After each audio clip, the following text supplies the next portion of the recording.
flame trench, and I will see you guys over there.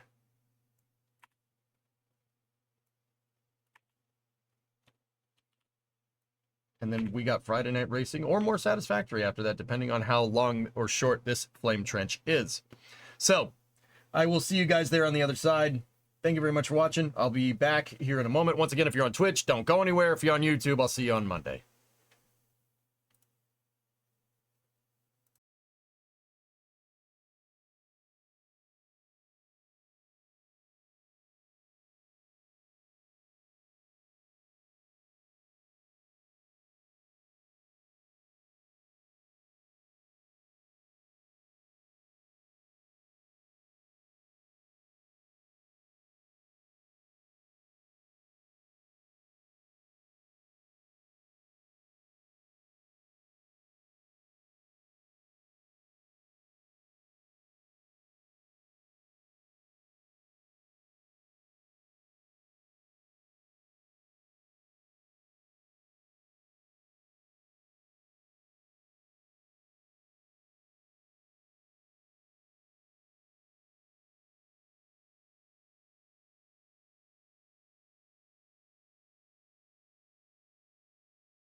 Which mission was that? Yeah, okay.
Polaris Dawn returned to Earth, all kinds of hardware is on the move in Starbase, and SpaceX and the FAA continue to fight it out. I hope you're ready to get spicy in this week's Flame Trench.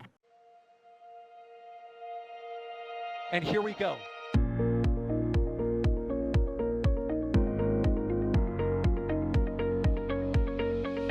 We have liftoff. Propulsion continues to be nominal. R68 chamber pressure looks good. Following up. Right there, Atlantic. Water towers, fly! Yes! Tango down to nominal. Flight downside FD off. Bring in FD off. It's orange! R45. Oh my God. Oh my God. Decollage. Put that in the big bag, 343 unfolds to go. Indeed. We rise together back to the moon and beyond. This methane will be igniting in the flare, correct? Yikes. You bet. Sure. We don't need any more of these.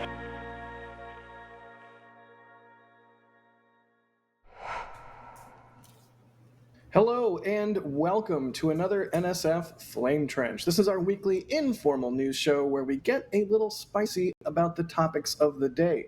If you want a formal sort of overview of what's going on in spaceflight, you can watch This Week in Spaceflight, which also comes out every Friday and is a fantastic show. So you can get kind of like the hard news in that, and then you can get sort of our opinions in this. I'm Jack Beyer for NSF.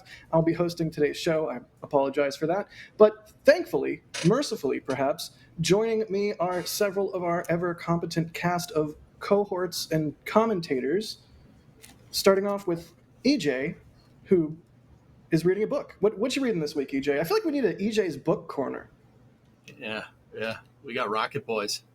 Rocket Boys by Homer Hickam. Oh, what a Pretty legend. good. Pretty good book. Yeah, Totally just didn't pull that off my bookshelf. Like, that's not how that happened at all.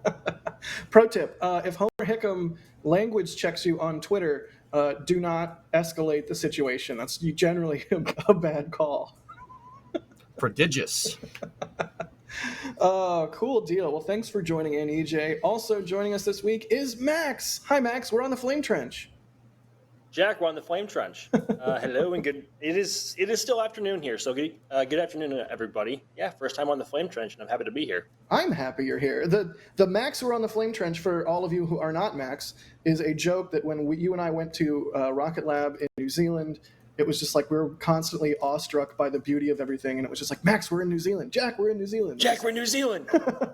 Every now and then It never got old. Yeah, no, every now and then I'll still text you. Like to this day, I'll text you, Max, we were in New Zealand. It was quite an experience. So yeah, you're on the Flame It is a Trench. true fact. Yes. Cool deal. Also joining us is Alejandro. Alex, how you doing, buddy? I'm not on the flame trench, I guess. I'm in the air with Super Heavy behind me. But yeah, I'm back home at the very least, so that's nice. Nice. Back in Spain. Cool deal. Well, we have a lot to talk about this week. That's the intro for you. That's the sort of explanation of what we're going to do here. And, of course, I have to tell chat, hey, chat. Hi, chat. If you have any questions, I'm sort of reading it as it goes by, but you can also just type at NASA Spaceflight into chat there and ask your questions as we go through the topics of the day. All right, well, that's all the housekeeping. Let's get spicy. I guess this one isn't that... I mean, I guess it kind of is spicy because Polaris did return, and the plasma trail was quite spicy, right, Max?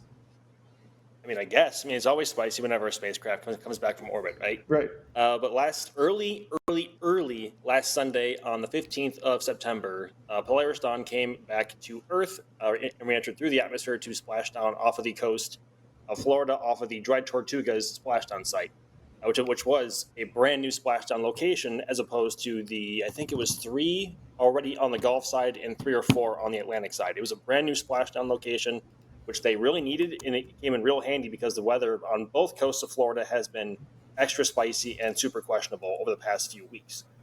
It's just that time of year here in Florida. But they came down, I believe splashdown was at around 3:30 a.m. or so, and Dee and I actually made a very long and very last-minute road trip all the way up here from Cape Canaveral all the way to Key West to try and go catch it, because that was, I believe, the only location in Florida where it was visible for a decent period of time. So wonderful to see the crew back. It never gets old seeing Crew Dragon streaking back through the atmosphere at night of all times, because the plasma trail sticks out like a sore thumb in contrast to the night sky. And I would honestly say it's more exciting to watch than a launch, because we've just become so spoiled here with the launch cadence down here in Florida. And just seeing a spacecraft re-enter over Florida, especially at night, is not something you see every day. I mean, the last time we saw this, I think, was when Crew 6 came back last year. And of course, they are able to re-enter during the daytime when the conditions allow it. But of course, that did not happen this time, and they were already on their limit of their consumables, because they were already on day 6 of what was supposed to be their 5-day mission, and they couldn't push anymore. Right. But they are back home at long last. And here's the insanely great footage that both you and D captured of Resilience just streaking through the atmosphere. I need to see this someday. I really need to see this with my own two eyes. That was so wild, because we both pulled up to our spot. We had like maybe 30 or 35 minutes to spare until we were going into entry interface, or they were going into entry interface. So we pulled up to our spot. We had a rough idea of where it was going to be just based off of mapping we saw posted from Jonathan McDowell. Right. But when entry interface came, of course, we figured we were going to have to wait a few minutes, because we were toward the very end of the plasma trail, because of course we were very close to the splashdown location. But after like 3 or 4 minutes, we didn't see it. And Can I spill some beans here? I'm going to spill some beans. Yeah. You actually posted in our back channel during our stream it was something like negative views or something like that. Like basically telling us like, hey, I don't think we're going to be able to see it, which it was a gamble. You guys drove 6 hours on a gamble, which props to you for doing that. Not a lot of people would do something like that. But thankfully, as you can see on screen, your initial suspicions that you weren't going to be able to see it proved wrong. I'm so glad for that.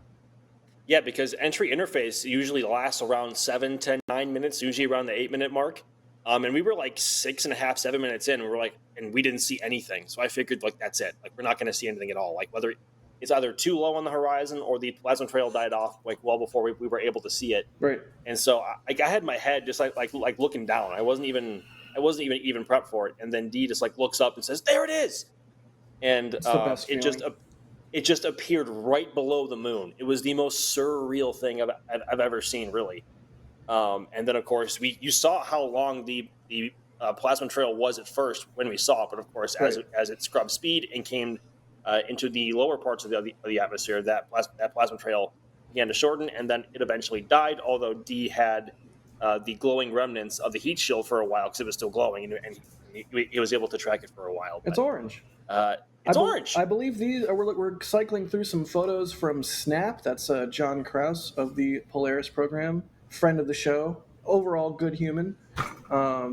Excellent work on his part as well. Excellent work on your part, Max, and D as well. Like again, not a lot of people would haul the mail 6 hours across the country just for the whim or the chance of seeing something in the sky. It's dedication for you.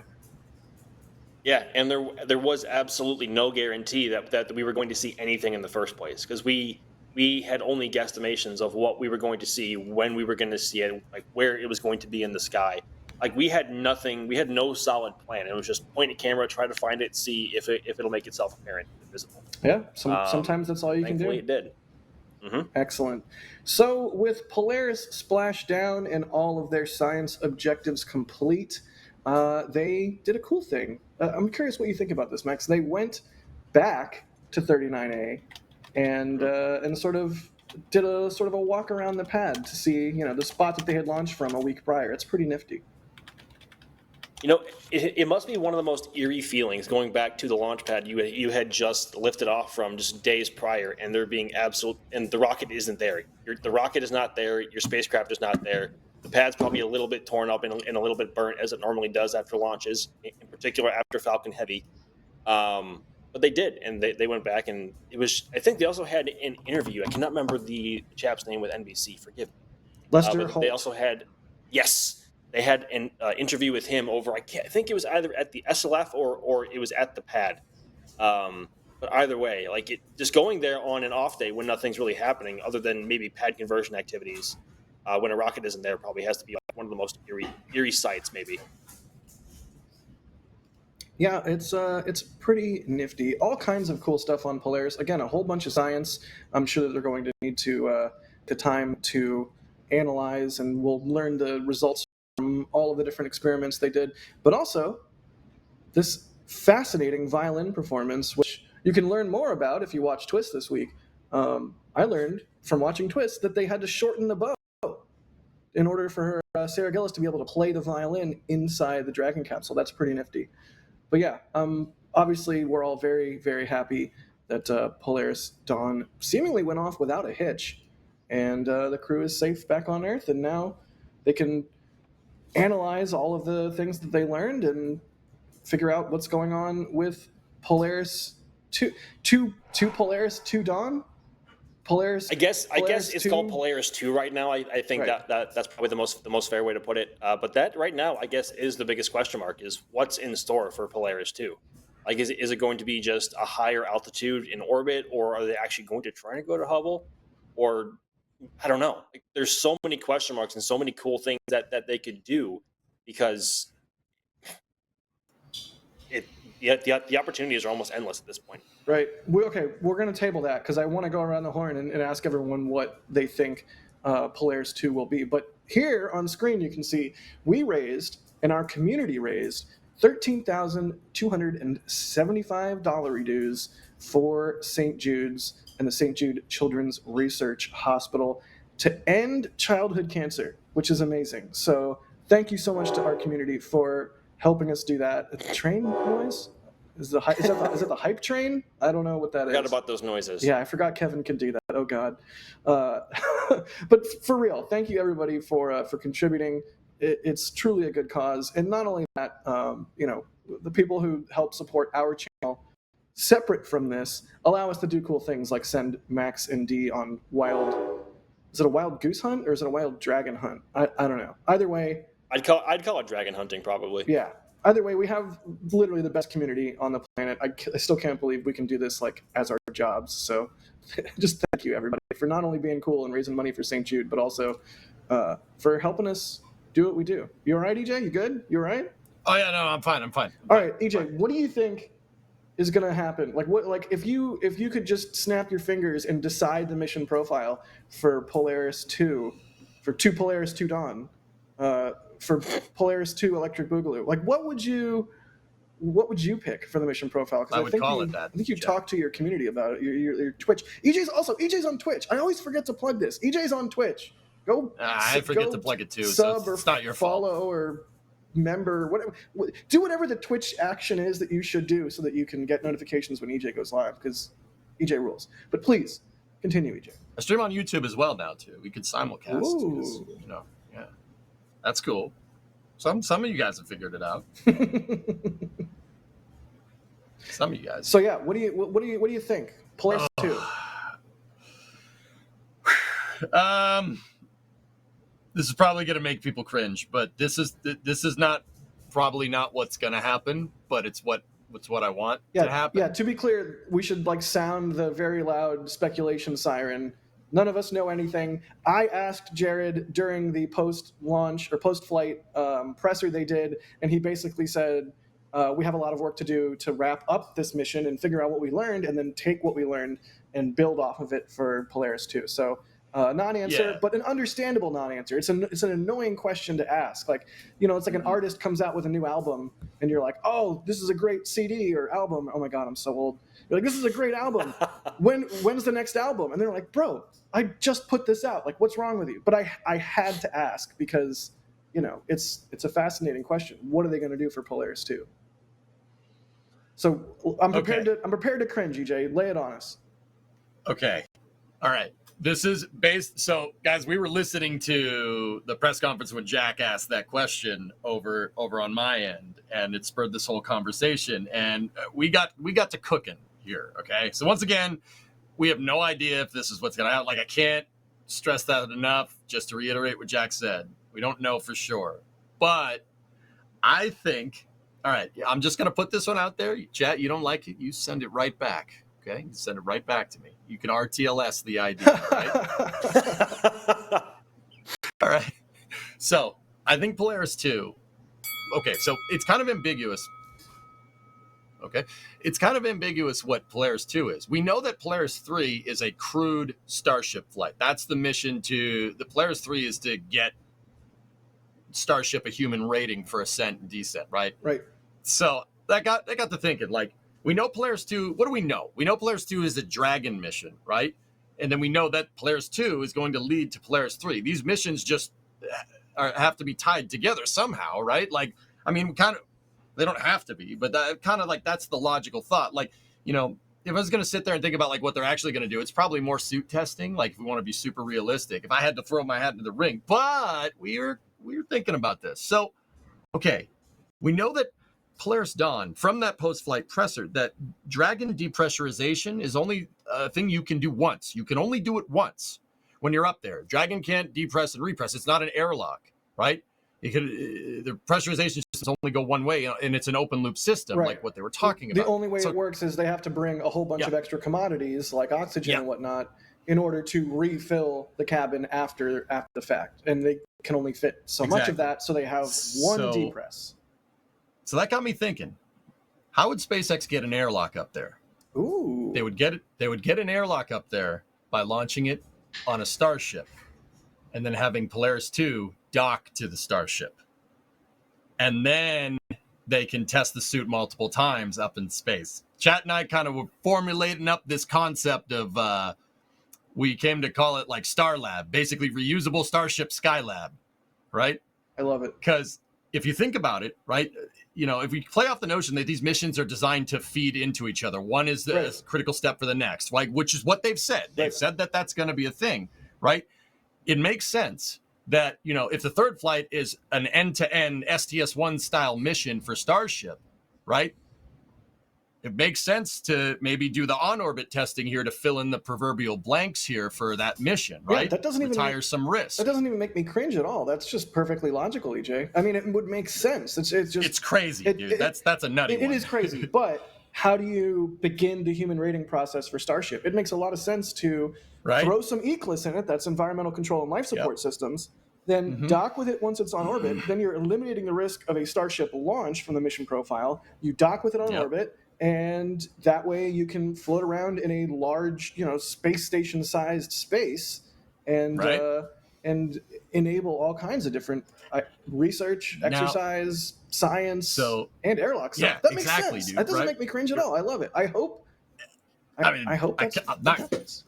I'm hitting the hopium, but I really, really think that that's what they're going to do. And it is a crazy idea, right? It's like, if I had to weigh in on it, it's probably more suit testing. They're probably going to go fully outside the capsule, which, don't get me wrong, that would be super, super cool as well. Yeah, some kind of MMU, like, you know, like a mobile, or what was it, manned mobility unit, where it's like a little backpack and they can like jet around. That would be sick.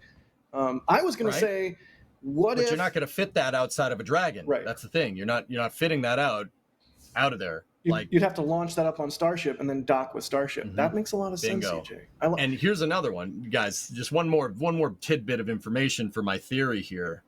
You know, I said if they're going to do something like this, you're going to want to see some parts that aren't just kind of the regular Starship rings being moved around Boca, right? You're gonna need to see at Starbase that you're probably gonna need to look for a variant of a ship that's different than everything else. Oh God! Now, oh God! What if it's 26? What if it's 26? Oh God! Modern day Skylab. Oh God! Yeah. What if that's what I'm saying? That's what I'm saying. On a stream operated by Oh my God, that's genius. Did we say ship 26? Oh no! Kevin, we said ship 26. Nobody said that. Huh. I think I heard ship 26. EJ, were you leading us there, or did I just jump there? No, absolutely not. No. Absolutely no. It's not going to be ship 26. I think ship 26 is a main propulsion testing article. That thing's never getting near space. Not with that attitude.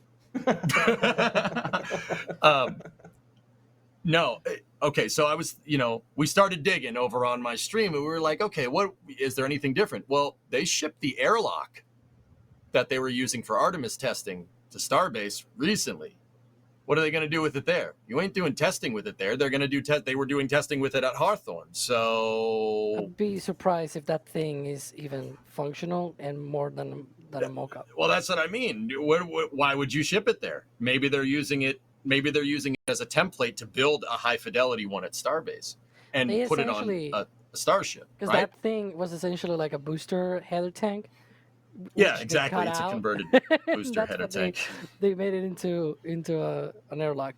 I do think that there's probably a potential further step, so to speak, right? Everyone here probably agrees that it's getting actually out of the capsule and do something outside.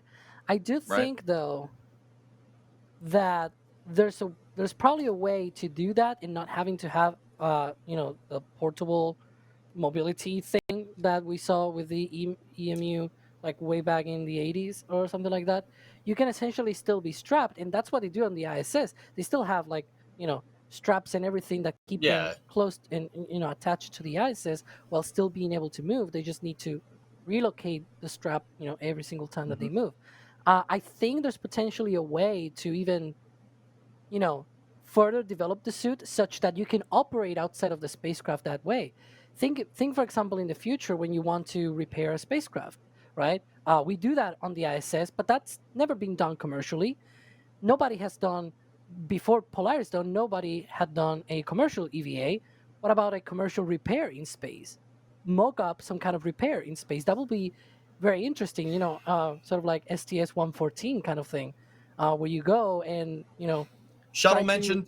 Yeah, shuttle mentioned. Shuttle When mentioned. you go outside of the Dragon and you actually go, there's nothing to repair, and you sort of mock up that you're repairing something on Dragon, right? That could be a thing that you could do, and to fully test those capabilities of actually coming out of the capsule and just be tethered, but completely autonomous, right? That will be a way, I think, intermediate way that doesn't involve perhaps the Starship and could probably be done earlier if you think about something like Honestly, that.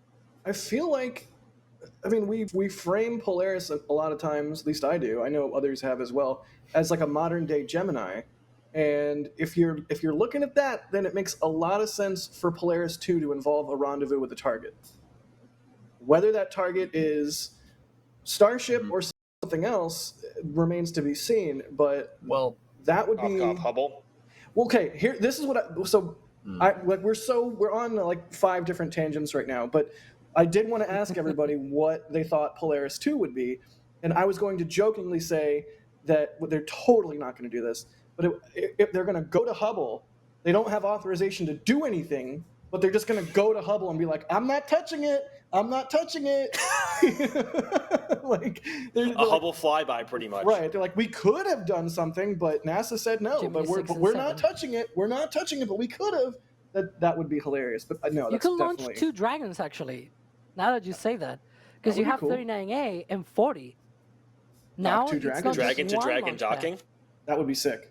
In theory, maybe, like yeah, right. That would be cool. Like just for the do- sake of doing cool things, I will love that. I do think it makes a lot of sense to involve Starship, assuming Yeah. Starship is ready to be involved when Polaris 2 is ready to be launched. In just the way that EJ, you really cooked. Like it's some good food you made there. Food for thought. Hey, I'm Sawyer. I did see someone in chat. They were talking about what about launching Crew Dragon on Falcon Heavy, because that was something that was planned at one point, then was left, and it's like, wouldn't it be cool at least to see that once? That would be in our cool. Bring back lifetimes, Gray right? Dragon, maybe. Yeah, like send her right? on the moon. That'd be sick. That would That be would be sick. Yeah. Max, Crew Raid Falcon Heavy for one crewed mission, and that's it. right. Yeah, I just mean, once. hey, Just Just once. once. Max, what do you think? Just like EFT1, that's it. Yeah. Right. Exactly. I mean, you could take any one of these ideas and run with it. But to be honest with you, the leading theory that I have, or that I'm running with, just based off of personal speculation, is something to do with Hubble. Whether it be that they get approval to approach the spacecraft and dock with it and work on it, or repair it, or do a Hubble flyby, like you had mentioned. Like, I'm not touching it. I'm not touching it. I think that would demonstrate because obviously to do that and get very close to it, especially outside of the spacecraft, that would be a further demonstration of an evolution of their EVA suit whenever they opt to install or somehow install an exterior life support system that isn't just through their leg going back into the spacecraft, like its own isolated life support unit.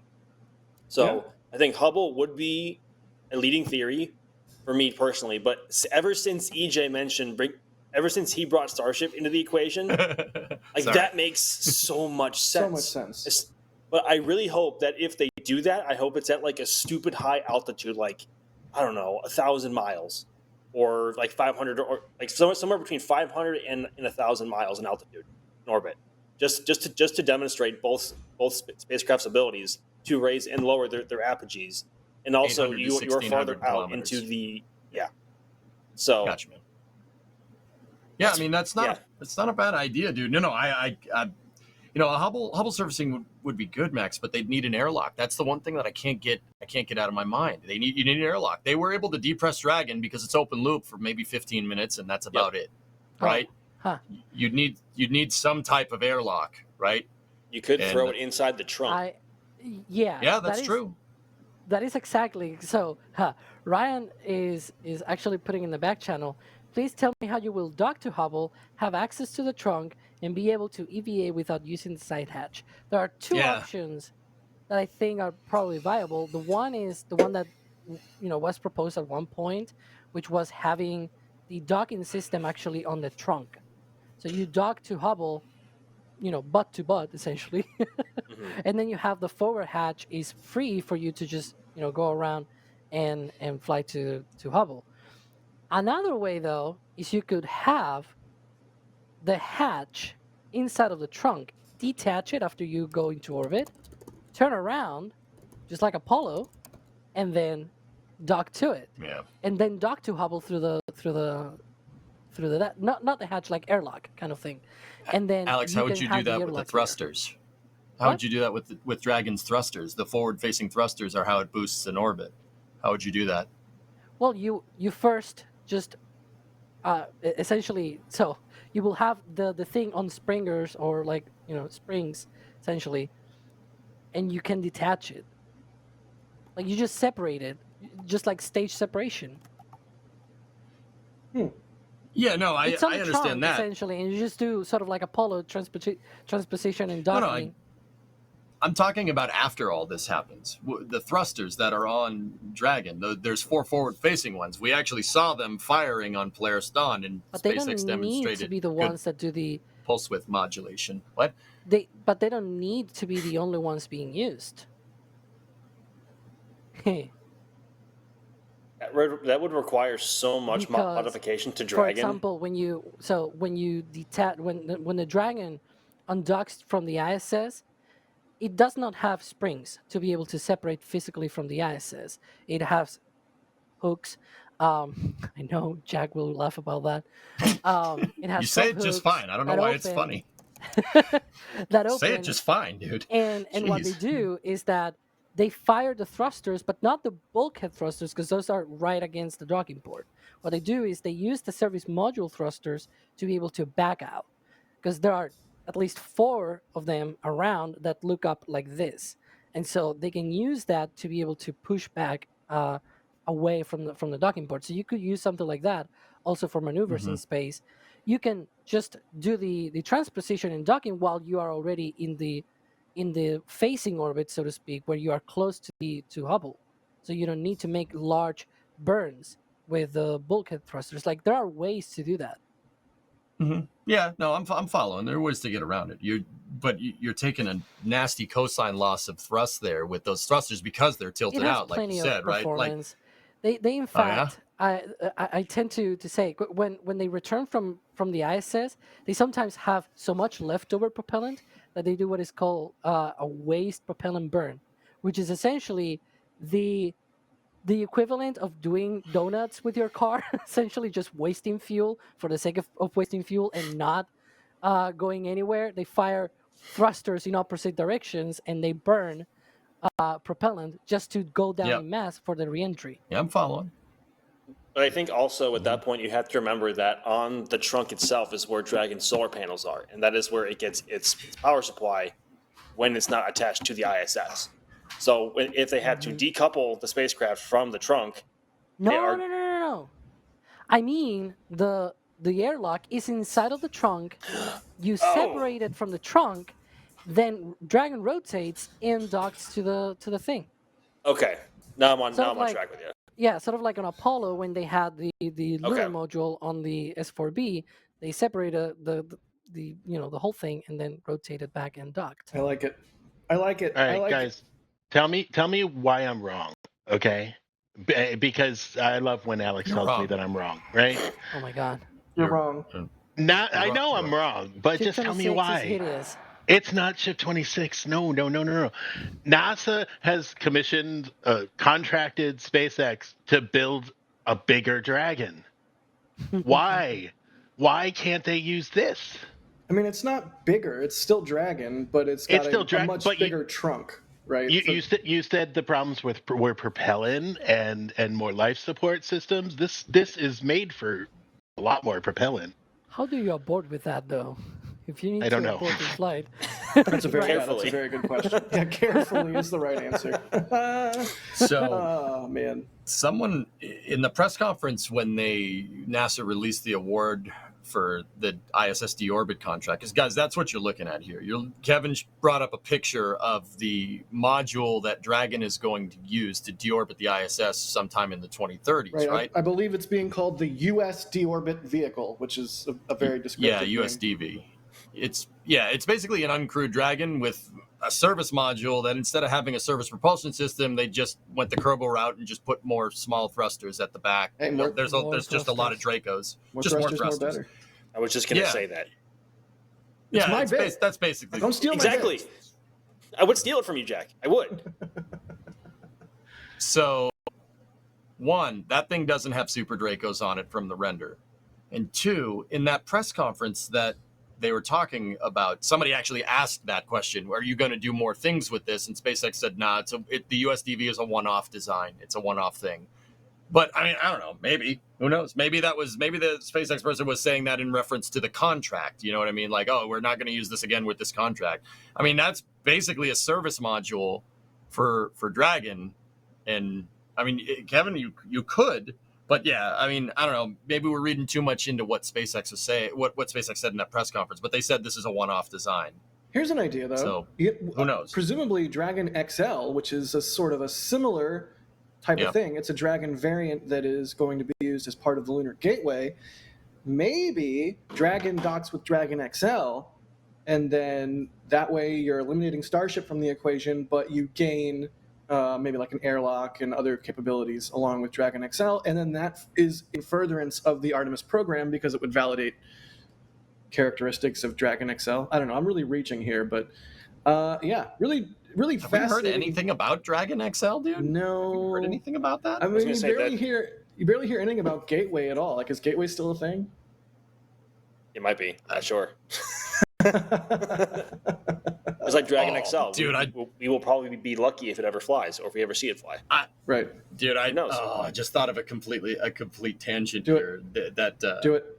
Send it. So the other day in chat, maybe you can tell me. Now it's my turn. Maybe you can tell me why this is okay.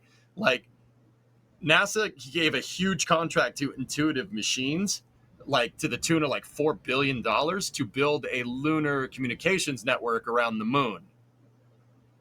I'm not 100% sure why you do that when the whole kind of idea behind having Gateway is that Gateway serves as your relay for a base on the South Pole, because direct line of sight with Earth from its rectilinear halo orbit. So why do that and Gateway at the same time? It's just kind of interesting, because we did hear a little while back that the power and propulsion element and the habitation and logistics outpost are Overweight. not doing well. Yeah. So why throw out this contract too? Yeah, right? that's The interesting. whole like one of the big stakeholder expectations of Gateway is that it's your relay as well, which is, Yeah, huh. that really gets the noggin jogging. It does. Gets the old brain juice flowing. Huh. It activates those almonds. Also, $4 billion for lunar communications relay. Like, just throw some Starlinks up there. It's not. It just put some Yeah, it's- Starlinks around the moon. I'm sure it would cost less than $4 billion. Anyways, JS Webb is saying redundancy. Dare I say dissimilar redundancy? I know we all love dissimilar redundancy here at NSF. But let's do some questions. That was a good brainstorm session. One thing real quick. Before we get to the questions, Flood said gateway is not always visible to the whole surface at any instance. Yeah, but with a rectilinear halo orbit, you have a low parasynthion, right? And because you have a low parasynthion, You have a the low point parasynthion. Oh, how dare you! How dare you? How dare you? No, because you have a low parasynthion, the blackout window for no communications is like, it's not very long. I don't know, what, like an hour at best, guys? Probably less. Gateway in a rectilinear halo orbit with your parasynthion over the North Pole and apocynthion over the South Pole would spend like 95% of its orbit over the South Pole in line of sight with the South Pole and with Earth. You're going to pay $4.2 billion for a 15-minute blackout window? I don't call that redundancy. I'd call that something else. But I mean, I'm all for NASA fostering private companies to, help the growth of the new space industry. But yeah, perhaps that's an interesting one. That's an interesting one, EJ. As you said, it got my noggin jogging. But also, jogging my noggin Questions. are some viewer questions we have here. See what we got. Eric Frazier is asking, Jack, what was the other question you didn't think of until after you had your chance? So I don't ever want to be that guy in a press conference that's like, oh, follow-up question, blah, blah, blah, blah, blah. Like, no, you get one question. Thank you. You better ask better ask a good one. Thank you.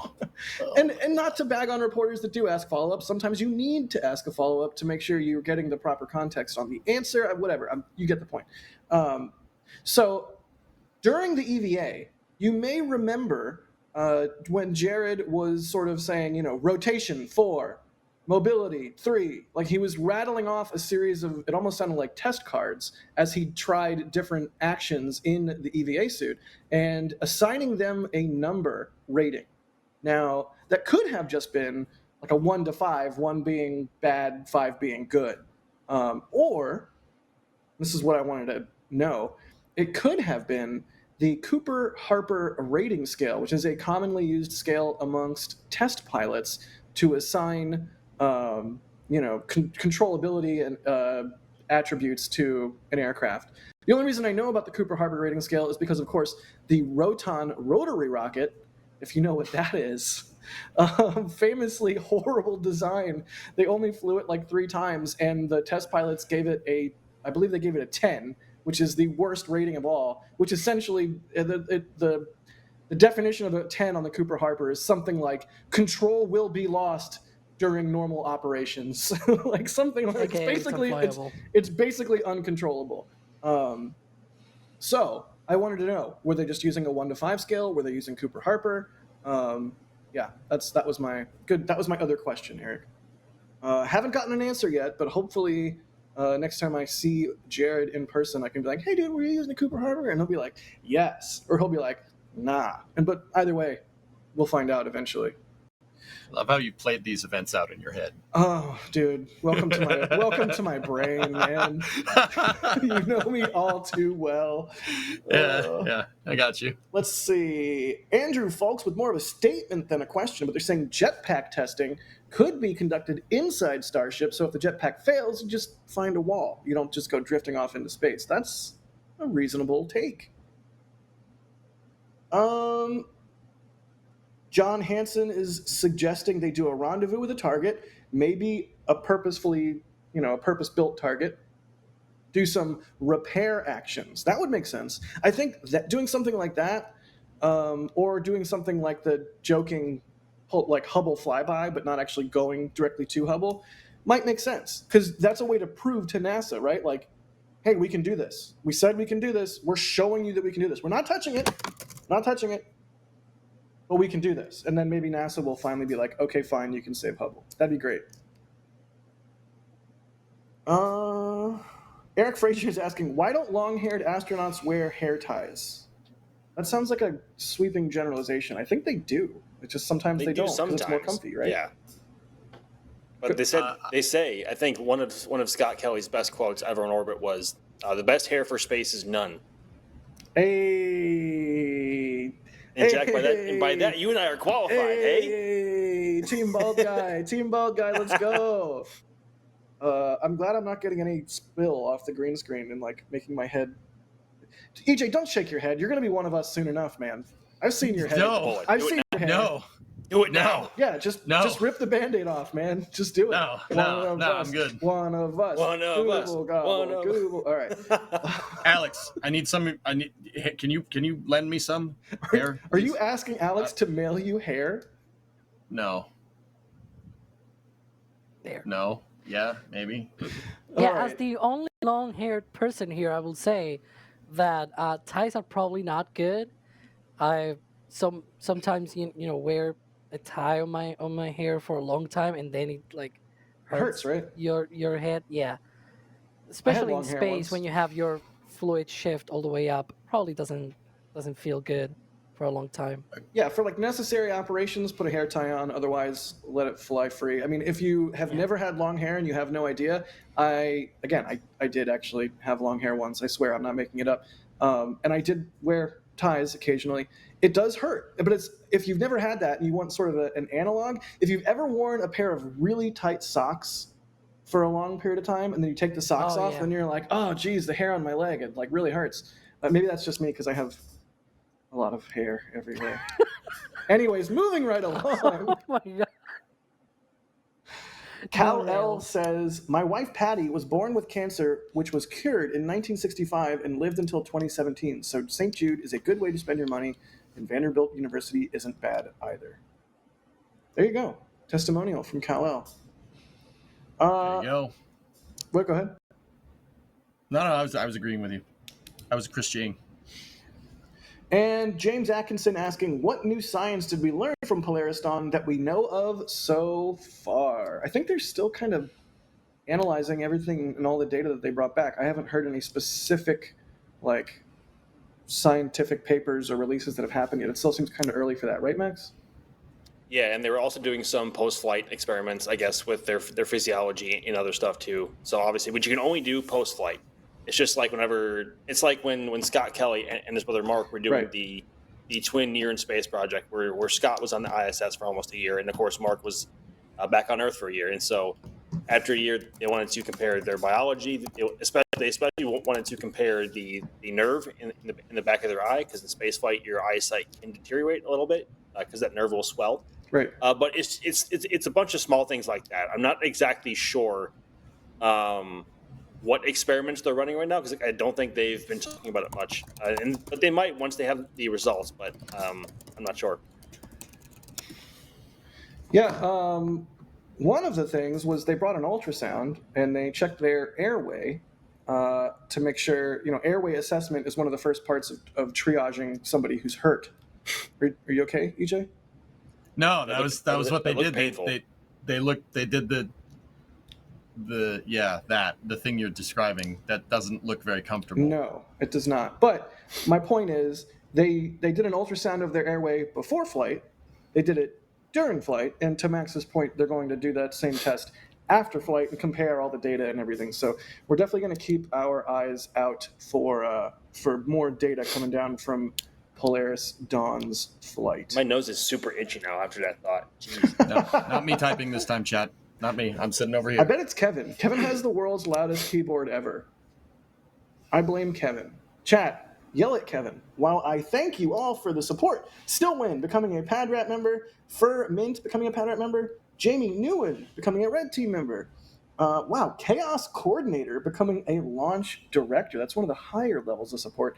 I say it every stream. I need to say it every stream because the membership program is integral to us doing what we do here, whether that's Max and D driving to the middle of nowhere to hopefully catch a dragon, or operations here in Starbase, operations at the Cape, what have you. So yeah, thank you so much. Jack, it wasn't me. It was. I had to unmute myself in 3 places just to be able to talk to you. It wasn't me. All right, wait, okay, I'm going to type something. We're going to listen. This is a live test. This is really good TV. Here we go. I'm going to type. There. I typed, I hate you, Kevin. I didn't hear that. All right, it's not me. Not me. I'm cleared. But it's still your fault, Jack. It's still your fault.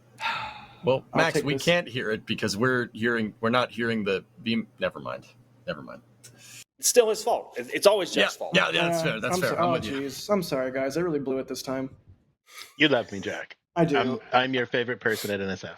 Can I go back? No, my favorite people at NSF are our members who support us. Oh, okay. I'll be your second favorite. The coolest job in the world, and it's only thanks to people supporting us. I mean, the YouTube algorithm can do who knows what with videos, no matter how good they are, no matter how much work we put into them. So, yeah, the membership program is like the bedrock of everything that we do. So, Chris K becoming a PadRat member, thank you. Chad becoming a Red Team member. Revhead becoming a launch director. Wow, 2 launch directors on one stream. Bo Nilsson, Red Team. TJ's 3D Store, PadRat. Mr. One Wolf, gifting 5 Red Team memberships. If you got a gifted membership, be sure to thank Mr. One Wolf there. And whatever level you're coming in at, you get all kinds of different perks. At Capcom level and above, you get access to Discord, which also gives you access to our pre-show and post-show for the Flame, plus, of course, the entire Discord, which is amazing. Hey, Jack. William Foss, thanks for the super chat. They say hello. Musical Wolves, thank you for the super chat. They're asking, if the heat shield was made of bacon, how cooked would it be? Would you eat that bacon? No, Very. I wouldn't. It'd be very cooked. There's actually a relatively scientific paper about this. It's in a book called What If by Randall Monroe. The guy that does XKCD guy, right?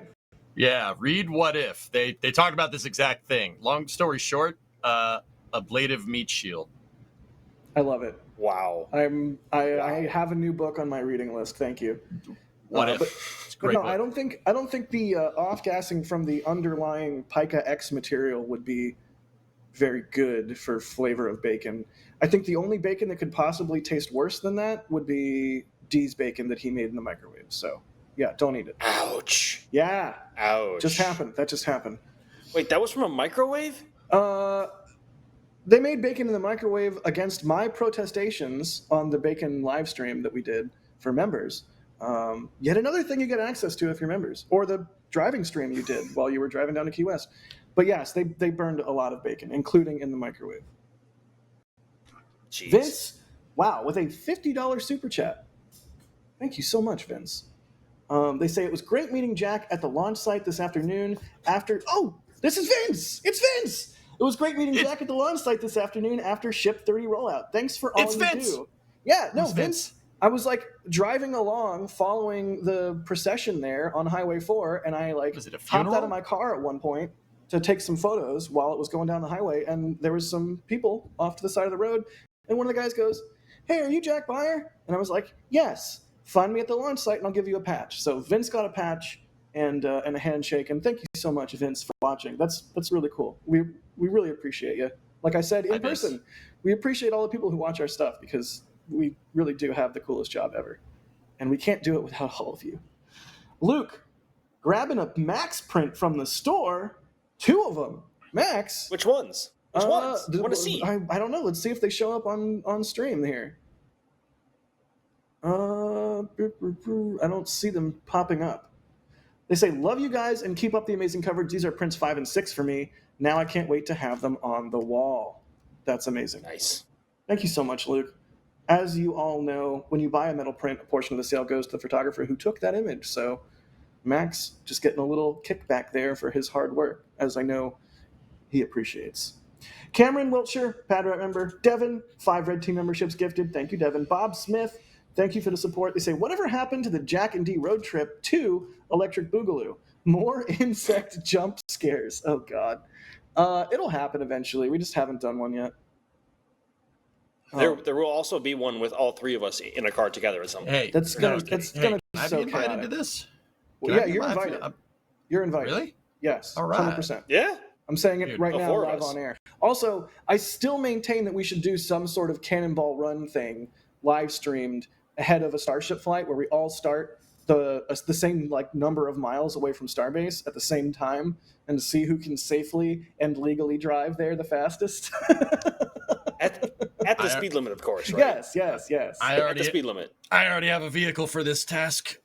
Just All right, saying. well, you're in. What's Is it a your bobsled? vehicle of choice? It's a 1987 Ford F-350 quad cab long box dually, 460 C6 transmission, 410 gears out back.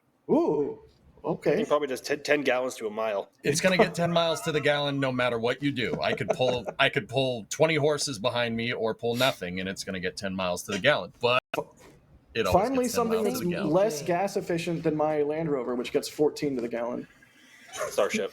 I feel like EJ just summoned like a demon or something with saying all that. What? He I- said I- it very quickly, like I just think the European mind can't comprehend. can't comprehend. Can't Cannot comprehend. comprehend big old trucks. Yeah, big American vehicles. truck. Tell you what, boy, put a big lump of dip in my lip and drive this truck. Hell yeah, brother. Oh no. Hell yeah, brother. Oh no. So off the rails. Ah. Lars, thanks for the support to the Words to Kilt Fund. I can't believe I just said that out loud. Daniel B, who's sitting right over here, just super chatted $5 and said Jack caused a traffic jam. I did not. Starship did. I believe it. I believe it. They were not honking at me. You're not on stream. You're supposed to be quiet. Okay. See what I have to put up with? quiet. You see, I have to put up with. And of course, John James becoming a Red Team member. Thank you all so much for the support. As you can see, the membership levels have a variety of different perks. At PadRat, you get your name highlighted in chat. You get access to the custom emoji. In fact, I'm going to spam some dragons right now because we're talking about Polaris ostensibly. At Red Team, you get additional member-exclusive YouTube photos and video uploads. Capcom, you get access to the member Discord, where there's even more photo uploads, plus a channel for like everything. And at Launch Director and Flight Engineer, you get your name shown at the end of every NSF live show. So yeah, you also, like an example of some of the member-exclusive videos, get the NSF multi-view that we do for certain streams and tests. So the multi-view is really cool. Like if you're one of those people that's like, oh, I don't want to hear him talk, or oh, I just want to see all the camera angles, stop switching the camera angles, the multi-view is for you. But yeah, and you can see the Discord there. The Discord rules. There's food chat. There's also some space flight chat. You know the whole drill. It's a Discord. Can we watch you burn bacon in food chat? No. I don't burn bacon. I just consume it. Good man. Yeah. Good man. Good deal. All right, let's move right along to our next topic, unless anybody has some final thoughts on Polaris Dawn. Going once, going twice, sold. EJ, tell us a little bit about this Galileo launch that SpaceX did, and it was a beauty. I also want to bring Max in on this. Also, of course, Alex, because the European mind can comprehend, because it was a European payload, right? Yeah. Yes, it was. So the other day, SpaceX on a Falcon 9 launched the Galileo FM26, FM32, two satellites here. And Falcon 9, for lack of a better word, yeeted these satellites to a medium Earth orbit about, 23,000 kilometers up there? I think the past tense of yeeted is yote, but I'm not a zoomer, so. Yote. I don't want to put any more thought into that. The yacht. Okay. The yacht. Got yoted. I hate this conversation.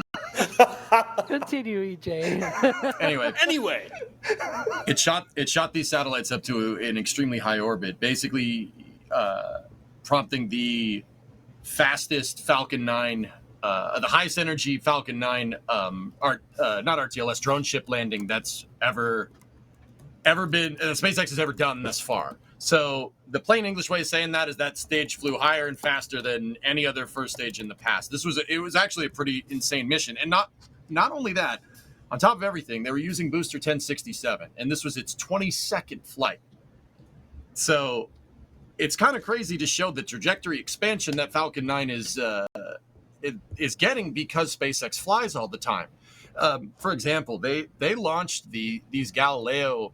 They launched a pair of these Galileo satellites last year, and they had to expend the booster because they weren't sure if it was going to come back. But because you fly more, they have much more confidence and understanding of what Falcon 9, what makes it unhappy and what makes it happy, so to speak, right? So that this one was actually able to come back down and land.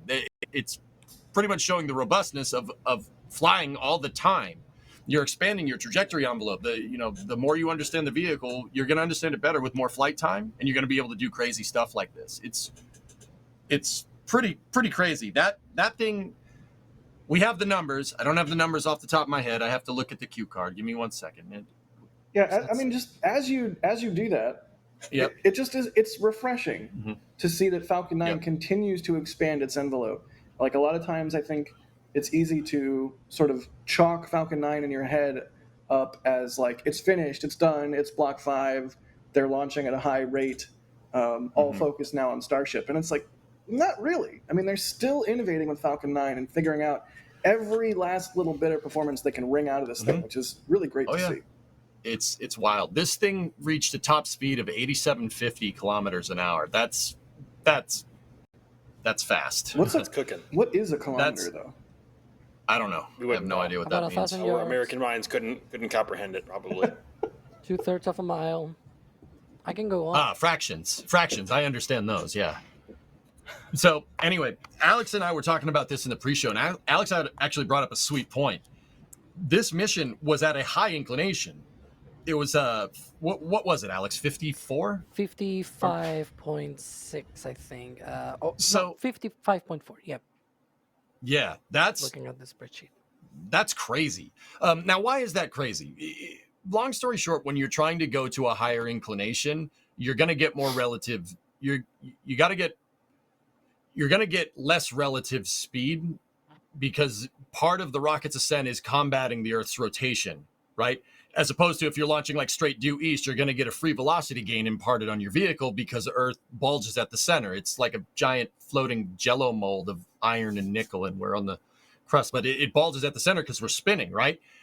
So if you launch closer to the equator, right, you're going to get, it actually will take you less delta V here, right? Now, if we're just going off relative speed here, because that rocket had to fight Earth's spin because it was going northeast for the most part instead of just straight east, that gave us that's part of the reason why that booster went the fastest. Now, Alex, what was the fastest one before this? Yeah, so the reason why this happens is because the speed that you see there on the bottom from SpaceX is relative to the launch site, which means it depends, it varies with the inclination, right? If you go more north or south, the differences in speed are different. So for example, for GTO missions, which go straight east, you see sometimes, MECO speeds, speeds at main engine cutoff, which are like closer to 8,300 kilometers per hour and things like that. But those, again, those have the extra difference there because it's a relative velocity from the launch site and whatnot. So, anyways, going back to what you asked, what was the fastest? For Falcon 9, I believe this one was the fastest. However, it is not the fastest that any booster has re-entered. That goes back to the center course of Falcon Heavy for Arabsat 6A and for STP-2. Those two missions, they stage at 10,730 kilometers per hour for Arabsat 6A and 11,080 kilometers per hour for STP-2. Those were the highest sort of velocities that they went with a booster, any type of booster related with Falcon. And in that case, were Falcon Heavy center course. For Arabsat, they did successfully land the booster. And for STP-2, well, it was such a high energy reentry that, the TVC got broken and everything, essentially the gimbaling of the center engine, and it got stuck. And so it was not able to land properly. That being said, though, those reentries were able to have a longer reentry burn on the center core precisely because it's Falcon Heavy. And so you use more of the boosters, side boosters, and the center core can just reserve more of that propellant. In the case of this booster, which is right now doing the entry burn on the replay, I timed it so very well. That was perfect. Exactly, right? That reentry burn, it was not the shortest, but it was on the shorter end, right? And the landing burn was also on the shorter end. So, it's one of these things where it's like they need to push the envelope, right? They need to be able to see how much they can get out of the booster. One thing that I tried to ask to, I think it was Gigo Donchev on X, and unfortunately I did not get an answer. Was like, would you guys do something like this for Starlink on the regular, or does the extra heating not compensate? Because if you can put a bit more extra, payloads on, maybe a couple of Starlinks, maybe that closes the case and things like that. I don't know. It will be a very great question to have answered. Unfortunately, I did not get that answered. But it will be cool to know what else they may do based on what they have learned from this. I mean, that's part of the reason, just for, a primer for maybe the uninitiated out there.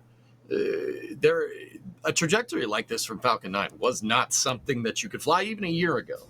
But the reason why SpaceX is proving out and pushing the envelope with Falcon 9 is just because of the sheer amount of launches that they had. Falcon 9 already passed 91 missions this year. They did 96 last year in total. They're going to go into the three figures for missions this year because they've been able to scale Falcon 9, right? And because of that, they have tons of flight data. And flight data is the best way of validating what you made. And does it work? Well, yeah, here's some pretty dang good evidence that it works really well. And from there, you can kind of figure out where to push the envelope. That's also part of the reason why Falcon 9 returned to flight so quickly, even though it's having, mishaps, with that pressure transducer on the second stage a couple months ago, and then 1062, rip, 1062's little choppy landing there. But they were able to just come right back because they have landed. A ton of it. Yeah, they landed. Go. You also time it well. Yep, there you go. Yeah, see, we're just gonna pretend like we did that on purpose, right, Alex? Yeah. Let's try that. No, yeah. No, we timed that. We did that perfect. Obviously. That's part of the reason why I can fly so much, and why you could push the envelope like this. This was an unheard of mission. SpaceX ran a similar Galileo mission last year, and earlier this year.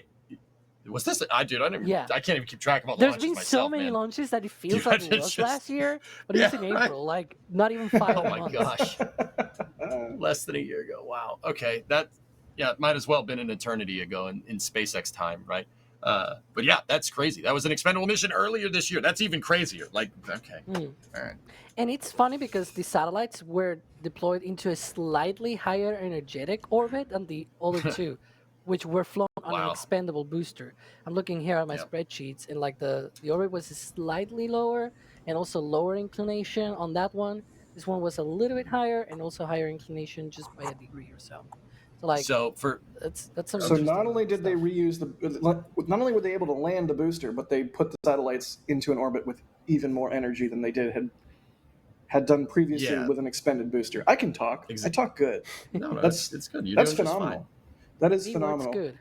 Also, SpaceX hasn't really said how, but so the reason why they were able to get this much more performance out of the booster was because they said that they made some mass savings in certain areas of the booster.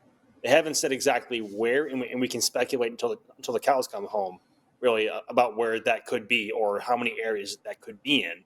But that is why they were able to attempt, and obviously now at this point, successfully land this booster, which actually came back to port this morning. So, fun fact. Wait, they took a cow off of it? Sure, we'll go with that. Max, this is a fantastic image that you shot on your birthday, no less. So, chat, let me get some belated happy birthdays for Max in chat. No singing though. We're not going to be. We're definitely not going to be singing. Sorry, Max. We love you, but we don't love you that much. I'm glad. I'm good. Well, good. I love you too, Jack. But I don't like being sung happy birthday to anyway, so it works out. But yeah, you made this beautiful image. How was the launch from your perspective? So we were at our closest viewing location to any launch pad on the Space Force side. We were about 2.2 miles away, which is ridiculously close. On a map, it may seem kind of far, and also like to your eyes, it may seem kind of far, but like that's ridiculously close to any launch vehicle, especially a Falcon 9 size and capability. And for the most part, the day had pretty good weather. Of course, we had cameras set up at noon or 1 o'clock earlier that afternoon. But But then some clouds came in toward launch, and there was this massive shelf cloud that was building out over Orlando and working its way over. Like its size was to a point where we were thinking like that looks kind of like like the cloud that emerges from a volcanic eruption. Like that's how big and how like eerie it was looking, and it was coming right over us.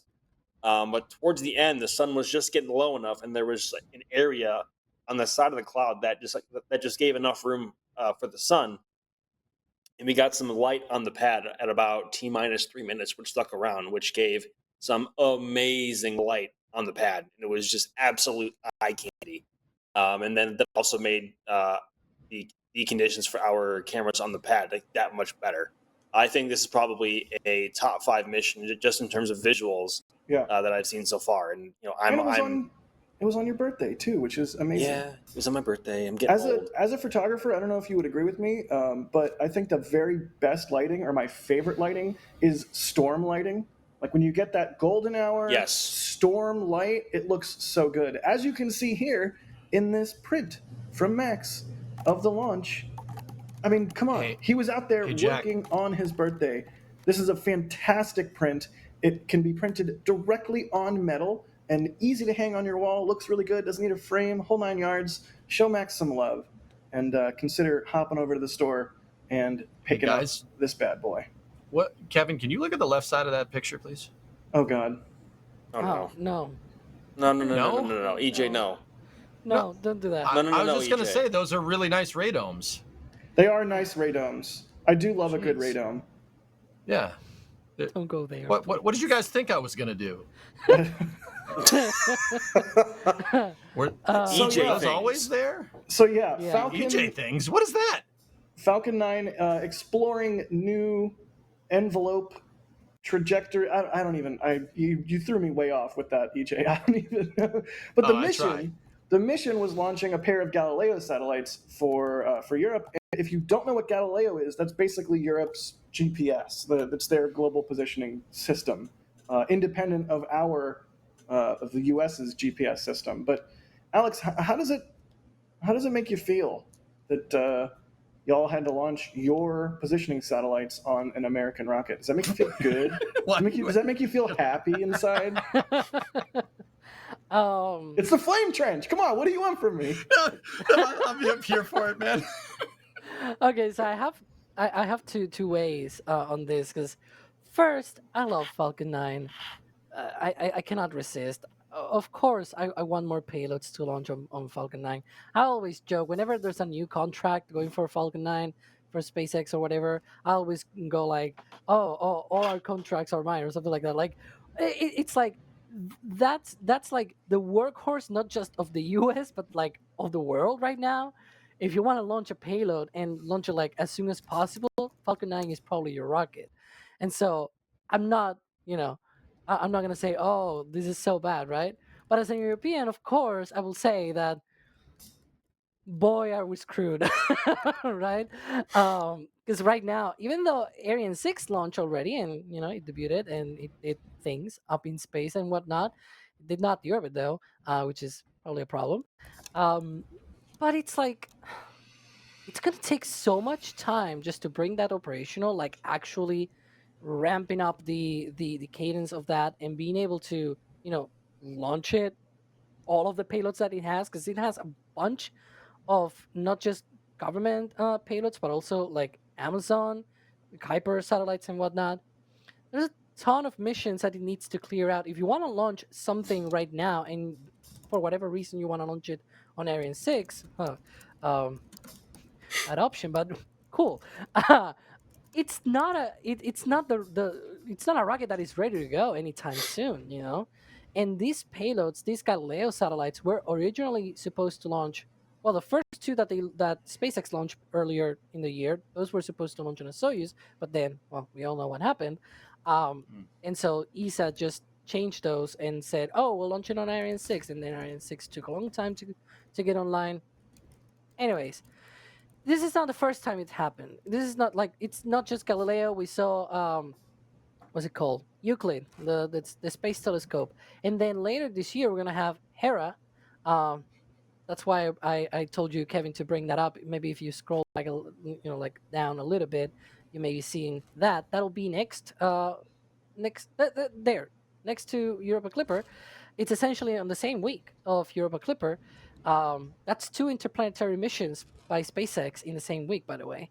But one of them Cool. is by the European Space Agency, going to the same uh, double asteroid that NASA sent DART to. So that spacecraft would essentially just see the aftermath, what happened after. But that's an European Space Agency payload, and Euclid, Hera, and then also you have what was it called? Earth Care. It's super complicated to come up with these names, to be honest. But there's a bunch of payloads from ESA or from Europe in general that had to jump boats and just Hey, go look, to Spain Falcon sat. because of that. Well, to be honest, yes, Spain sat, but those were contracted a long time ago, actually, and it's not the first Spanish satellite that SpaceX launched. In fact, fun fact here: Tintin A and B. You remember they were launched with Path? Yep. That was a military Spanish satellite. So yeah, the main payload was a Spanish military satellite, and then Tintin A and B were sort of like ride sharing on that mission. Why does Spain But even need a military? I mean, you got the world police right yeah, here. right. It's just in case we need to fight back the British again. But we know our lesson. We just dump the tea in the harbor, and that's Yeah, just put the Yeah. tea in the harbor. All the tea Yeah, straight in the harbor. Straight into the harbor. Yeah, instant we- win. It's yeah, the most we're- OP okay. strategy. All right, we're seeing eye to eye on this. This is good. Welcome to the Flame Trench, everybody. Cool. Do we have any? We had a question from Matrix earlier asking how the reentry velocity for this Falcon 9 compared to the Falcon Heavy center core is. We already kind of talked about that. Let me see if we have any more Galileo related questions. Actually, I have one for Alex regarding Ariane 6. Alex, if you want it, it's kind of a weird one, but Do it. I don't care what he dude, says. Do it. I'm okay. The CEO of Ariane Space basically said the other day that they're never going to be like SpaceX. Like we're not like SpaceX because we actually launch payloads for other people. The reason why SpaceX launches so much is because they're launching internal payloads. I'm not going to sit here like what do you think about that? I'm not going to sit here and pretend that didn't sound like kind of some copium there. You know what I'm saying? It did sound like copium, and I've seen a lot of people saying that, even from other industry leaders as well, saying that SpaceX launches a lot because they launch a Starlink only, and it's like, dude, have you looked at their non-Starlink launches? They have Pretty like sure over they- 20 right now. Back in the Yeah. day, launching more than 20 times a year, in general, will have been the best of the best for a space company. Just imagine that's just the customer missions for SpaceX. They have like Yeah. 60 Starlinks or whatever that they have launched. Like, that's insane. And they still have another quarter. Like, just spoiler alert, every quarter we're doing these sort of like articles about what the SpaceX has done in the past quarter and of the year. I'm writing the one that we're going to be publishing essentially at the end of September, because that's the end of third quarter. Spoiler alert, there's going to be a lot of discussion about the failures and whatnot. But there's a lot of customer missions during September and October. You look at the schedule. Maybe if you want to pull up again, Kevin, the app, you can see there's a lot of customer missions. There's not a lot of Starlinks. Maybe from the West Coast, they do have a bunch of Starlinks coming up from the West Coast. But from the Cape, they're swimming in customer launches. They have the Galileo, Polaris, Crew 9. They have the Hera, like KoreaSat. They have like OneWeb. They have a bunch of customer. You cannot say with a straight face, whoever you are in the world, that SpaceX just launches a Starlink, and that's a hill that I'm willing to die on. Like, it's insane. Yeah, dude. I don't understand why you would say something like that. You just say, hey, we're launching payloads that people are paying us for, and you call it a day. I'm not sure why you have to go be like, well, we don't need to launch every day. Yeah. Look at all of that. Wish. There's no Starlinks there for 2025 on our app, because that's like, Right? we don't know how many Starlinks they're going to be launching a year from now, right? Maybe Right? 200. Yeah. But all of those are just customer missions, and it goes and it keeps going and it keeps going. Like, it's nonsense. What he said was complete nonsense. Yeah. Okay. Cool. All right. Any other questions, Jack? I just want to make sure because I heard him say that, and it was in French, and I'm like, my French isn't that good. I'm like, wait, what did he just say? No. I think we're good. I appreciate that though, EJ. That was a good one. Honestly, Yeah. I love the comment. I think it was Alex that said back in the day launching. What the? Dan? Max, Hello. you changed. What's happening? You locked me out. Who is that? I locked you out? What? Yeah, you kicked me outside for talking. I didn't lock you out though. The door's still open. Is it? Oh, never mind. Shouldn't you be like working on solar panels or something? It's hot out here.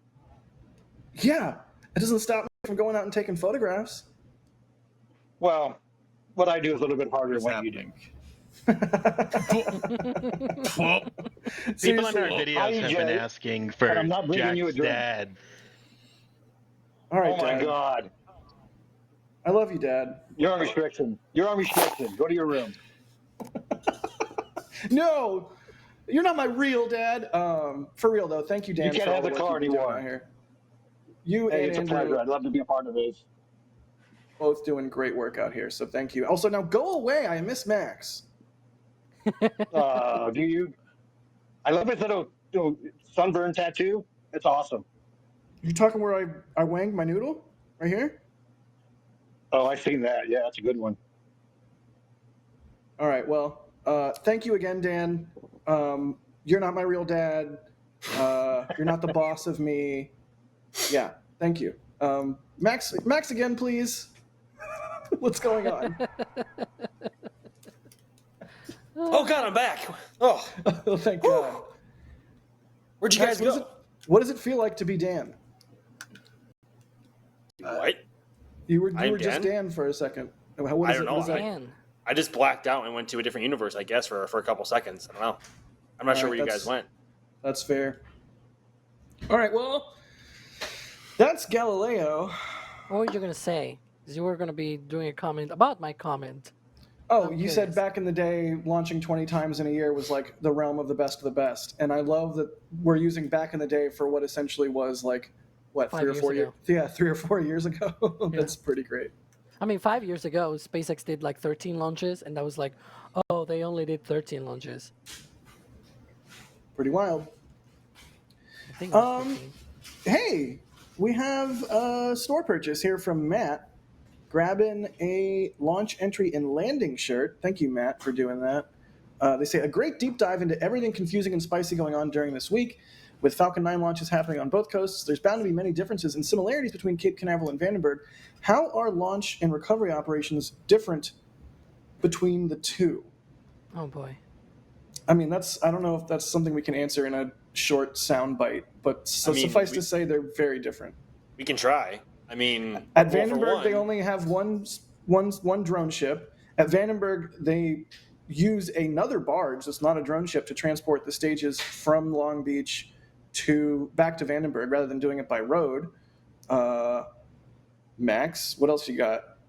And then when here in Florida, the boosters either come back to LZ1 and LZ2, or they also land on one of two drone ships. Just read the instructions, or a short fall of gravitas, and those are towed all the way back into Port Canaveral, and then towed right back into Cape Canaveral Space Force Base, and then taken out to Hangar X for refurb and processing, which is a much shorter process than putting a booster on a barge and bringing it all the way back up to Vandenberg up the coast. You know what else is a shorter process? When they do an RTLS at Vandenberg, the landing pad is right next to the launch pad, so they don't have to cart a booster across a Space Force base. It's just already there, basically next to the HIF. I mean, West Coast, best coast. Am I right, Max? I mean, you guys still can't launch crew, and I guess Dragon Ops coming over to your side is a consolation prize for not launching crew. Coming back over to our side. Don't neg me here. But yeah, Matt, thank you for grabbing a purchase from the store. There's all kinds of cool stuff in the store. Can we get the link in chat? Let's get the link in chat to the store because, again, just like the membership program, the store purchases is a huge way to support what we do. And you get something cool in return, like a physical item, whether it's a t-shirt or a mug. Ooh, it's a cool new thrust collection with all the different engines. Or a metal print. Like, I forget who bought the metal prints earlier, but all kinds of cool stuff in the store. Go check it out. That's the merch store. Let's get the link in chat. Is it?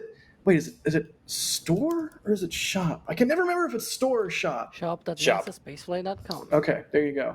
Anyways, merch. Get some if you want, Right here. Hang on. or don't. There. Oh, All right, it went out. let's mosey right along. Shall we? Do we have to do this? Do we have to do this part? I don't want to. I really don't want to do this part. You like Ooh. FAA certifications, don't you, Jack? Oh my Really? god. I really don't want to do this part. Alex, what's going on with the FAA and SpaceX regarding Falcon 9? Well, we're going straight to the letter. Okay. I don't know. I'm gonna talk about whatever Kevin shows on screen. So that's the letter that SpaceX sent to Congress, essentially. I believe it is to the to the Committee on Science, Space, and Technology. Yeah, that's the one that gets always spicy with the meetings and whatnot. I actually have notifications active when they go with those live. But yeah, this whole thing that has happened just boils down to the FAA fined SpaceX for two different things that they say went out of the regulations and whatnot. I have here the number. It is $633,009. They added the $9 probably, I don't know, for a beer or something. But essentially, it is three different violations on two different missions. And this letter that Kevin is showing is sort of like their answer. This is SpaceX's answer, and sort of approaching that to Congress to say, hey, like this is what's going on. This is what we actually uh, think happened, right? So the FAA, the first violation was actually the first two violations on the first mission was on the Satria launch, which was on June 18th, 2023. And it boiled down to SpaceX was using a new launch control center, Hangar X, and apparently was not part of their communications plan with the FAA. And so the FAA says, well, since that it's not on the communications plan, then you get the fine because you have broken the the plans that you have put on your license. The other one was part of that communications plan, and part of the process of that license also included the T-2 hour readiness poll, which was there. Now, what SpaceX says on the other hand is that what happened is that the Federal Aviation Administration, the FAA, took a long time to review all of that. That they essentially, I think it was May 2nd, 2023, they gave them a revised launch license to include Hangar X and the removal of that T-2 hour readiness poll. And what happened at the end of the day was that they tried to get some kind of data on when the FAA might be ready for this, because they initially asked and request the FAA to please get it done by June 1st of 2023, but apparently the FAA was not going to be doing that on time. The FAA did not come to SpaceX until much closer to the launch to when the launch happened, and SpaceX launched anyways. So that's essentially what it boils down to, where SpaceX is saying the FAA took a long time to tell us that they will not have enough time to review this, and we just launched anyways because we think it was not a big deal. And also one of the things that they did in intermediate, sort of like trying to put a patch on it before the launch happened, was okay, since this is a big launch license modification, we'll put just the modification that we are going to be introducing on this launch, which was using the new launch control center at Hangar X. And so that was one of the things that they noted on that letter. But unfortunately, of course, the FAA also did not have time to approve any of that on time for the launch. So when SpaceX launched, none of that was on the launch license that they had to be approved for the time being. So that is what it boils down to. The first part. The second part is the essentially a new RP1 tank farm that they added to LC-39A. And they used it on a Falcon Heavy launch, the EchoStar 24 launch, or Jupiter 3. It's one of these satellites with two different names. And so what happens is that the FAA says that RP1 tank farm is not part of the explosive site plan that they filed way back, when they started with in September 2015, when they started the LC-39A Falcon launch pad operations and whatnot, the explosive site plan and everything. And so because this modification was not included and they launched without including that on their launch license, that means, from the FAA's point of view, they violated a regulation and therefore they had to be fined.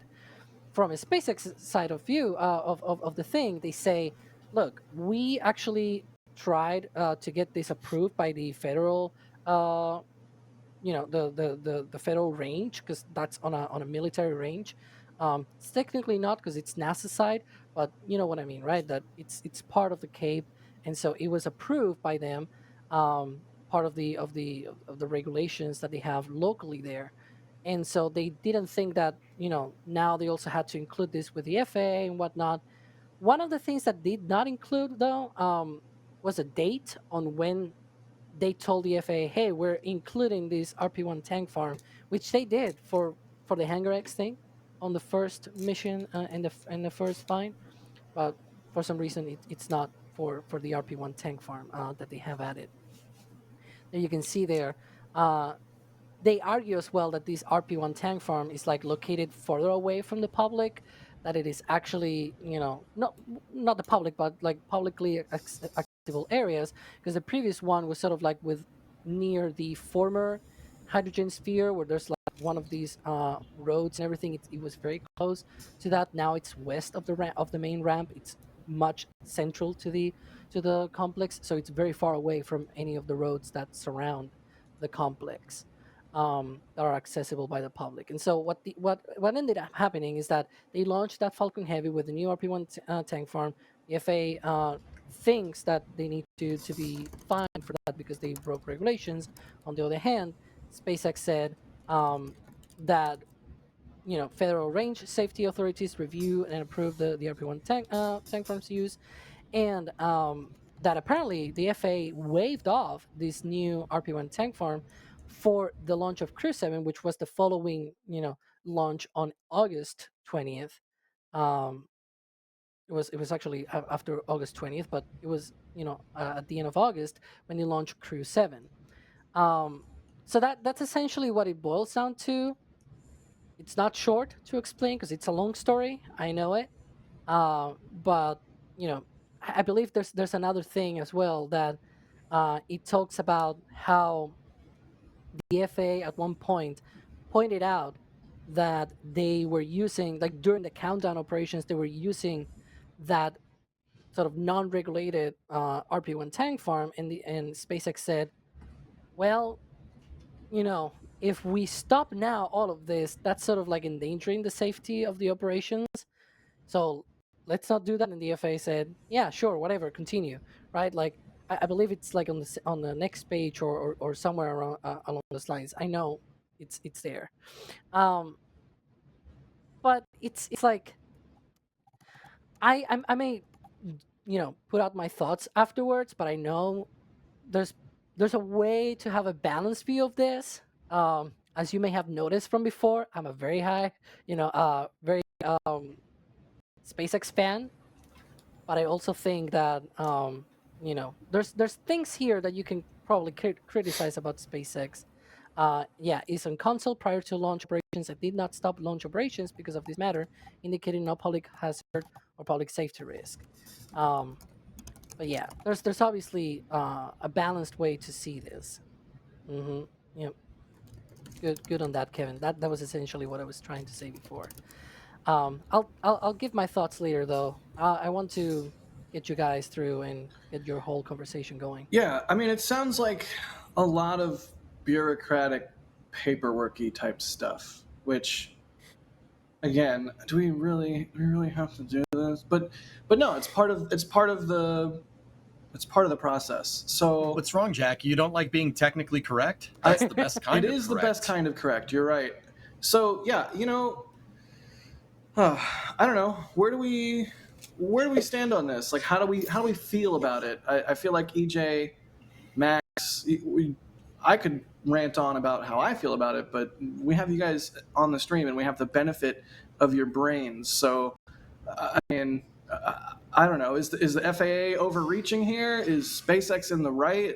I sort of feel like you should follow the letter of the law, even if the law is stupid. But that's me. I mean, Max. I guess we'll start with you in fight mode. What are your thoughts here? You know, it's tough to really pick sides in this unless you share severe loyalty to either side, whether it be the FAA or commercial space or SpaceX in particular. Because at the end of the day, yes, SpaceX violated the law with their Falcon 9 and Falcon Heavy operations, and their excuses don't necessarily seem that's the law. But nothing SpaceX did was necessarily unsafe, and the laws themselves may have needed a bit of updating with the process because of how SpaceX moved. Granted, they submitted their paperwork kind of late, but that's just the pace that SpaceX moves at. So that could be interpreted as, obviously, yes, they broke the law, but also like that's not that significant of a fix.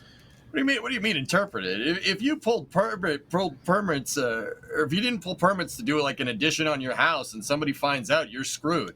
You will pay a hefty fine. I mean, like, once again, I want SpaceX to go fast just like everybody else here, right? Like, I want them to go fast just like everyone else, but you can't, like, breaking the law is not. I'm not sure that that's the best solution. Like, you gotta work with them. Like, I'm sure some middle ground will be found over time. It's not like the FAA doesn't know that SpaceX wants to go fast. You know what I mean? But you also have to keep in mind how these changes are actually implemented when they are in just throughout time. And for situations like this, I always come to the one quote from the movie Moneyball. It's toward the very end. The first guy through the wall always gets bloody. You know, whenever a process needs to be changed and a way of doing business is threatened, or a political structure or a business or a game, anything is structured, people who hold the reins are gonna not go crazy, but they're not going to be able to keep up, and their actions are going to be questionable from, I guess, in this case, from SpaceX's side. So at what point do you have, how do I say this? At what point do we have to just admit that one of SpaceX's actions will serve as a catalyst for structural and regulational reform to accommodate their pace, or to engage some other change within the FAA that would allow SpaceX to move at the pace that they want, if that makes sense? Well, you know, like, Max, yeah, I get you. I get what you're talking about, but, you know, they're using a framework called I think it's like Regulatory 450 framework. You could make the argument that that's actually pretty dang fast for a government agency, considering the amount of Starship launches we've had, like, in the last 12 months. It's pretty dang quick for an experimental vehicle that big, considering this is a new thing for the FAA. The FAA didn't always certify launches, guys. They were billed about 5 years ago. It was how the whole thing works. They were billed as basically the one-stop shop here, right? And since then, I mean, they're approving all these Falcon 9 launches. We know because of what Alex just said. They're clearly in the loop on Falcon 9 stuff. So, I mean, they have ramped up. They have arguably ramped up. They've done a pretty good job at it, I'd say. I mean, don't get me wrong. I want SpaceX to launch a Starship every day. That'd be awesome. That'd be great. And, you know, if anybody could do it, it'd be them. But you kind of, I get it. You know, people are going to rock the boat. First guy gets bloody, et cetera, et cetera. Also Moneyball. Yeah. It's interesting that Chris B is saying that Moneyball is a good movie. It is a good movie. It's a fantastic movie. And it's a good observation. Watch a movie about baseball? I don't think either of you are necessarily wrong. I think regulations need to be updated for the current state of the art in the industry, and I think that SpaceX knowingly violated the regulations. So it's not a fun situation. You can argue that the regulations are stupid and need to be updated or changed. I think that's a fair argument. Yeah, that's fair. But I think, this is me personally talking here, everybody should be held accountable to the law equally. That's sort of the point of a justice system, right? Yeah, we'll just have to see how it plays out. It's not a fun topic. Obviously, we're all fans of spaceflight, and we're all fans of spaceflight being safe. And we're also fans of rapid iteration. That's part of why we even have jobs doing this right now, is because we're in a new golden age of spaceflight. So, Max, you're kind of winning me over a little bit, buddy. I mean, I really do like that quote from you. What was it? The first person through the wall always gets First guy through the wall always gets bloody. And whenever a lifestyle or a way of business or a political structure or society is threatened, and those people in those situations who have control always go, they don't go crazy, or they either go crazy or they just can't keep up with the change that needs to be implemented. Right. And we all know how slow everyone here has been to the DMV. Right. How frustrating has that been when the lines are 3 hours long? That is a governmental, not institution, but it is obvious. Right, but slow DMV is not an argument for I'm just going to drive without a license. Correct. But I was just saying, we all know how fast government agencies can move and evolve. Right. That was the point I was trying to make. Right, and hopefully, I apologize if it wasn't getting there quick. No, you're good. Hopefully, the end result of this is that the FAA is forced to change and evolve to accommodate what's going on here. AJ, your brow is furrowed. Unfurrow your brow and explain your thoughts, sir. I'm just failing to understand why, it's like, oh yeah, the first guy gets bloodied, et cetera, et cetera, et cetera. But they've been able to ramp up Falcon 9 cadence just fine without, this current fine notwithstanding. They've been able to ramp it up just fine. Who's to say that if we just don't keep going on this current track, that we'll eventually get to the point where starships can launch a lot? You guys got to remember, it's not just the FAA isn't just there for, let's certify this flight. Okay, all these changes. They're trying to. They've been given a new duty, right? And I don't think they've necessarily been given the funding for the new duty, but Absolutely that was per that Senate committee the other day, right? But they've been given they have new responsibility as a regulator now, and the idea is to try to make commercial spaceports work like commercial airports, and experimental space vehicles fly like experimental aircraft. That's the whole idea. That was the whole point of making the FAA the one-stop shop. They have scaled pretty dang well, considering the amount of Falcon 9 launches we see, just the sheer quantity of it. And also the fact that, out of all these launches, SpaceX has launched in the past 3 years, 200 Falcon 9s. Only three of them have these fines and violations there. They are ramping up. They are going faster. Don't get me wrong, guys. I want them to launch more. I want more starships. Who doesn't, right? But it's going to, that's the whole thing. They're regulators. A regulator is there to, what does a regulator do in a fluid system? It's not there to impinge or a system or make it less efficient. A regulator is there to make something more efficient in a fluid system, right? So, through this trial and error, through all these launches, through all these experimental flights, you're going to find what the natural bandwidth of regulation needs to be for SpaceX. Right. I don't think they necessarily need to rock the boat. However, one last thing. I don't think they need to rock the boat. However, I don't think they'd make a fuss about this unless they truly saw it as a threat to their bottom line, or they had something. You know what I mean? To be devil's advocate to my own thing. They wouldn't go and make a fuss about this unless there was something, they had something to be see, FAA, you're doing it wrong, right. That's the whole point of their argument. Ideally, and also, this is if I may, go ahead, Max. If I may, real quick, and that's why I was saying at the beginning, there is a case for and against both sides of this, whether it be pro SpaceX or pro commercial or the FAA, for both and against on both sides. But also, we have to zoom out and look at the bigger picture, in that this goes far beyond what Falcon 9 is doing now and what SpaceX's goal is with Starship in the next 2, 3, 4, 5+ years. So, obviously, they want to be doing a lot, and the amount that they are going to have to change to do that potentially in their evolutions, I don't know if the FAA themselves, with people that they have staff there and how many people they have regulating it, are going to be able to keep up with what SpaceX wants to do at their pace. Excuse me. That's where you're going back and forth on this line all the time. Yeah, I think there's arguments to be made on both sides, whether or not, yes, the FAA needs to move faster. Yes, SpaceX needs to actually submit the appropriate paperwork on time according to the established timelines that exist. But speaking of the FAA, we do have a video that just dropped in regards to, if I see you in chat, I see you.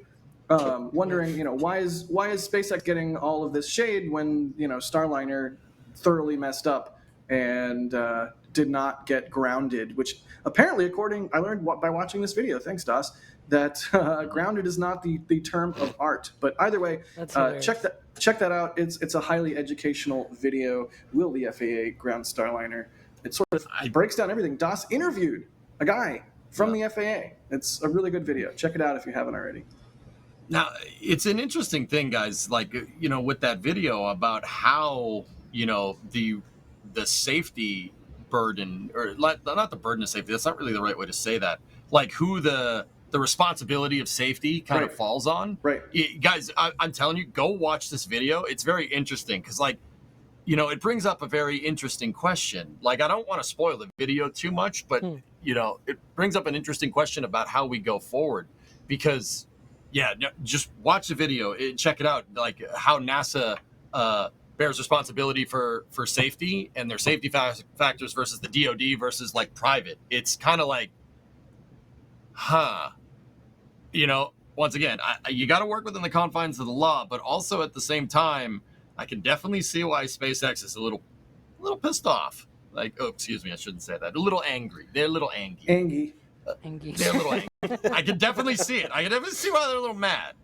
Yeah. Alex, thoughts? Well, I have thoughts that I want to preface. Essentially, you can imagine the type of comments that came out on that video. And, there's always the typical comment, of course, that is like, oh, government, they always are in the way of progress and whatever. And, well, we recently saw anyways. What I'm trying to get to with this is that sometimes there's some fault in the companies themselves. And by that I mean not because the companies are doing something wrong. Like, I totally think that SpaceX did the things that they needed to do, of course. But when you're dealing with a slow-moving government, when you're dealing with something that is very slow, as they already know, why did they do the Hangar X addition to their license May 2nd, 2023, for a launch no earlier than June 1st, 2023? There are, when we made that video, we did not take the FAA, because we interviewed that guy from the FAA. Sorry, I don't remember. His name's Dan. I don't remember his last name, but his name's Dan. Exactly. Thank you to the FAA for talking with us. We interviewed him, and there's a bunch of more things that came out of that interview, which unfortunately we were not able to fit in the video, of course. Dan Murray. Thank you, Kevin. Dan Murray. Thanks, Kevin. And so, but we did not take his word for granted. There's a bunch of comments, especially in that video, saying, oh, you just took what he said and just ran with it. We actually checked the regulations. Like, there's a whole website, the Code of Federal Regulations, that you can visit. We leave it even in the comments where you can check this out. All of the things that he talks about, how things are being regulated, and how there's like Part 417, Part 450. Like, there's these different regulations, these different umbrellas where all of these rules fall into, that companies need to follow, and every company is hold to this. Okay, and there's no other company that apparently seemingly gets this paperwork like a month before a launch. And that's what I'm getting to. And Kevin, you can pull up what you have prepared, because Hangar X started being built in 2022, and plans for it, this is from 2021. Why was not this added well ahead of time? Why did SpaceX add this May 2nd, 2023, a month before a launch, right? That's my take. And this is like, again, don't take me wrong. I just, like, in the previous section, I ranted, like, for Falcon 9 and that SpaceX, whatever, right? Like, I'm not against the SpaceX with this. I'm just saying, dudes, do your things on time, right? It's like this friend that is always like slacking at work or something like that. It's like, dude, do your things, right? It's like, Don't look at me. you know, Why are you things looking at gonna me? be. Don't look at me. Why are you looking at me? Get the ads, Jack. The ads. Do your You need to job. record them. but no, it's true. Like look, this is like with the best intentions, right? It is not the first time we've seen SpaceX being late to paperwork. They are very, very fast with hardware, but unfortunately they seem very slow with paperwork. When they did the PA, the Programmatic Environmental Assessment for Starship at Starbase, they built the foundations for the OLM back in 2020. That PA it began in 2021, a year after, right? And then it took until and these are processes that the company themselves, they start, and because they propose to the FAA, hey, we're gonna do this, let's do this.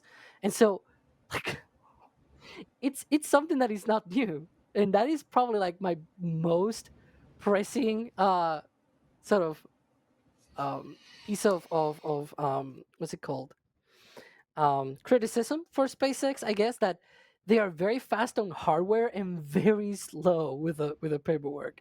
They blame the FAA and and other agencies sometimes, and it's like, but have you actually done this on time, right?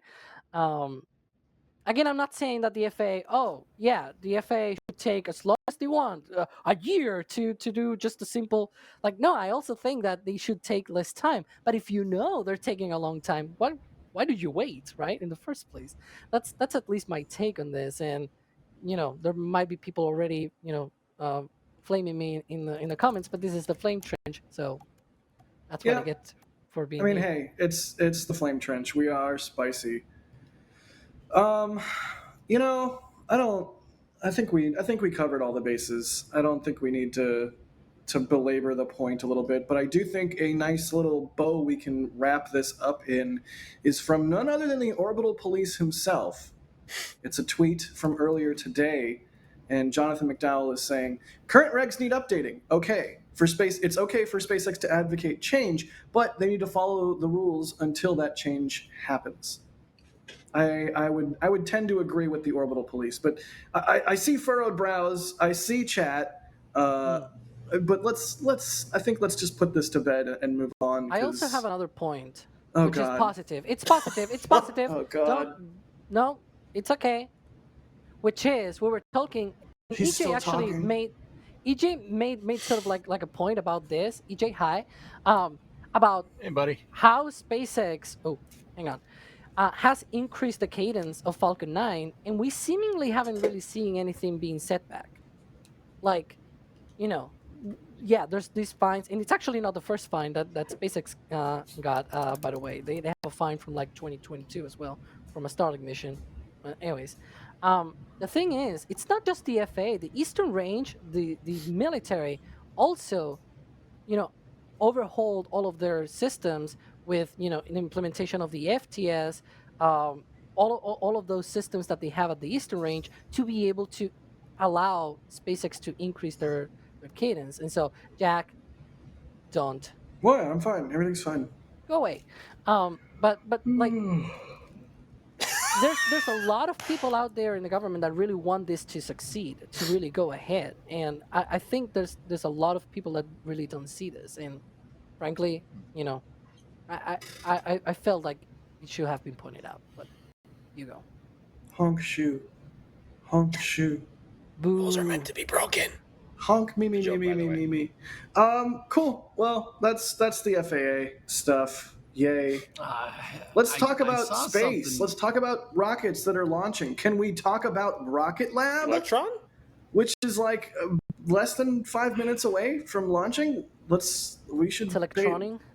It's about to do Electron things. It's Electron be electronic. They're going to change their orbital. That's a chemistry joke. It's gonna decay. And They're going to release a change their photon. orbital. Who up changing their orbital right now?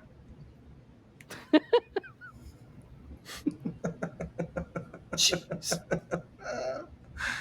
Oh yeah, so we're keeping our eyes on Rocket Lab. They should be launching here in just a few minutes. Hopefully, we can bring that up and watch it live. But speaking of watching things live, we're also keeping our eyes on Starbase. where a lot of hardware has been rolling around, which we will get to here. Looks like they are about to lift the hot stage ring in Starbase. If you're keeping your eyes on Starbase Live, as you should be. So yeah, we will. We're sort of. It's like we're a chameleon right now. We're like looking both ways. It's like, which way do we look? What do we do? But yeah, I think until we jump over to Rocket Lab, we could just sort of start running down everything that's happened in Starbase. Or should we just start talking about Rocket Lab? I don't know. It's like minutes to go. Minutes from now, yeah. All right. Yeah, we're doing Rocket coming Lab. up real quick. We're doing Rocket Yeah. Lab, baby. We're doing Wait. this. I guess Can we we're do doing Rocket Rocket Lab? Lab now. We are. 3 minutes and 30 seconds. They're launching a pair of Kinesis satellites, right? Yep. It's the same customer that launched when you and I were there, Jack. Nice. Kineas, is that how you say? I do not know how to say this. Kineas. I don't know if it's Kineas or Kineas. Kineas? Yeah, it's something like that. Yeah. I'm not trying. It's also the first You guys launch do it. from 2 minutes. LC-1A since like summer of 2022. Right. When we went there, they were talking about how they had just refurbished Pad A there. For the launch that we saw, the 50th launch, they launched out of Pad B. LD on mission. From now, there should be no red flags on your critical LCCs. Beacon boy. LD mission. Please lock auto sequence and confirm. Auto sequence locked. Confirm all expected primary flight computer ASGOs are green. All ASCOs are green. Okay, I we're like go green. for auto sequence start at T-2 minutes. LD is go for launch. LC-1's just so pretty. The prettiest. Gosh. The prettiest. First launch from LC-1A since July 2022. All right.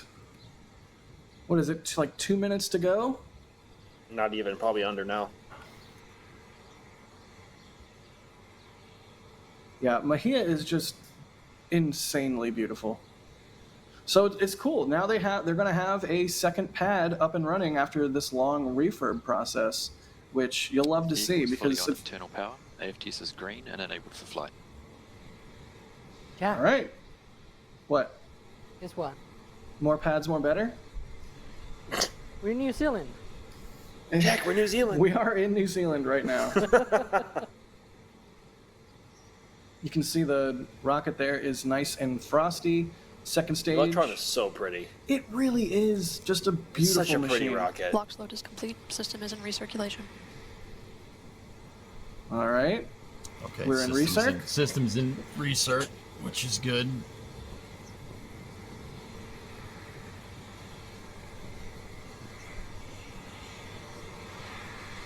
Is that a shot from range control? Yeah, I think so. Looks like it. Oh, wait. Looks like Kevin's trying to make sure we are as up to date on here as possible. Anti-geyser Good is old disabled. YouTube. Yep, that looks like this angle is from range control. Nice. That's where you and I watched launch from. That was just a call for LOX anti-geysering. The Stage 1 anti-geysering and stage systems 2 are tanks are pressed for flight. High flow engine purge. systems that they. Okay, high flow engine purge. LOX anti-geysering is something that they use to make sure that the LOX doesn't bubble up and cause a pneumatic geyser inside of the pipes. They're going to shut that off because they're shutting off plumbing. They're shutting off the fuel lines to the rocket.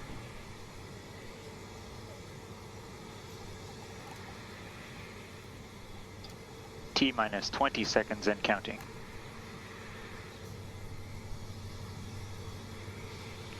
Let's see if it lifts off. Come on, baby. 10, 9, 8, 7, 6, 5, 4, 3, 2, 1. Lift off.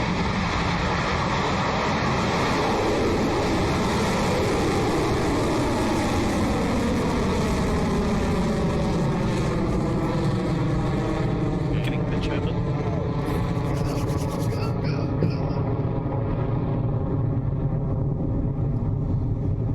Go, baby, go! All right, that was a good lift off of Go, baby, go! Stage 1. Kineas killed the Radiant Star. Such a unique sounding T plus rocket. 35 seconds and counting, and we are well on our way to space. Our 53rd Electron rocket has taken flight, and it's headed to orbit with its payloads for Kineis. Up next, you'll hear the call from max Q, or maximum aerodynamic pressure, the point in flight where Electron experiences peak structural load. The GNC operator on console will give us the call that max Q is approaching, and then we'll hear for confirmation that we have passed through that gate. Oh, you can see the whole Mahia Peninsula. Oh! That is gorgeous. Hey, Max, there's that Such a road. beautiful place. There's that. Hey, Jack, we were there. Cleared max Q. They're through Max Q. Max Q, good to know. And there we have it. Confirmation Electron has passed through max Q. We are now at 19 kilometers altitude and traveling over 2,700 kilometers an hour. And next up, we have 3 key events: main engine cutoff, or MECO, stage separation, and stage 2 engine ignition. MECO is when all 9 Rutherford engines shut down to prepare for the next phase in flight. And after those engines shut down, Electron's first and second stages separate. Then finally, the vacuum-optimized Rutherford engine on Electron's second stage ignites to propel the mission through to an elliptical transfer orbit. Those 3 events all take place in a quick succession over just a few seconds, so let's listen in for those calls. Really beautiful imagery on this one. You can see the whole entire Mahia Peninsula. 15 seconds to staging. MECO and stage step is always a nail-biter for Electron. Look at the speed. And compare it to Falcon 9, as we talked before.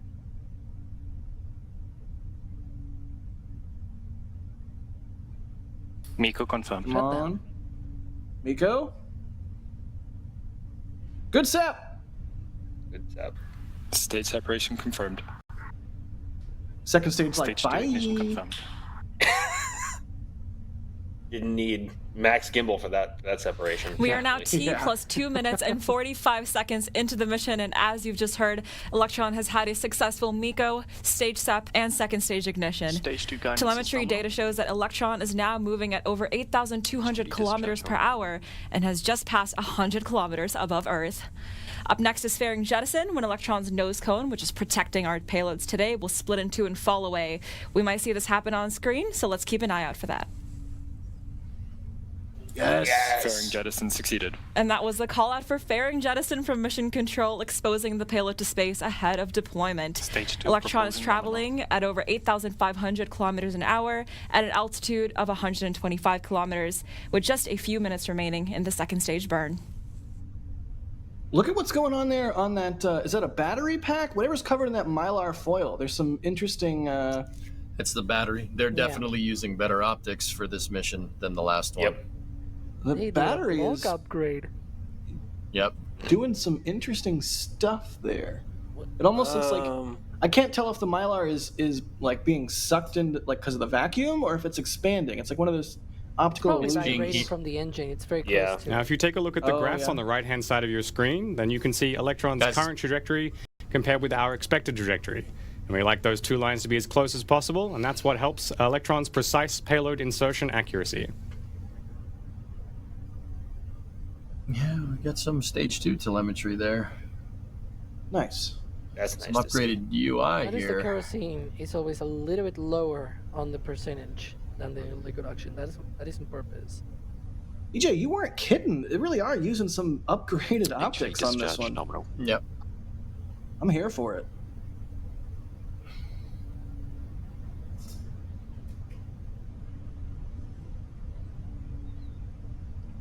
Continuing to thrust those two satellites Some of into you orbit. may be wondering how IoT satellites impact your daily lives. These satellites connect devices. Okay. No. Something is Go ahead. One of the bolts on the that's connecting the nozzle extension. Yep. You see that? Oh, There's yeah, look at that. I don't know if that's a reflection or something. Something is not going on. Something a little weird's going on there, but it could be the nicer camera. Maybe we've seen that before. Yeah, look at that. Interesting. It does look like it's expanding.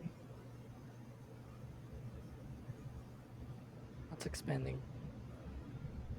Alex, Now, the flange where the nozzle extension attaches. You see that?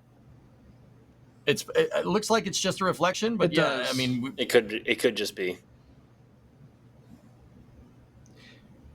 Especially the way that it's vibrating like that, it does look like the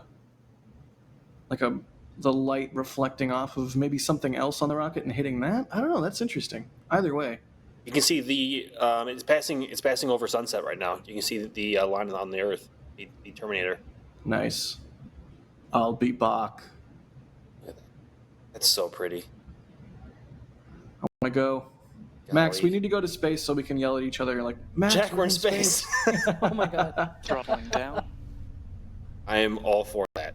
I think we're coming up on battery hot swap. Yep.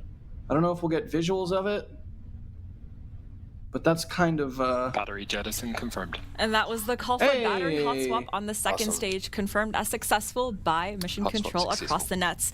Up next is the final stage of Stage 2 flight, including SECO, or second engine cutoff, followed by kick stage separation. This is where the kick stage, carrying the 5 Kinetic satellites, separates from Electron's second stage. That final engine cutoff is coming up just shy of 9 minutes, so only about 3.5 minutes to go. it's a long second stage burn. 6 minutes. What do you expect? I don't know. What should I expect, Alex? You're the one with the spreadsheets. This is like as close to a mini Falcon 9 that you can get. Like even the speed at staging was like 8,000 kilometers per hour, and the burns is like 2.5 minutes on the first stage, maybe 6.5 minutes on the second stage. It's pretty much like Falcon 9. And also nine engines on the first stage. 9 inches on the first stage, 1 vacuum optimized on the second. Like, yeah, this is as close as you can get to a mini Falcon 9. fellas, I might be just seeing things because there was a reflection on that bolt, or that spot where that reflection originally started. Is that part of the nozzle glowing a little brighter than everything else, or is it just me? There's some spots where it's brighter, like on the left side of the nozzle in this view. There's also kind of like a brighter spot. I wouldn't. think Yeah. at So one point. Yeah, I see it. Go ahead, Yeah, Alex. I think at one point it was Peter Beck who told Tim that it was related with the injector, I think, or something like that. well, I thought that the was darker the spots sparks on the coming out. nozzle is where the heavier film cooling is passing over the nozzle. So that's why you aren't getting those hot spots. I wonder why it's those spots. asymmetrical though. That's interesting. Yeah. It's now T plus 8 minutes 18 seconds, and we're fast approaching second engine cutoff. And just before that happens, the Rutherford engine will begin to throttle down in preparation for shutdown, which is scheduled to take place at around 9 minutes into the mission. So let's listen in and wait for that confirmation. I'm hoping to see maybe we get a view of the kick stage. That would be cool. That would be awesome. There are some One of- missions where they sometimes have a video of that. Coming up on Kickstage, Sep, and Seco here in just a second or two. Or 10. Seco confirmed. There's Seco. Yes. There you go. Engine purge out right there. Stage 3 separation confirmed. There we go. Nominal transfer Great news are from Mission Control. The second Hey, nominal transfer orbit achieved. Let's go, Rocket Lab. You'll Good love job. to see it. No kick You'll stage, love to see it. unfortunately. All right, well, that was Love fun. to see it. We got a little bonus launch on the Flame Trench this week. All right, I guess this is the part where we talk about Starship. This thing right here. What's that? This thing. It's And this it's one. a thing with the Right they put the sticker on that one for I don't know why, because they're not going to catch it. Doesn't They're make catching sense. this one though. Yeah. Yes. Here, there. So yeah, let's just start at the beginning, I suppose. Oh wait, no, this is not the beginning. This is right now. They're moving 31. It's a cold morning of November. When will then be 2018 now? when Starhopper began construction. I think now is then, EJ, or is then now? What happened to then?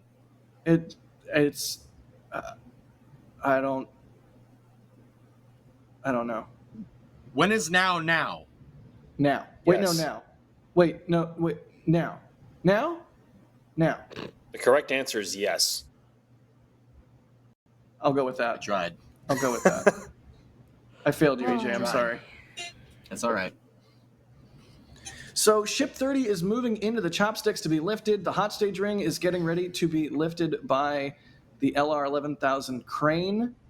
And this is Ship 31 at the production site. So last night, we had a rare treat, the first time ever, actually, that they've moved a ship and a booster and a hot stage ring all in the same road closure. 31 coming back to the production site from Massey's, and Booster 12 rolling out to the launch site with its hot stage ring leading the way. And then today at noon, right on the dot, they also rolled out Ship 30, which you can see there sort of peeking out from behind Booster 12 there, which again, as I said, is moving into the chopsticks. So we should see a lift of the ship here relatively soon, although of course they got to get that hot stage ring on the booster first, which the LLR 11,000 looks like it's getting ready to do. So no shortage of hardware moving around in Starbase. Here you can see some shots of that roll of Ship 30. Oh yeah, also, I'm just going to throw Kevin under the bus here. Also, speaking of hardware moving around, SpaceX moved the payload section for Ship 34 out of the high bay out of the Star Factory and into the high bay.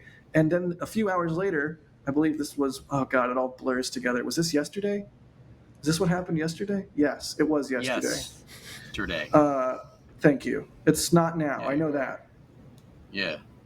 But yeah, I got you. Yesterday, they also rolled out Ship 34's nose cone, also into the high bay, and they're going to be stacking it on the payload section, and then pretty soon we'll probably see that assembly move over to Mega Bay 2 for continued stacking of the second version 2 Starship. But yeah, I mean, it's like there's so many things going on. Oh yeah, also Ship 31 did a 6-engine static fire, and we got a full duration slow-mo video from SpaceX all the way from startup through shutdown. Did you see that, Max? Did that blow your mind? Because it blew mine.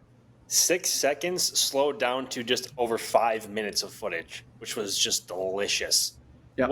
What gets me every single time is the startup and shutdown transients of the RVACs. Every time. It breaks my brain, honestly. Seeing the shock diamond start at the top of the nozzle and then progress down and then form properly, coherently, and then at shutdown, seeing it sort of go wee back up into the nozzle, and the little shock diamond belches that it does. It's just belches, diamond belches. I like that.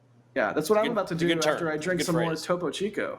Wait, you can't see it. You can't see it. Oh wait, there it is. Okay, Jack, you tried to throw me under the bus, yes. But I'm going to throw Adrian under the bus because the nose cone was not in our dock, but I finally got it. There it is. There it is. It's a beautiful looking cone, if I may say. Or is it pointy? Is it technically an? Oh God, what's that word? Ogive? Ogive? I don't know. Ogive. EJ, how do you say that word? What? I don't know what word you're talking about. Okay, I thought you would know that word because you're really smart. Not smart enough, I guess. Max knew it, and Max is really dumb, so I'm kind of surprised. What? Talk about throwing me under the bus now. Okay. All right, hold up. Or did he throw you? Take me off camera really quick. I gotta close my blinds. I look like I'm in light prison right now. Sounds like a skill issue. Max. Jack. Hi, EJ. How you doing? I'm great, man. How are you? Not too bad. It's quite a nice sunset going on behind you right now, isn't it? Yeah, it's pretty good. Wait. Why do I get 39B and everybody else gets Starship stuff? Because you're our resident SLS stan. No, I'm not. Yes, Phil you Sloss are. is. Yes, you are. No. Philip Sloss is the SLS encyclopedia. It's a good rocket. What do you want? It just has a terrible upper stage. This is what I'm talking about. Orange rocket, good? Question mark. It's a plenty capable vehicle. It's just when you try to design a rocket and say you'll design the upper stage a little bit later, it doesn't end pretty well. That's a really bad idea. That's a really bad idea. I would agree with that. All right, Jack, I'm finally ready to talk about a static fire after scrambling to find the nose cone. Right. Okay. Well, I'm done talking about the static fire. We already talked about it. So let's move on. No. You're going let's to move talk on. about the static fire now. No, we're moving I'll on. do it. So then, I'll do it. then the thing that happened that oh look, it's my shot of static fire from a boat in the Rio Grande, and also a shot of static fire from Rocket Ranch's outpost There's no viewing location. excavators in sight. Mary also has one too. Oh, I haven't seen it yet. You haven't seen Mary's Jack? I haven't seen it yet. Kevin, can you scramble again and grab Mary's video out of the drive? I don't know about you guys. I want to see this slow down static fire. You love this. Yeah. You love doing this to Kevin. All right, slow down static fire. Let's do it, and then we'll look at Mary's shots. No, first we're going to look at Mary's photograph. Kevin loves me right now. Like I am Kevin's favorite person right now. The scatterbrain nature of this entire segment. It's like ship 26, Jack, right? It's like right up there. Yeah, on the absolutely. That's a cool shot. I love how you can see the flame as the sort of combustion products that are expelled out of the Raptor before startup is just like burning off. That's really cool. You can also see the shaking, like the condensation being shaken. Right, and it almost looks like a shockwave in the plume there. Really great shot from Mary. What that's capturing, Jack, is the overpressure event that happens from starting up the engines. There's, for a split second, the engines throw a lot of gas down into the flame bucket. Right. There's already a lot of atmosphere down there, so you get overpressure inside, and that's what makes that big, like, kind of mushroom cloud out the flame trench. Nice. So it also happens during launches for shuttle and also SLS. So. Yeah, the overpressure. Every rocket has an overpressure event. Some overpressure events are less equal than others. Yes. Some are better than others, visually at least.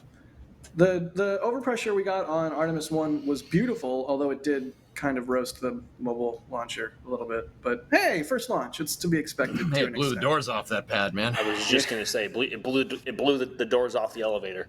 Nice. That's pretty awesome. Cool. All right. Wait, what are we going to do next? Are we doing Mary's video or are we doing the slow-mo video? Kevin?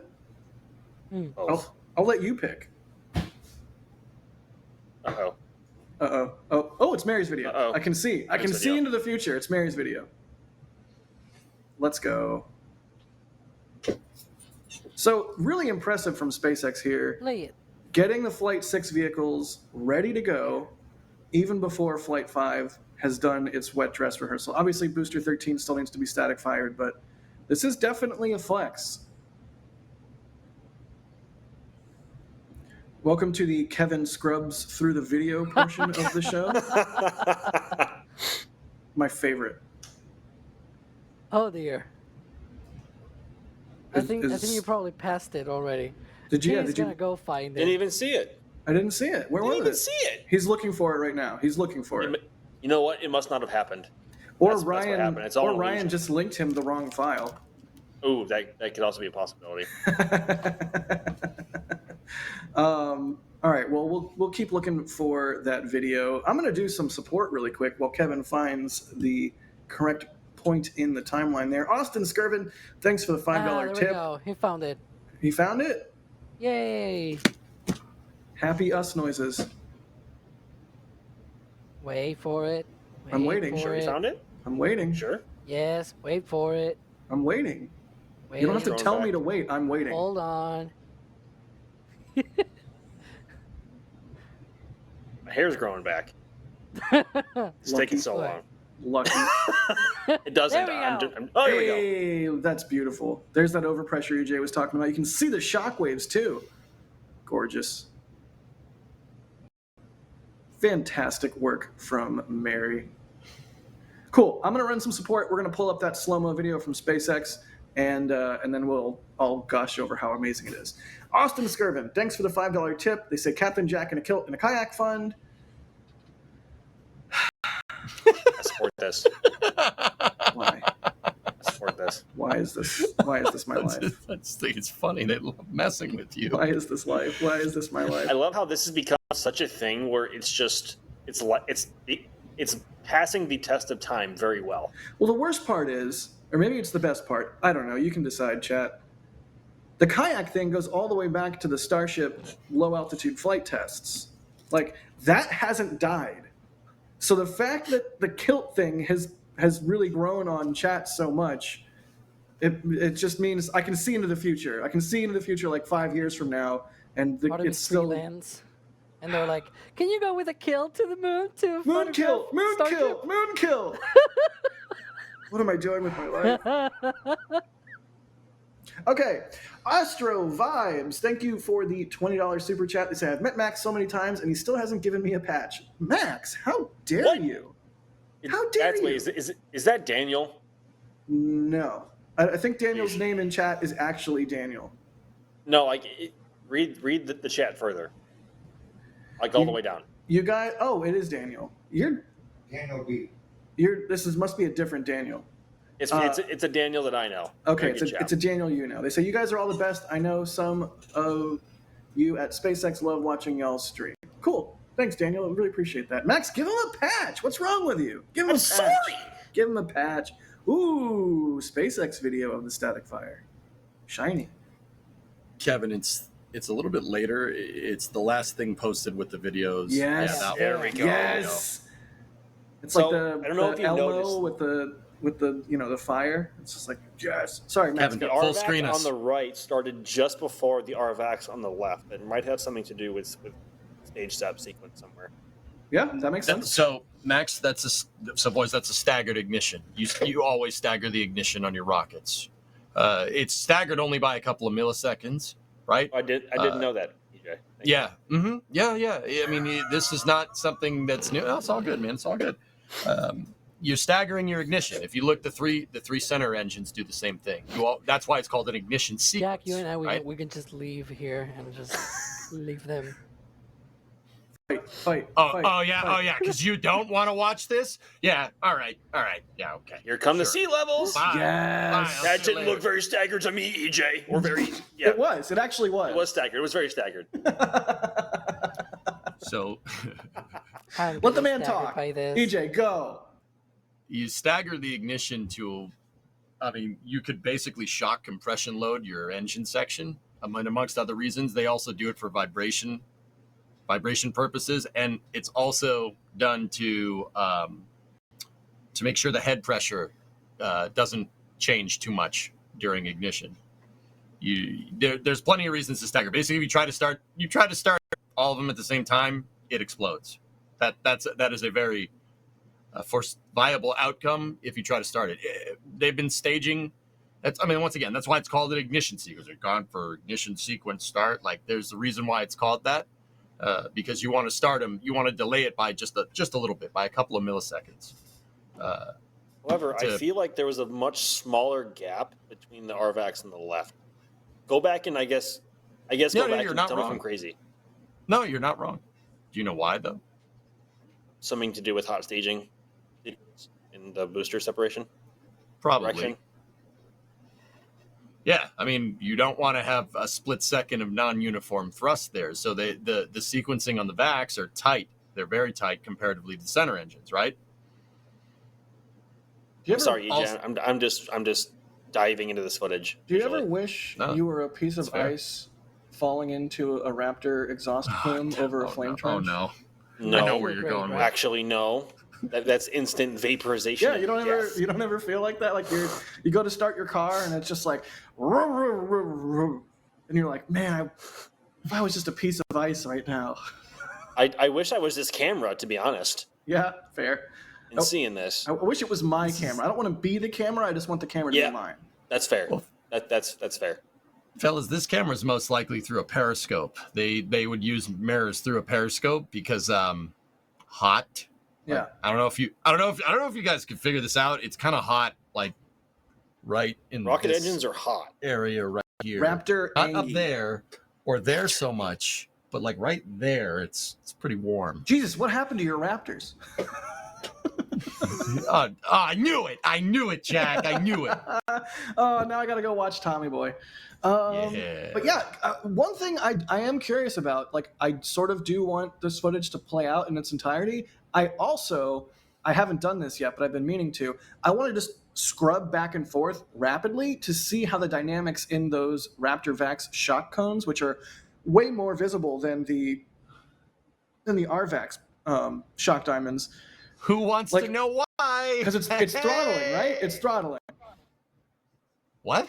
It's the shock diamond changes as they throttle or reach full power, right? Well, yeah, but why don't the center ones have it? Why don't they have it? Because the RVACs are optimized obviously to operate in a vacuum, and so it's. I'm just watching. I'm sorry. I'm getting so distracted.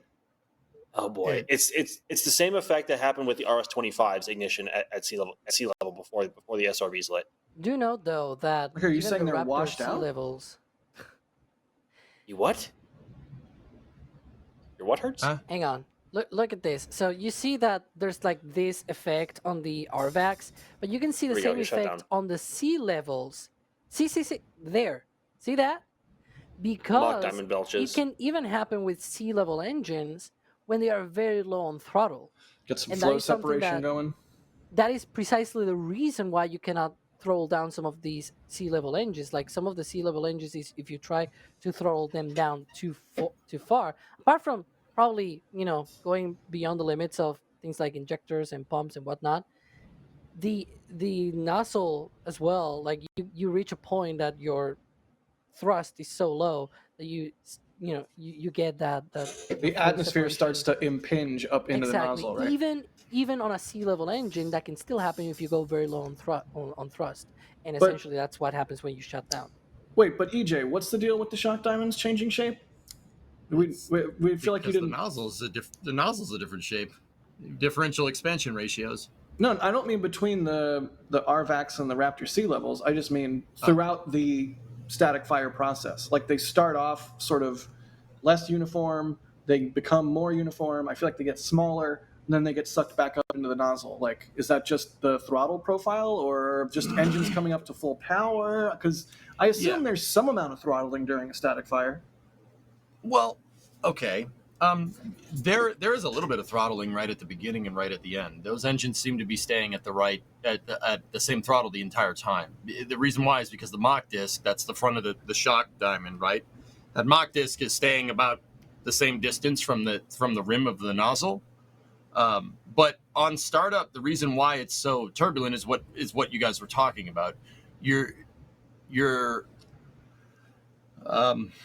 chamber pressure and your mass flow rate aren't sufficient enough to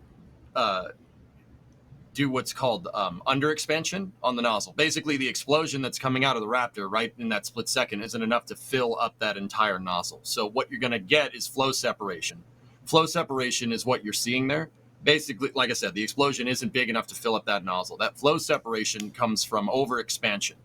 Right? That overexpansion happens when you're throttling a rocket engine up. You're basically getting it ready to go. So that flow separation that happens is the atmosphere is creeping up inside of the nozzle, and it's causing turbulence inside of the nozzle, which is why the flames are kind of all over the place when the thing starts up. Right? You see the same kind of effect happening when they shut them down. That's what the disc going ooh, up and down. That's what that's all about. Wait. Sorry. What is it? What does the disc do? How'd it going, go? ooh. Okay. Thank you. Yeah. Thank you. And the reason why you see the Mach discs at all is because what's called the expansion ratio. A plain English way of saying that is the nozzle's a different shape. The RVACs have a very the expansion ratio on the Vectors is very similar to the shuttle. It's not that far off from the RS-25, from what I can tell. I haven't dug into it. It looks similar, guys. I don't know. But a similar shaped nozzle is going to give you a similar flow phenomenon to a shuttle motor. That's why they kind of end up looking like it. And also, if you speed up the footage to, I guess last in full time, so speed that entire 5 minutes worth of video up to 6 seconds, you will actually see that the RVACs do actually throttle up after ignition. Mm-hmm. All right. Also, Vectors. Yes, that's a technical term. Yes, Vectors. It's a widely accepted industry standard term. I actually really like Vectors. But then what do you call the sea level ones? Slactors? Oh my god. Raptors. Just stop Sectors. it. Stop it. No. Alex is done. I think we're physically hurting Alex, which is fine by me. Slactors, Slactors and Vectors. What's wrong? What's your problem? Hoppy. Hoppy. Conky. Hoppy. Conky. Europey Clippy.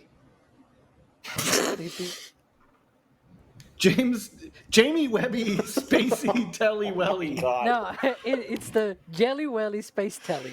Thank you. Jelly Welly Space Telly. Yeah. How do you feel Thanks now? to Molly for You that. still want to say Hoppy now? Clippy just like broke my brain, but yes, it's still Hoppy. All right, then I'm gonna call it Europey Clippy. If you're gonna call it Hoppy, I'm gonna call it Clippy. That's fine. That's your prerogative. You're free to do so. That you're okay with this is mind-boggling. Oh, hey, look. Ooh. More Raptor. Oh my gosh! Yay. This is like full-on Saturn V vibes with the ice falling. It really is. I just want to be Speaking one of of those flakes of Raptor. ice, really. Just like one of those flakes of ice, just gone. Be so nice. It's interesting, fellas, when you see the center engines turn on, the ice goes from going away from the camera to going towards it. The reason why is that overpressure event from starting those three. You get 2 overpressure events because of the ignition staging, right? So the pressure goes out, and then it comes back in. So the reason why the ice is falling inwards, falling away from the camera in these shots, is because the rocket engines are forcing gas down so much that it's actually causing a vacuum into the flame trench. Hey, said the thing. It's the name Ding, of the ding, show. ding, ding, ding, ding, ding, ding, ding. You said the thing. You said the thing. It's the name of the show. Look at that. It's basically creating a vacuum, and all that ice gets sucked down in. I mean, Max, you said it was like the Saturn V. Saturn V did the same thing. You could see the RP1 mixture get blown up and out of the ML on with the Saturn V, and then sucked right back down in. It's the same thing, but you see it happening twofold here because of the ignition sequencing. Just absolutely beautiful footage. And then if we can get to the Kevin, can you move towards the end of this, or if you want to show what I was talking about there, do it. When Arvec Stubby. Stop. No. Stop it. No. You're doing this. You should do see that. right there.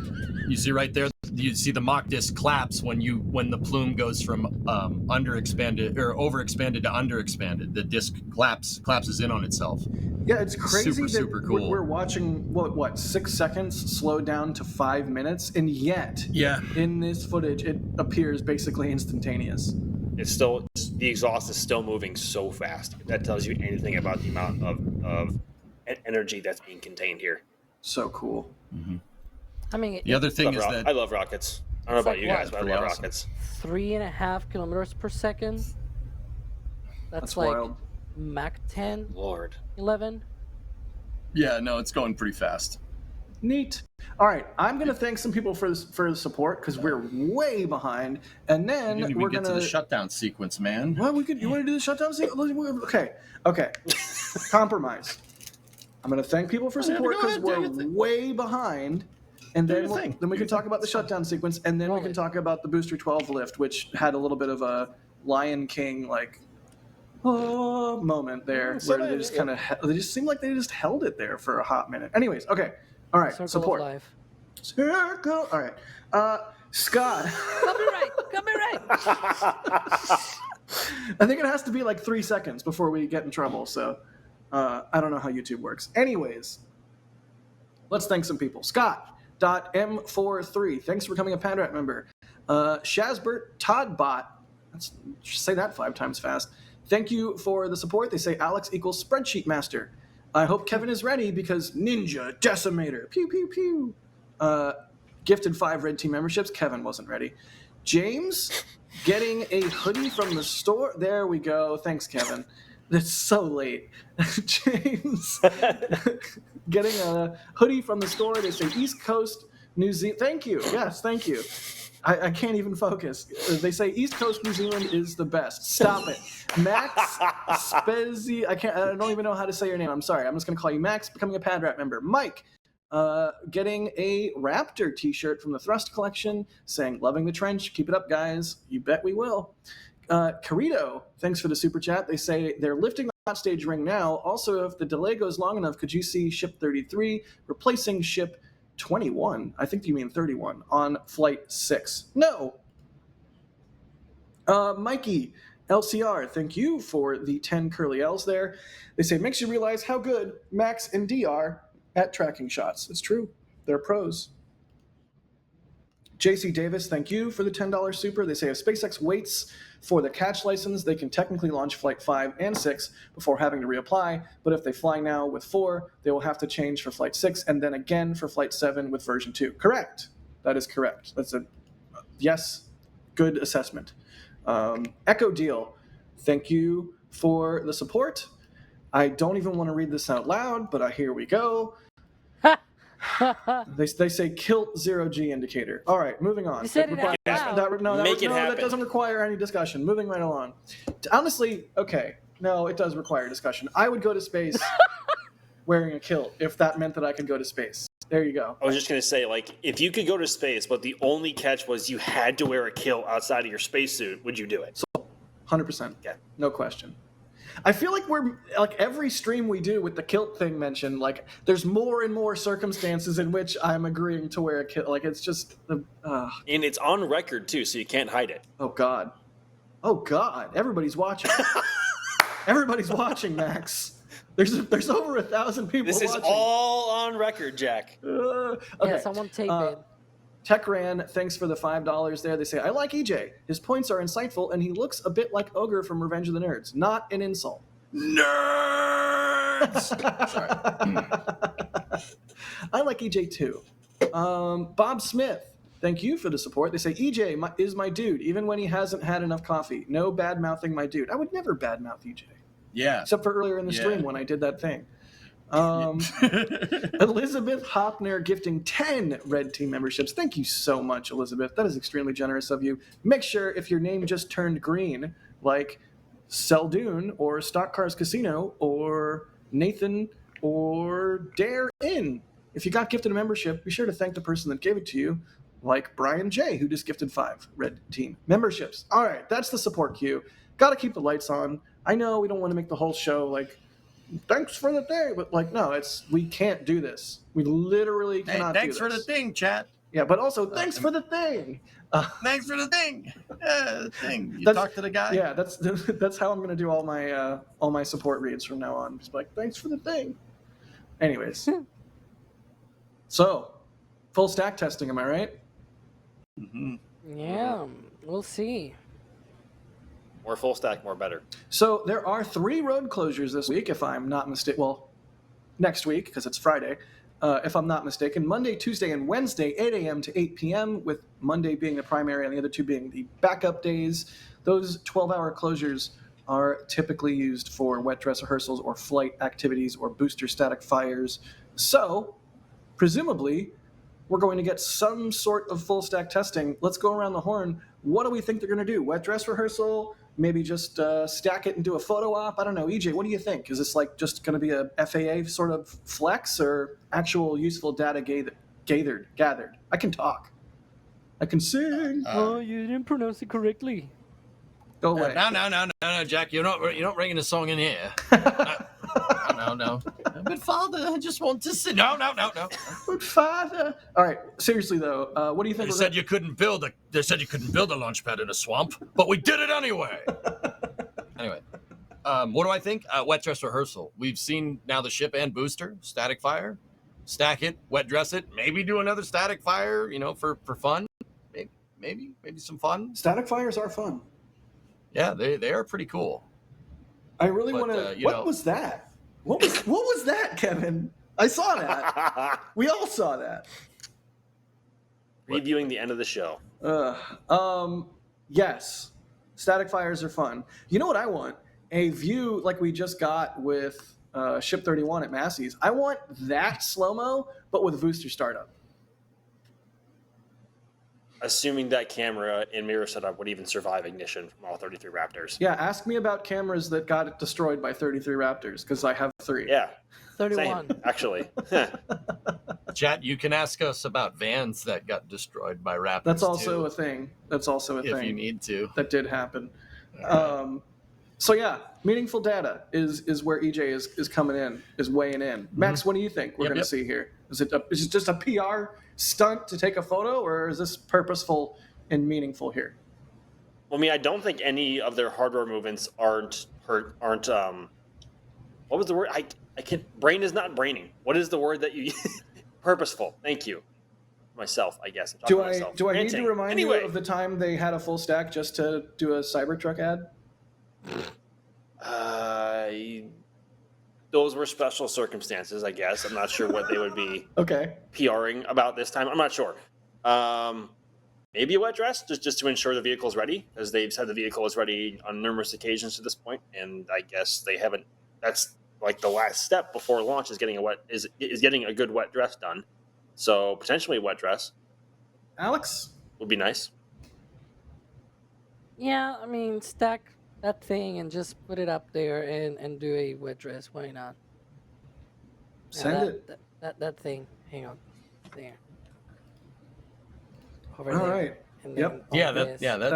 Yeah, it's nice. Thank you. It's a nice thing. Thank you, Alex, for your best weatherman impersonation. All right, let's do some more questions. You guys down for questions or nah? Questions. I mean, nah, kind of. Questions. Yeah, yes, I am. All right, Yes, well, I am. that's it for the Flame Trench this week. Thank you. No, I'm kidding. Questions. Six String Simpleton is asking, how long is Jack's beard going to be by Flight 5? About that long. About that long. I've actually been trimming it. I've been breaking the rules. I have been trimming it. Sometimes it's just... You should let the hair in your head grow out until Flight 5. Max. No comment whatsoever? Nothing? Do you actually think, or were you joking? You should. Why not? There is no hair. There is no follicles in this entire general region. For me, it's here where stuff doesn't grow, but here stuff likes to grow. Yes. I don't know how it is for you. No, it's the same. Let that grow. Yeah, I look like Mr. Burns real fast if I let it grow. So I'm just not gonna. No, I'm just not gonna do it. I'm sorry, Jack is not allowed to do that because we are sponsored by Henson Shaving for the next 3 months. So, sorry, Jack has to shave. Dang it. Yeah, that's not... The EA sponsorships. Well, I mean, it's a really good razor, to be fair. And I'm not just saying that because they're sponsoring us. I actually have been shaving way more. Which is why I'm not going to do it, Max, unless you do it with me. Not a chance. Not a chance. Phew! All right, questions. Lorids DK asking, could the FAA potentially prepone? Is that a word? Is prepone a word? I guess it is now. Could the FAA potentially prepone the IFT-5 launch license to an earlier date if the environmental assessment analysis shows no issues, or are the 60 days of waiting immutable? I actually don't know the answer to that. I think they can. It's on a 60-day assessment term, and if they can extend it, they can definitely shorten it. I mean, look at the other investigations that they've done with Falcon 9. They can. Yeah, I'm pretty sure they can. At least, whether they will or not, I don't know. Yeah, probably. We're looking through we were looking through the regulations for the FAA video that we released yesterday. There are a lot of words, usually when they say X thing needs to be done, 60 days beforehand or whatever. Like, I feel like that's maybe what's happening here. That it's probably one of these things that they needed to do like at least 60 days beforehand. I don't know. Yeah, for example, like a mishap investigation can be up to 180 days. Like the FAA has 180 days to respond to a mishap investigation, but it's never actually been that long. Mm-hmm. Most of the wait has actually been SpaceX waiting for SpaceX to submit the report to the FAA.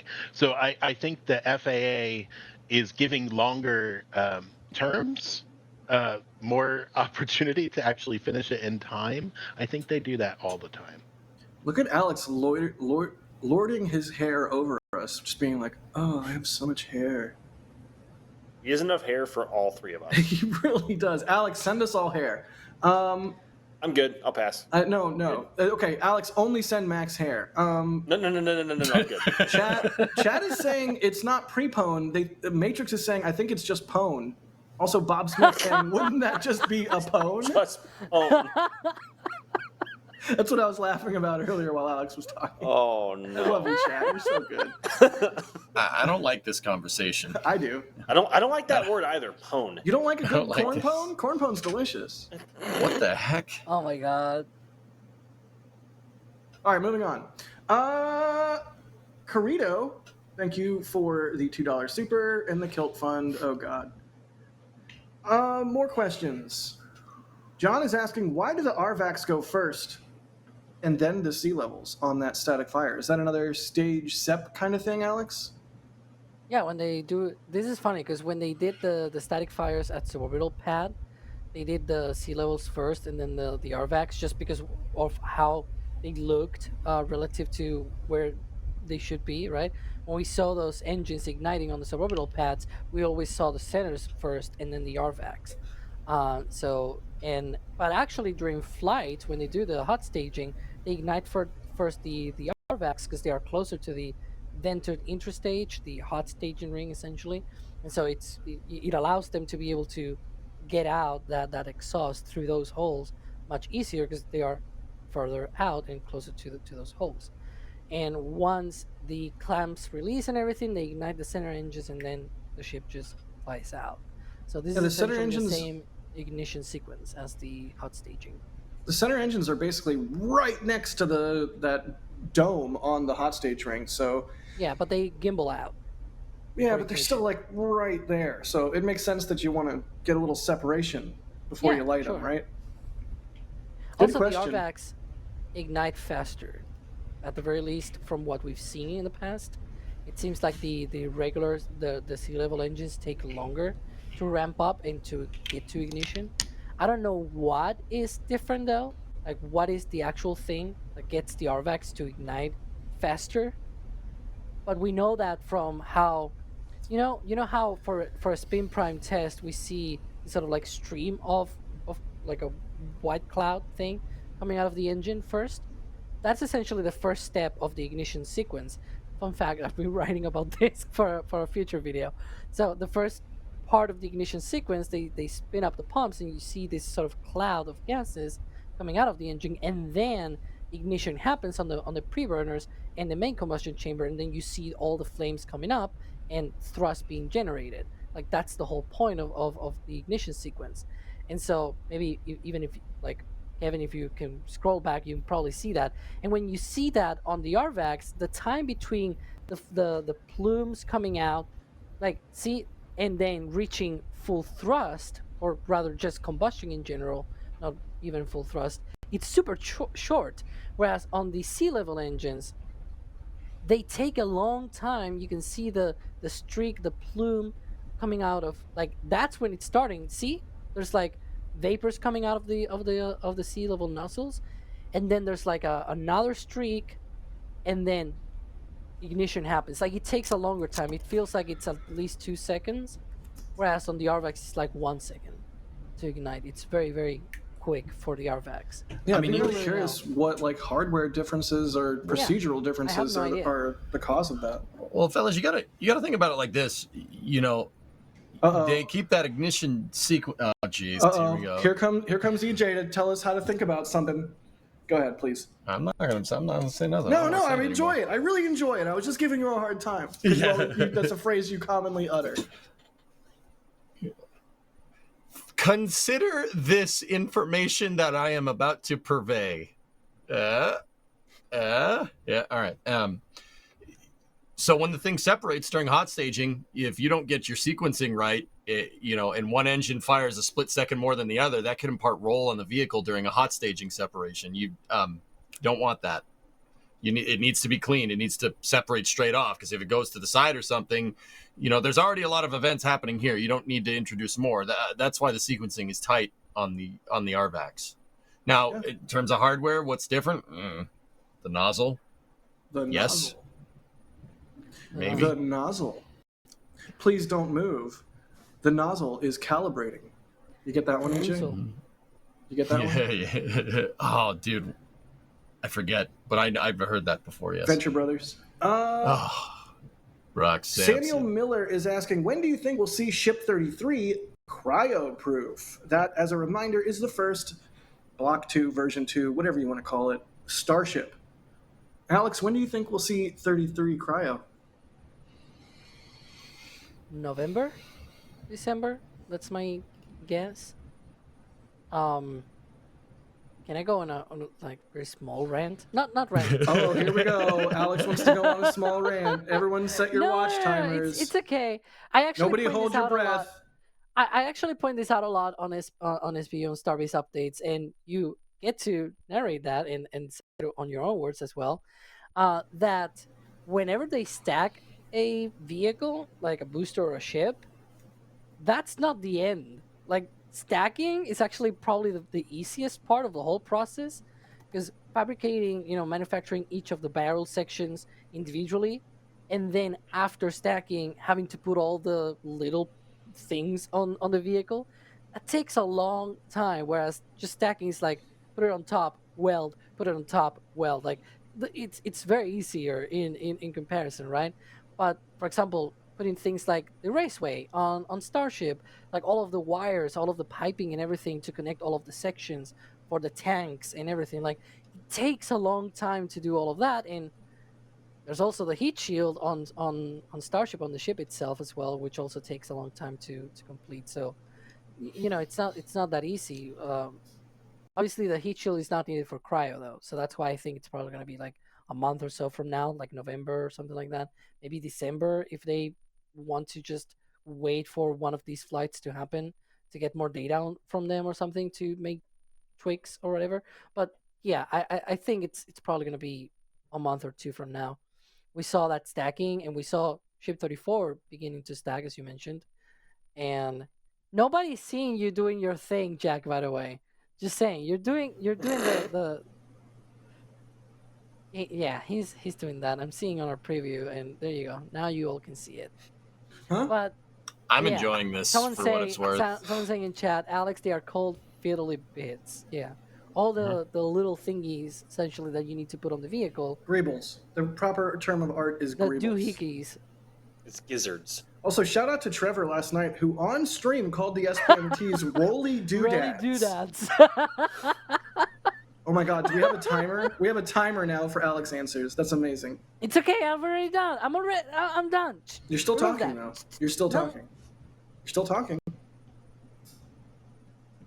Good deal. Max, when do you think we'll see 33 cryo? Soon. EJ, when do you think we'll see 33 cryo? Hey, that was not an answer. That was a good answer. That was a solid answer. Come on, you give Short, me... sweet, and to the point. You throw me under the bus every single time that I'm like, well, I don't know. But he says soon, and you're like, oh, that's a great answer. Come on. You're still your time's up, buddy. I'm sorry. We got to go to EJ. EJ, when do you think 33 will cryo? Soon. Nice. No, it's probably. I don't know about you guys. I was listening to Alex. I listened to the whole thing. I enjoy the explanations. Because of his explanation, we don't need to say anything else. I think Alex is on the money. It's going to be sometime before the end of the year. We'll see it. Yeah, probably December. That'd be. Well, cryo tests. When we cryo test. All right, Max. Now I'm going to turn against you. For what? You weren't already against me? Well, okay, fair. More questions. 40 Calorga is asking, why didn't they install the hot stage ring at the production site? Alex, we need you. Why aren't you looking at me? I'm the guy with the long answers, right? Yeah. Yeah, give us a nice long 30-second answer as to why they didn't install the hot stage ring at the production site. Ready? 30 seconds is not long, but go. Yeah, whatever. Ready, go. I don't know. Start. I have no idea. That's my answer. If you want to have like one of my theories is that they probably just wanted easy access. They may not have the hot staging ring installed forever, essentially. And there's a lot of things on the top dome of the booster that they may want to access. That's my take. Right. Yeah, I mean, it was installed, and then they removed it, and they rolled it out. So, question mark? I was sort of wondering in my head if it was like a high bay, like booster one in the high bay type situation where they didn't want to lift with the hot stage ring installed to get the booster on the transport stand, so they removed it. But maybe to work, fit. maybe also to work on the top with dome. I know they can take it out of the high bay with a hot stage ring installed. Of the But main if the bay. booster's already on the transport stand, they can put it on. If they're lifting the booster off can. of a workstation, okay, fine, they can. I'm a big We've dumb seen idiot. that in the past. All right, I'm stupid. Thank you. But yeah, another option which people are pointing out in chat, which it's totally fair, is my background picture here for the green screen, which is SpaceX did the whole, Lion King thing of putting the booster all the way up. And they specifically said this is going to be the height at which the catch will happen. So as you can imagine, the catch will not happen with a hot staging ring attached. You all know why by now, of course, because you follow us on YouTube and whatnot. Essentially, they dump the hot staging ring after stage separation while the booster is doing its own, flip and whatever. So that's the whole thing here, that it makes sense in theory, just because you're lifting it on the OLM, to do like a detour kind of thing of, hey, in the meantime, let's just lift it up and sort of do as if the booster, this is the first time they essentially have put a booster all the way up there. Yeah, They this have high not on the done that tower. with yeah. Yeah, really curious if they're, what kind of data they're gathering from such an activity. If only just to validate, yep, chopsticks can go up that high with a booster. Yep. Really interesting. Chopsticks can chopstick.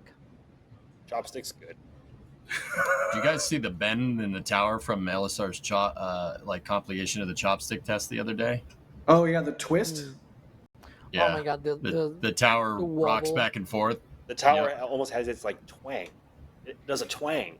Hang on, I think- Kevin is gonna say in the back channel, I don't have that, so I'm gonna find it. Alex, Find it. Find it. I'm help going to us. thank some people. Ninja Decimator, pew pew pew.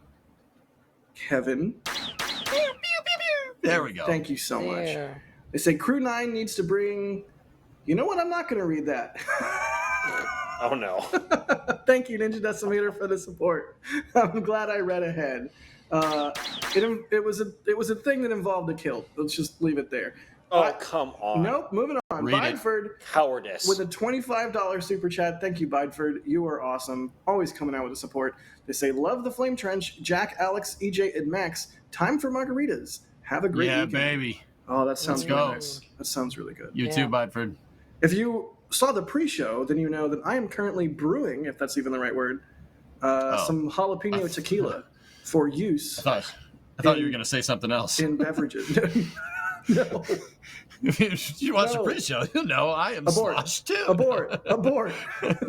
Anyway, jalapeno tequila, Jack? Yeah, Please it's tell us delicious. more. It's delicious. Moving right along. Is it called Jack's Kilt? Sorry. Trademark that. Somebody trademark that. I'm just going to dead air you. Good. No, you finish out support. Go ahead. There you go. Thank you for supporting us. Look at the tower. There you go. Look at that thing. Weeble wobblies. Good Lord. That's a lot of wobble. I think it's by design, guys, to be honest with you. Of course. I don't think they moved the chopsticks up there and then, opened and closed them and said, "Oh no, it's moving." I think that's a way to dissipate that energy. Right. You want a structure give to it a be little bit of flexible, but not too flexible. And you want it to Exactly. not be too rigid, because then it'll just snap and fall over. Kevin, bring up the Galloping Gertie, the bridge, and the Tacoma Narrows bridge. Do that. Let's do that. Let's just make Kevin bring up. What? You're gonna earn his hate. I'm trying. So Jay will be operating the flame trench next week. Oh, there's this one tweet from SpaceX 6 months ago that I really wanted to talk about. It's not in the document. It's like this statement about a thing. Kevin, can you bring that up? Ask Alex for it. He'll find it. Okay. Alex finds anything on I do X. want to talk about a tweet just before we wrap up the show, because I know Do you want to give me the tweet before you start talking Give him about the tweet. it? Okay, I will cool. thank support, and we'll pretend like we're competent at doing our jobs. Dave K., Florida, thank you for the $10 tip to tips.nasaspaceflight.com. Yet another way you can support what we do. Love you guys for doing everything you can and everything you do to support us, even if it's not a monetary thing. Just hit the like button. If you can't support us monetarily, that's fine. We like everybody that comes out and watches our videos. But Dave, with a $10 tip, Thank you so much. They say space engineer reports someone is attempting to salvage parts from Booster 11 using the ship HOS Ridgewind. Does this relate to the FCC license investigation? I don't think those two things are related. I knew about the ship. I didn't know the FCC license. I'm not sure what that's about. No, I have no idea. Same. No idea. Cool. Moving right along. Alex, did you furnish Kevin with the tweet? Yeah, Kevin had that ready like 10 minutes ago already. You just went on that. Oh, it was. I already had this one. Yeah. It was in the doc. So what I'm hearing is that you're a complainer. It was on the dock? No, right now This I'm was- searching for the spider that just walked across my screen. So you guys talk about this while I go find it. Be nice to it. Don't kill it. Somebody page Adrian. Let it outside. Don't kill it. Spiders are So, bros. They this eat actually- mosquitoes. This actually was tweeted right when we're talking, about regulations and whatnot. SpaceX launching another crew next week, Crew 9, saving, the Starliner cruise. But anyways, that's Saving. Freedom. Yeah, I was just mocking, the mainstream media and saying, "Oh, they are stranded on the ISS, whatever." But yeah, the this capsule is going to carry 2 astronauts instead of 4. This is Freedom, which is quite interesting, quite the irony, I should say. Alex, are you shoehorning an entire other topic into the flame trench? Yes, because this happened. This is breaking news. It was transported to Pad 40, and All so right, we're well, gonna have Crew 9 next week. Watch it, because we're gonna cover it. If we're doing breaking news, should we talk about the Boeing guy that was laid off? No, he wasn't laid off. I kid. He was asked to leave. They got a word Asked for that. politely to vacate his position. We asked him politely but firmly to leave. He was voluntold away from his job. Voluntold. Reference acknowledged, DJ. Thank you. Boy, I tell you what. Yep. More questions. Couple more questions, and then let's wrap it up because it's been a long one this week. A whole bunch of stuff to talk about. Yep. Boeing Defense Chief Ted Colbert pushed out. The KC-46 Pegasus is it's an ad. The KC-46 Pegasus is a calamity. I'm sure there's a bunch of other stuff too. Yay, Boeing. All right, we covered it. Moving right along. Well, it's interesting though because Ortberg, the new CEO of all Boeing's companies, right. he's basically like, nah, get out of here. So it's I'll say this once, I'll say it again. All the past Boeing CEOs that we've seen over the years have not been engineers. Kelly Ortberg is an engineer. He absolutely is. He's a mechanical engineer. So how heavy will golden parachutes will be for Starliner? Anyways. Moving along. I'm trying so hard. Actually, before you move on, Jack. Do you have a 30-minute rant about a thing you're going to shoehorn into the show, like Alex? I don't. But it goes on with Crew Dragon getting over to Slick 40. Yes. The astronauts get here tomorrow. Oh, nice. We will be there. Nice. Stay tuned. Can't wait for that. Stay tuned to the socials for that. Here we go. Here's one.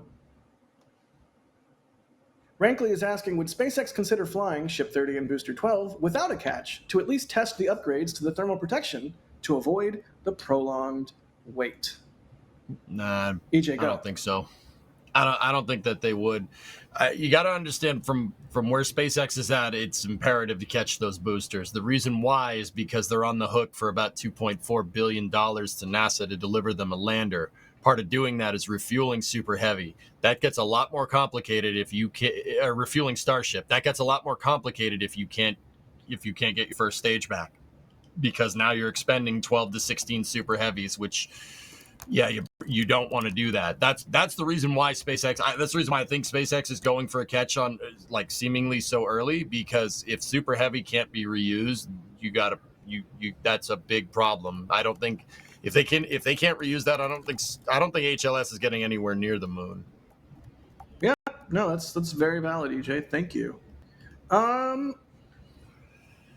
one more. NASA Centaur. Hold on a second. We got Rocket Lab. Oh wait. Oh what? Are we about to get payload deployed? The weird deployment, yeah. What's weird about Look it? at that payload stack. That's who did that?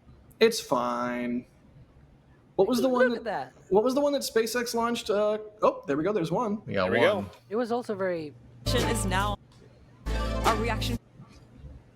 So the other thing is, if you guys are wondering what those plunger things are on the tops of these satellites, those are antennas for the constellation. Nice. It's a very, very interesting antenna design. But yeah, that's what those are. Are they like stowed right now, or? Yeah, they're stowed. They kind of deploy like a coil spring, I guess would be like the best way to kind of describe it. Yeah. They telescope forward. Makes sense. Yeah, super cool. All right, so we had one deployed. Yeah, and keep in mind, guys, this is an animation. I don't think this is telemetry driven, if I'm remembering how Rocket Lab does this. Oh, there the other ones go. There's two This more. is like the Ship 26 of payload deployments. How do you really feel? What? Alex just throwing bricks in a glass house. I'm just trying to Swear. get Kevin triggered. If Ship 26 ever flies, y'all are gonna eat some pretty dense humble pie. I mean, Won't, but imagine if it did. Yeah, I mean, I don't know if you've noticed. I've definitely changed changed my messaging around I know 26. you have. I know you have. Because you can never say never, but also it's never going to fly. But also never say never. So you're Why did they telling do me that? there's a chance. No, we're not talking about Blue Glen. We're not talking about New Glen. Blue Gorgon? Blue Gorgon? Is that what you just said? Oh my lord. I want to die. Yeah. Hopefully Have we you get seen some... how they had like a point of view camera on the simulation for that deployment? It's like, why? Well, the whole thing is this, we're in a simulation right now, Alex. So really, what's the big deal? He's got a point. They're just simulating the simulation. All right, Ninja Decimator, pew pew pew. Thanks for the super chat. Kevin is late on the pew pews today. Come on, Kevin, do better. Do the train horn. I'm still waiting. Don't do the train horn. Where's do the train Where's horn. the pew pew? He's busy with the spider, man. He is busy with this. I forgot about the spider. I hope he's not measuring it. Hey, Ninja Decimator, thank you so much. Oh, he's going to overdo it. They say, read it, Jack. This time, Jack Lowell, Crew 90G. What? No, I'm not going to read it. I'm not going to read it. You can see it on screen if you really want to read it. There it is. It's gone. Sorry, Ninja Decimator. You get a sound effect. Come on, you can't. This guy's giving you money, and this is how you repay him. You want to say it? Do you want to say it? Because I don't want to say it. Mission success what do you say? for Electron. Yay, mission success. Moving right along. Let's talk about other stuff. I can not update that my thing. spreadsheet. Hang on. There. I have a spreadsheet. Nice. Do it, Alex. You spread the craziness out of that sheet. Really? Good for you. You have a spreadsheet, Alex? Wait, does Ryan Weber work at an airport? It's even like color coded for countries. So, nice. Yeah, it's look at that. What color is the U.S.? Blue. USA. It's insufferable. Even as a joke, it's insufferable. Yeah. All right. Last question I'm going to ask all three of you. When Flight 5? Do we think they're going to hit end of November? Do we think it's going to slip to 2025? Do you think they're never going to launch Starship again and they're just going to take their cards and go home? EJ, go first. Why is that? The FAA said net November. I'm not going to rule out the possibility that they might be able to procure a launch license sooner or permit to launch sooner. But yeah, I'll say first week in November. All right. Max? When Flight 5? It launches when it launches. Oh my God, that's a bad answer. That's a bad answer. Okay, fine. I'll give a real answer. How about that? Kevin is sound effect happy now. He's a trigger happy. At the end of November should give the teams at SpaceX more than enough time to 100% ensure hardware is ready to fly instant the license is granted. So I want to say second half of November. All right, Alex.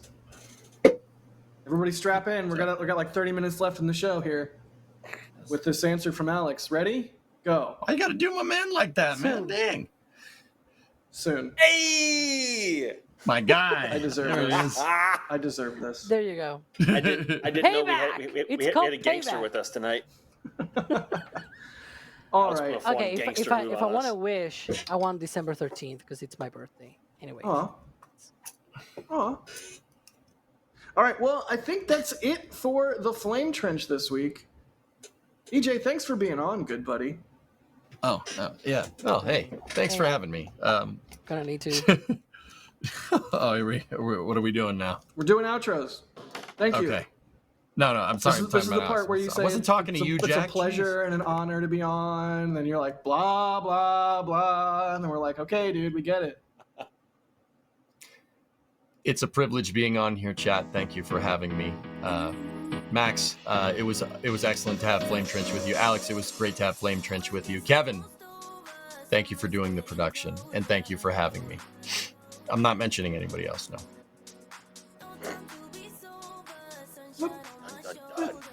What? I thought we were friends. He looks so sad. I thought we were friends. Max, thanks for being on Flame Trench this week. Hey, I just want to thank Kevin, EJ, and Alex for having me on the Flame Trench this week. It was I'm sorry. I can't keep a straight face. I'm sorry. But first ever Flame Trench for me. Hopefully many more to come. Check it off the box. But thank you all for being here, and thank you everyone else for hanging out and listening to us spiel. Yeah. And Alex, thank you for being on and putting up with all my guff. It's always a pleasure. This is actually my first live stream. It's the second live stream, first on camera, since I came back from the US.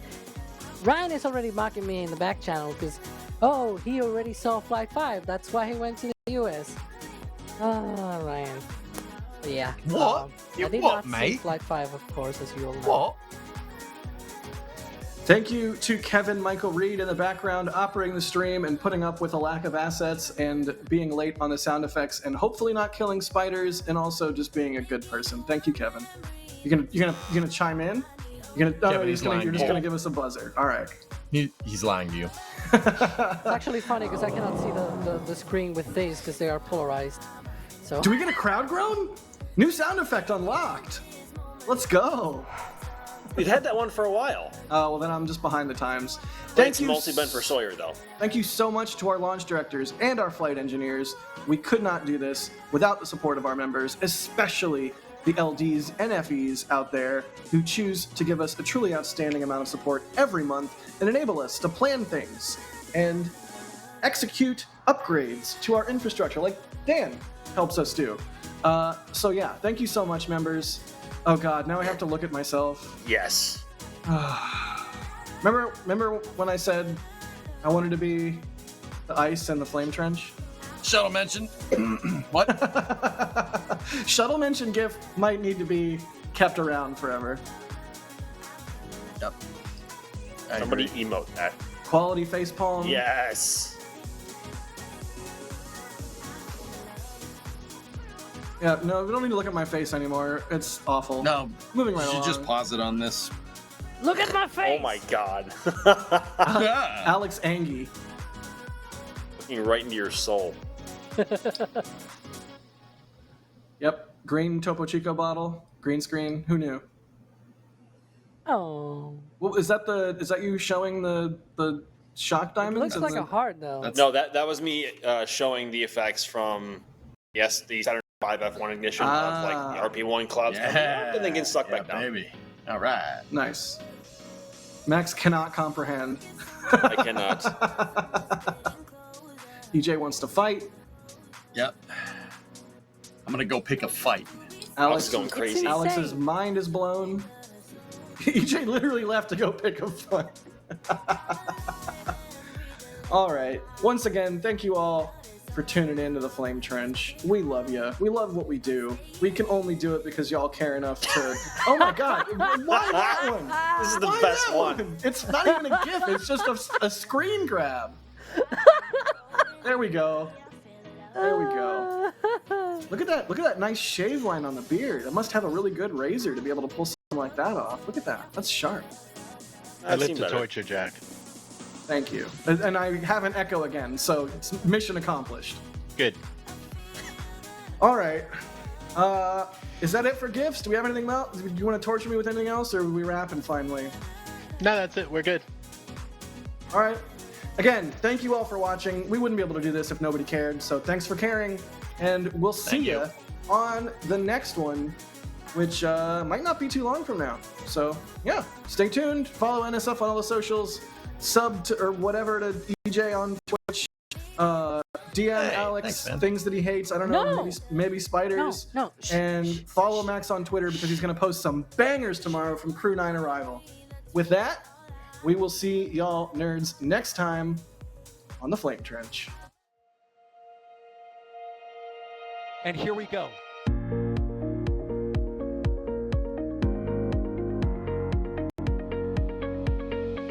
We have liftoff. Propulsion continues to be normal. R68 chamber pressure looks good. Following up.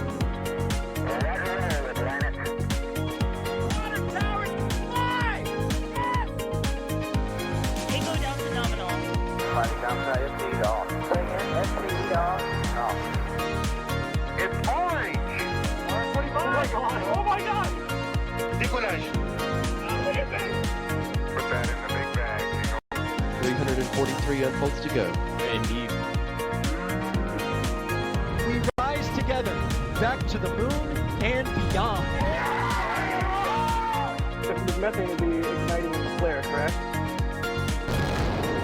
Yikes! You bet. Sure. We don't need any more of these.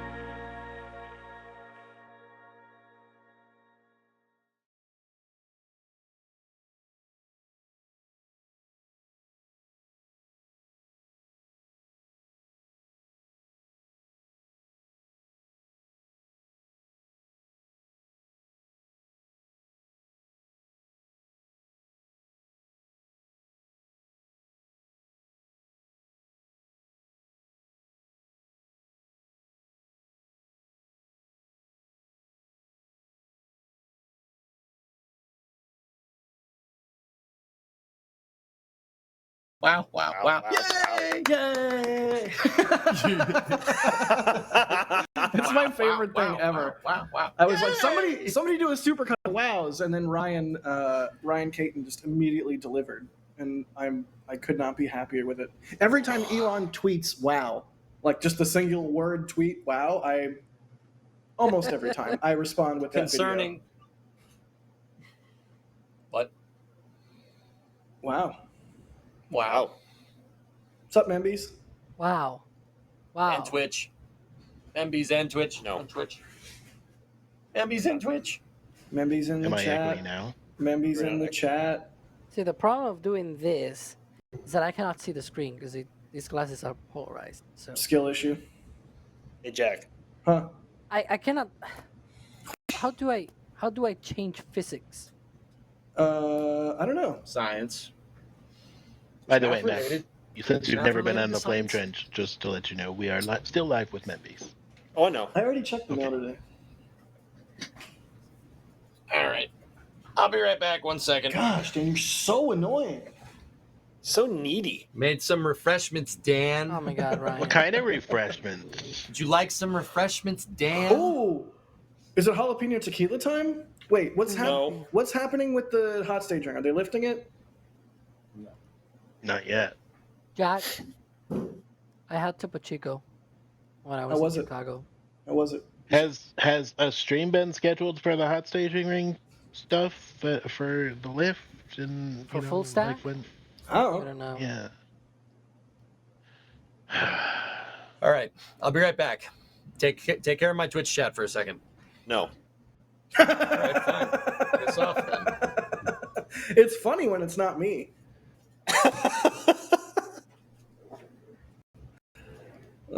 Jack, we're in New Zealand. We're in New Zealand, Max. No, you're not. We are. See, if No, I do you're this, in the I United can see States the of screen. America. No, I'm in New Zealand. Jack is almost in Mexico. I'm basically in But- Mexico. And I'm almost ironically, in the UK, Mexican food here by is those worse standards. than you get in LA. I cannot What are get you a talking about? That's because it's Americanized in LA. no. That you Yes. clearly have never had LA street tacos. Dude, yes, I have. That's not Americanized.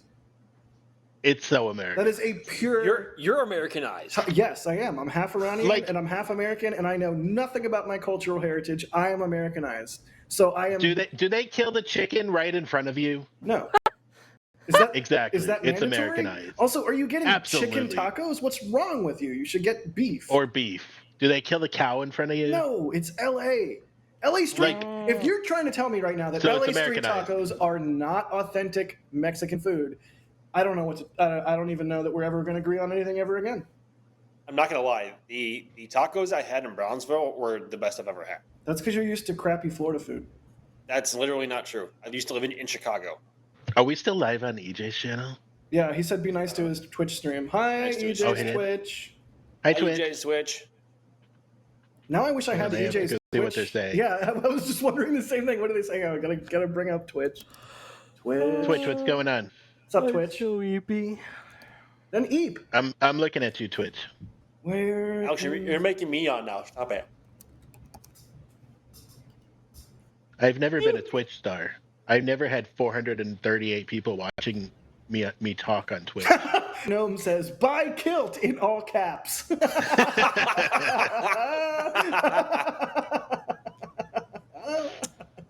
So good. Entropy Maximizer says, Jack, you are correct about Brownsville Mexican food. Suck it, Max. Wow. Yeah. Harsh. Yeah, I'm Wow. right. Me right, you wrong. Me good, you bad. Me smart, you dumb. Do I need to keep going? I mean, your takes are already as bad as they get. So. No. I'm not Doesn't matter. Trevor. Come on now. Jack, all you gotta Yeah, do you're right. is You're worse than Trevor. swim across the Rio Grande, and you can go get Mexican food. I mean, I guess technically I was in Mexico for parts of the Static Fire stream because we were in the Rio Grande and we didn't stay Right. on You the enter American illegally side. into another country? What? No, I would never do that. Admitting that on Did you have your to our passport? viewers. I do. I carry my passport in my camera bag because I will never lose my camera bag. Therefore, I will never lose my passport. Knock on wood. I've lost a camera bag before. Yeah, I have an Interesting an theory. air tag in mine, and if I get more than 20 feet away from it, I get like 3 notifications that are like, "Hey, bro, you're an idiot," and then I go back and get it. You know what's funny? For a while there, I was getting notifications every time you walked away from your camera bag. Oh, because I gave you the air tag thing, right? Yes. That's amazing. You know what's also funny? My stupid frickin' AirPods are still connected to Dee's account somehow. Because That's use amazing. But Jack, did anybody ask? Oh. I still have this position on my Apple thingy. Where did he go? Oh, we lost Jack. He's gone. So what do we talk about on Twitch? Yeah, what are we? Oh God, he's back. Are we supposed to be gaming? Should we game? Should we play Kerbal? You're supposed to be in a hot tub on Twitch. Let's see, that's where how I is thought D that worked. today? What? Somewhere. Did everybody hear Ryan Caton? Yes. Did you all hear him? Okay, just make Unfortunately, yes. Yeah, I know. We have to listen to him way too much. Yeah. Play Kilt Simulator, Jack. I think I do that every time after I get out of the shower. Oh, you wrap I a had towel a- around yourself. That I think that counts as playing Kilt Simulator. In fact, had I a played it earlier today. Game. Kilt McCheeto Simulator. says that we're in science and technology, so we should talk. So we talk about science and technology. I like science Yeah. and Do you tech. know any science? Uh,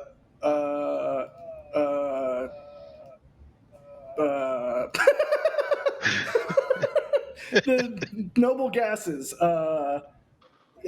blind study, peer-reviewed papers. Yeah. Periodic table. Yeah. That was the first thing I thought about. Like that's biology for like what 6th grade biology.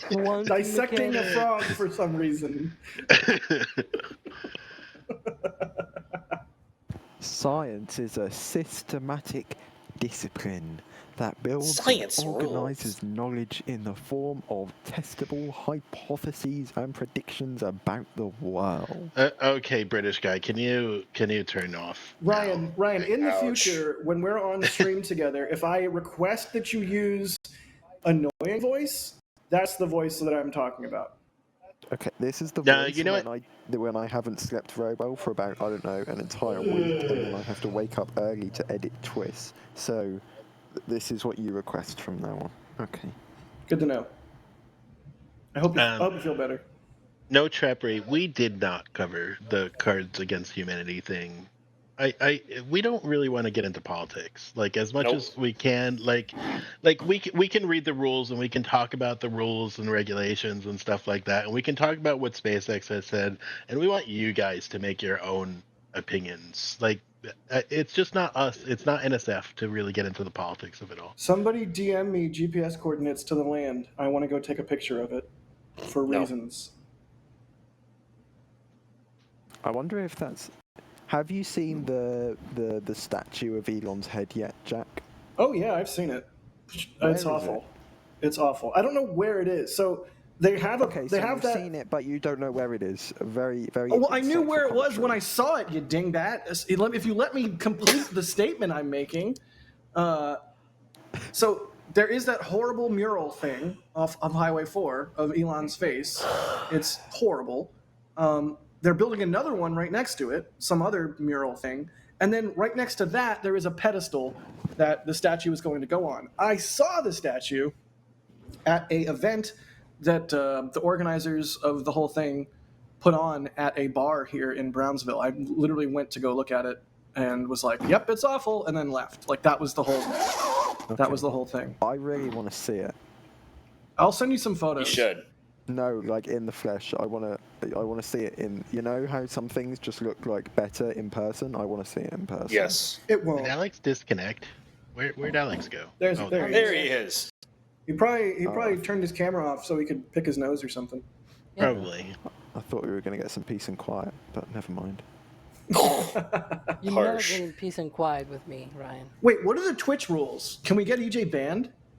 No, let's not get EJ banned. Like that's his livelihood. Get banned on. Yeah, it is, but it would be really funny.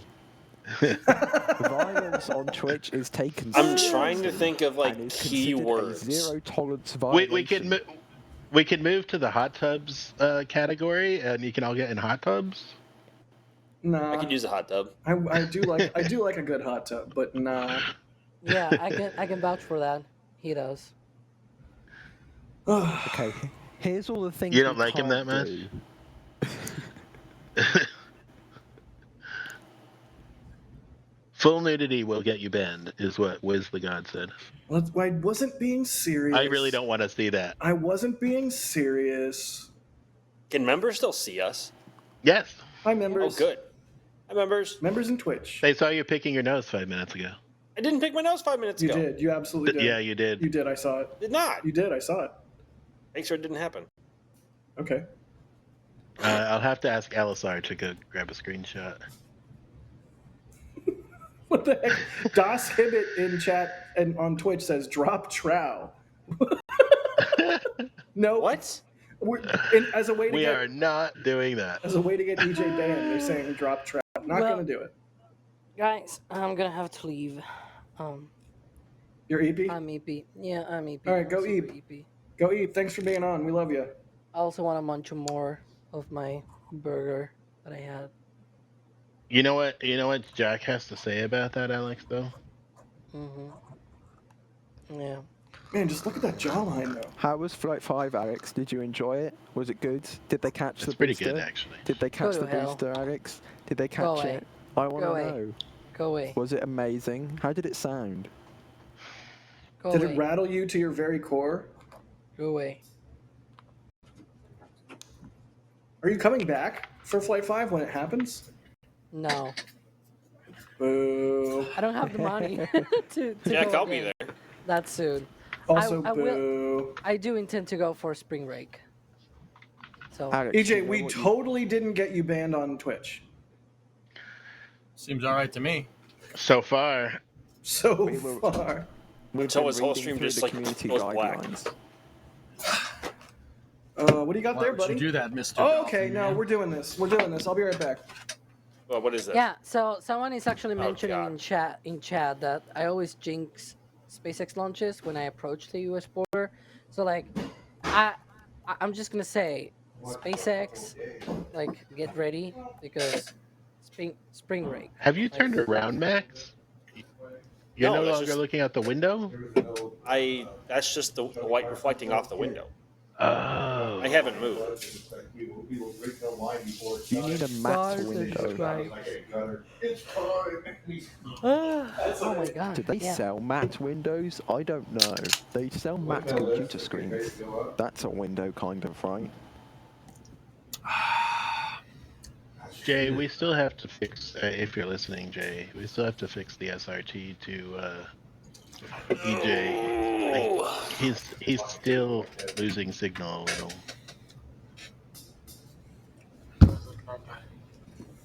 Okay. Well, it does taste like freedom, chat. Yeah. Oh, yeah. Oh, yeah. It looks like Alex has been murdered. I'm gagging can't- from we the can't do smell that of on that through the Twitch. screen. Oh, yeah. Look at that. That's nice. Oh, God. Oh, a big piece of jalapeno went straight down my craw. Your craw? Yeah, the craw. I thought you were going to say a word that starts with CRO and ends in. CH. Never mind. Do you want to replace Alex's dead face with? No, He 'cause it might get EJ literally banned on looks Twitch, dead. and that'd be funny. Alex literally looks like he just dropped dead in his chair. Oops, I replaced Jack instead of Alex. Is that what I Nice. did? That's hilarious. Interestingly, there is a section in the Twitch community guidelines for attire, and this is real. It actually says this. In order to set consistent standards that allow creators to express themselves without exposing our community to inappropriate content, we have an attire policy with a detailed example below, and below that is actually the Photoshop picture of Jack in a kilt. What? That's so funny. That's really funny, Ryan. It's amazing. It's so funny. More of it. I did not see that coming.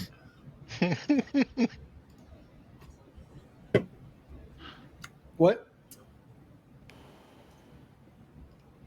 What do you mean you started the measurement? What does that mean? 32. Why did I just do that? I don't, dude. I don't know. That's congratulations. Oh, I You need just to played unmute yourself. Jay, so Jay can be heard. Nah, we don't got to do that. We love Over in Jay. over in my chat, what the heck have I just walked into? This is the Flame Trench post show. We just did a 3-hour podcast about space flight. Now we're just sitting drinking. Yeah. What would you What is call it? FNR? Friday Night Racing. Oh. Oh. No, we probably won't join you. I need to, like, eat and sleep. Why not? I mean, maybe. What? Do I need to have a Windows computer to play this game? Yeah. No, just skill, which you don't have. Thanks. Jack. Why do you enjoy hurting me? _Evans. What'd you just call me? Spicy _Evans. I'll take that. New Twitch handle unlocked. Spicy I like that. I might actually take that. Just All right. What's the racing game, or do you do different ones, EJ? We play Assetto Corsa. Oh, it's a good one. That's a good one. Yeah. Max knows all about play- racing. I don't know anything about it other than Apex Oh, or yeah? something. Bro, That's a Assetto favorite. Corsa is where it's at. It's a great sim. Yeah. You guys are all invited if you want to come over and hang out. Race with us. I need to not be on my computer for a little bit because they're Same. probably going to do a lift, and I'm probably going to make Dan drive me out there. So that's a thing. Also, oh my God, wait, come here, Micah, come here. Smell that? Smell that, chat? That's a weird way to talk to Dan, Jack. Yes. You guys smell that? Smells. Who's an insane puppy? Oh god! Oh god! Yes, yes, good baby.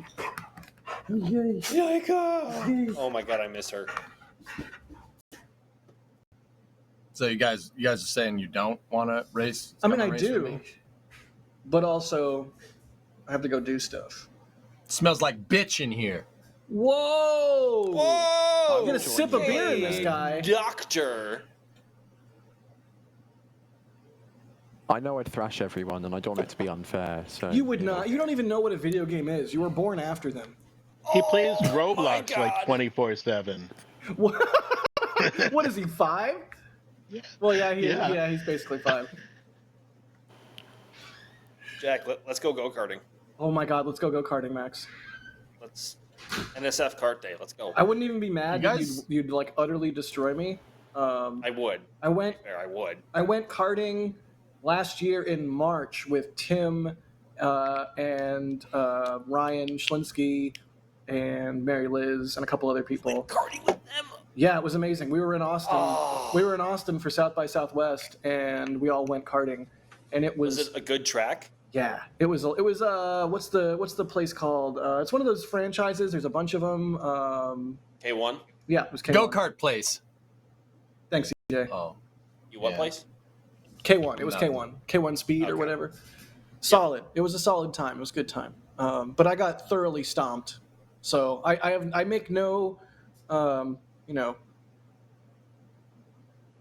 statements about my skill. But either way, it's fun to drive a go-kart, which is ironic because you drive a car like all day, every day, and you're like, oh man, I'm so tired of driving. And then someone's like, hey, you want to go drive? And it's like, yes, let's go. I love karting. It's just like, but it's when it's because tiny. there's less rules and regulations, which makes it more enjoyable.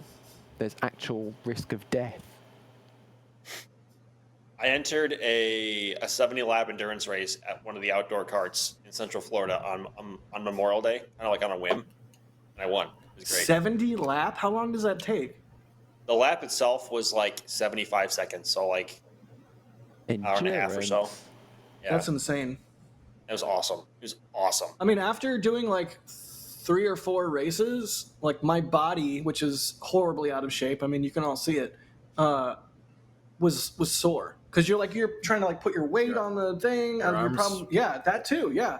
So I can't imagine what you were feeling after an hour and a half. That's insane. I was feeling good actually. I could have kept going for a second one. I'm not saying that to brag, but I loved it. I wanted to keep going. Yes, it's a crazy dog. It's a crazy dog. Once you lock in, dude. Yeah. He's a crazy look dog. at that. Look at the dog. Whose hand is that? Hang on, I must go for unrelated reasons. His people need him.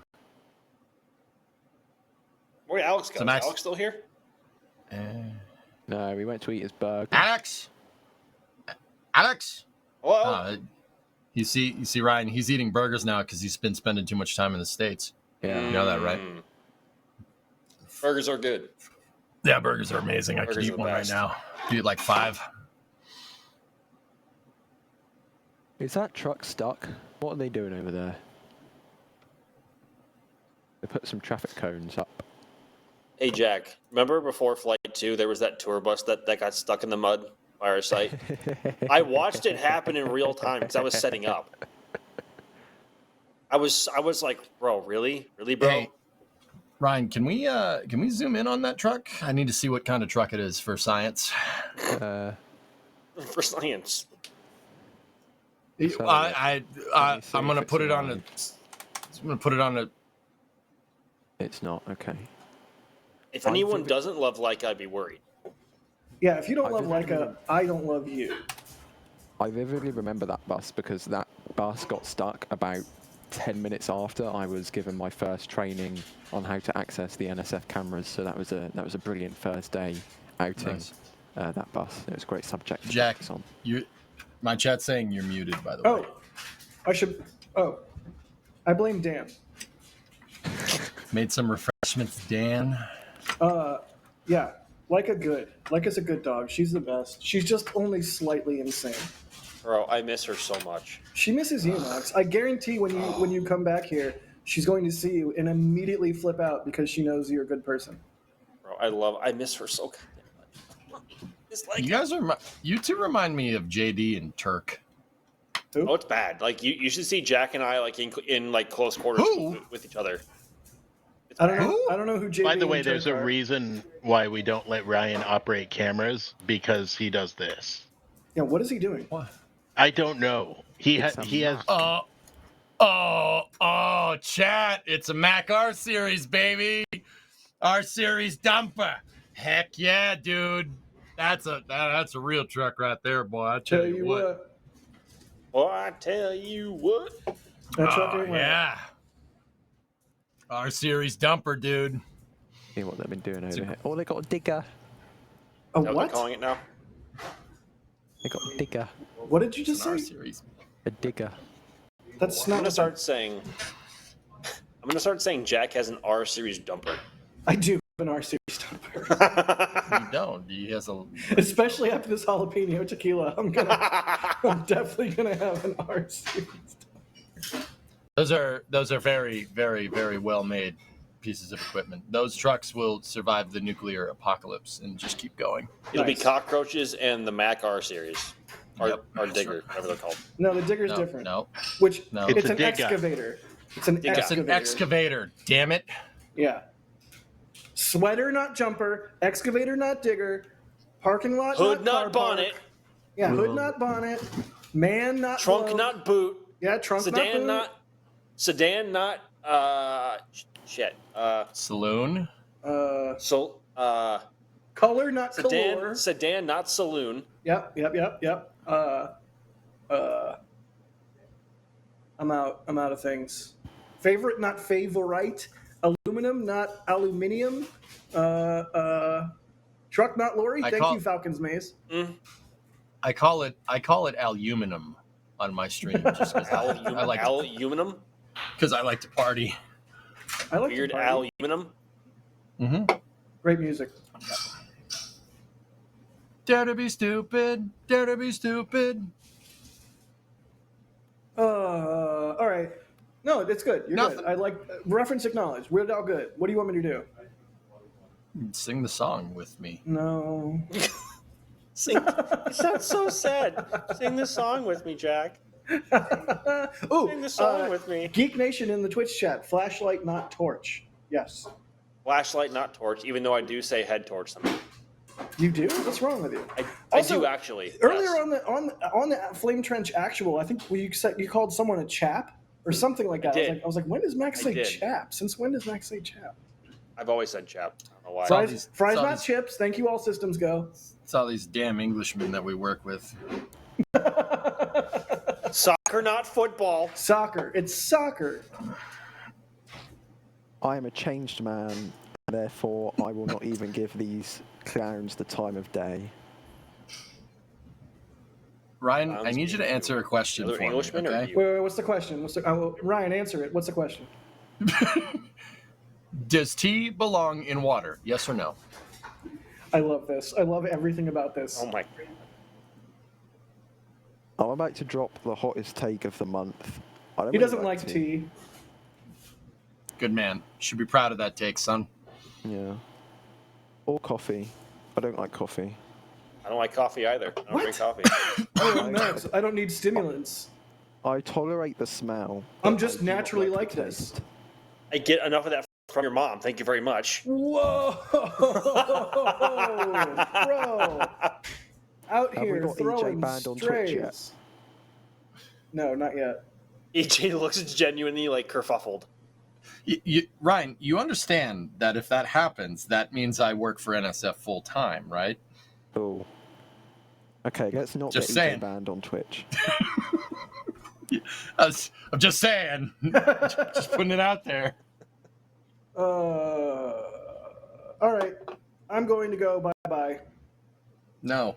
Okay, I'll stay. Yep. That was easy. Wow. Max, remember? I have to go to negotiation. Max, remember when you were in the airport in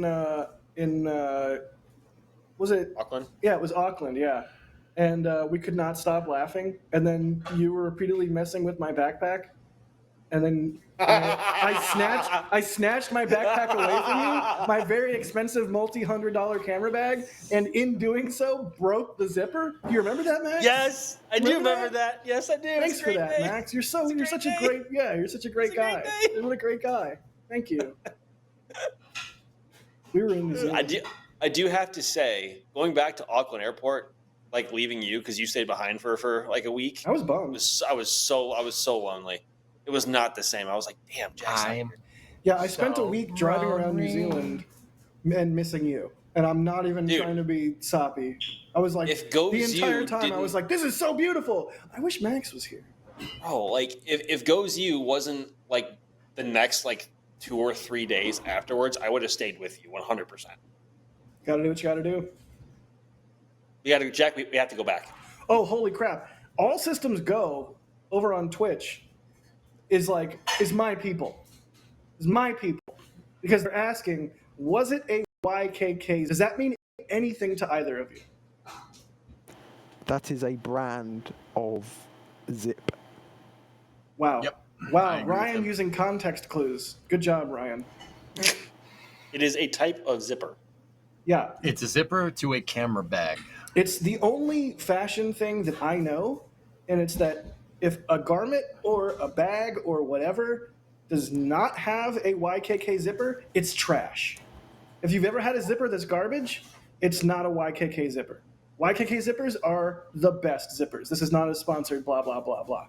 Those are really good zippers. In fact, my trademark orange hoodie, YKK zipper. Jack, I have a question for you. Oh, I knew a thing. What? Yeah. 20 points for Ryan. Where does your orange hat, like what's the origin of your orange hat? Orange hat or orange hoodie? Orange hat. The one that Orange I pull hattie. off your head once you got like pissed. It's like your beanie. Yeah. It's merch. It's merch from a vaporwave label that is my favorite music label, and my ex-girlfriend gave it to me, and it's distressed by the musician / owner of the label.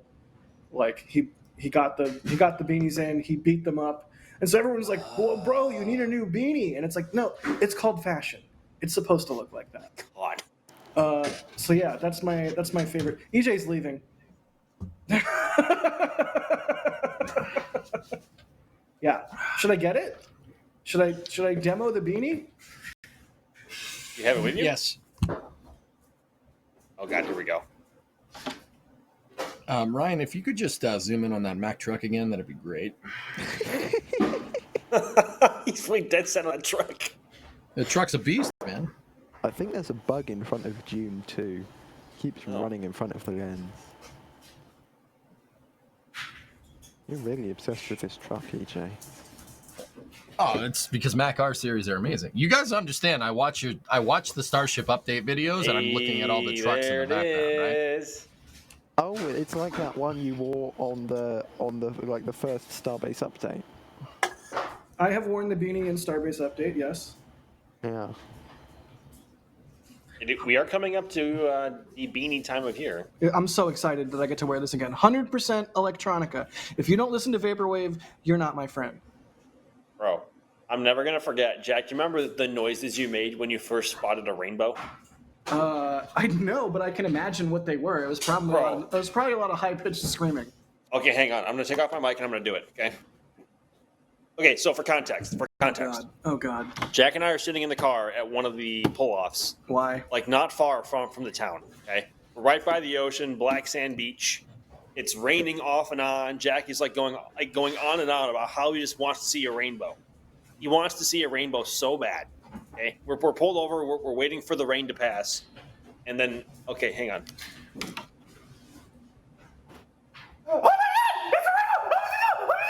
I really hope there's no NBC people in the hut right now.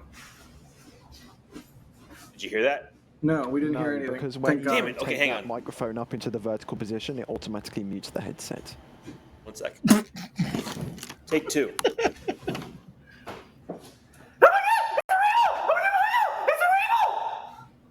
Yep, didn't hear anything. Good job, Max. Oh wow, that was a weird noise. Yeah, that was so crazy. Wow, we really heard it.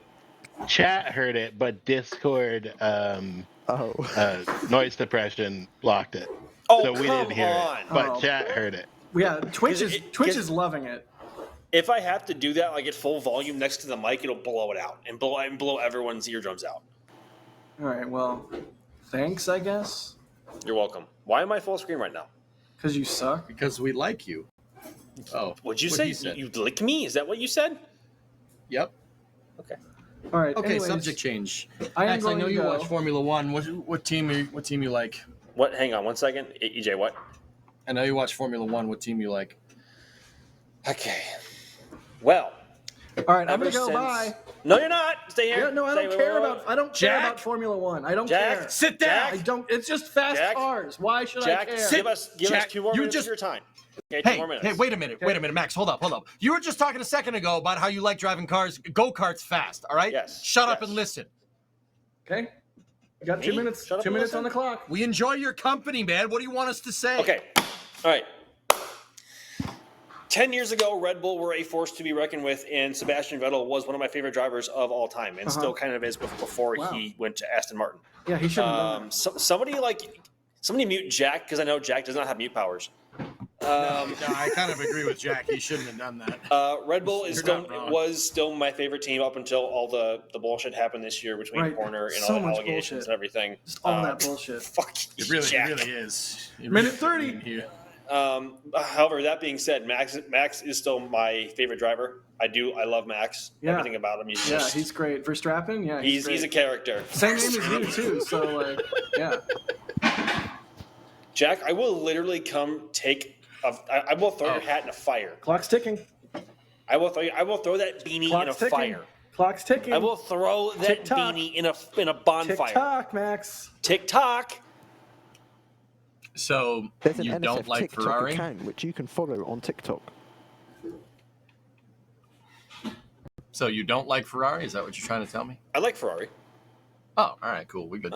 So the teams that I like are, I still kind of like Red Bull, but they're falling apart. Ferrari is probably number 2. The number 3 is probably McLaren.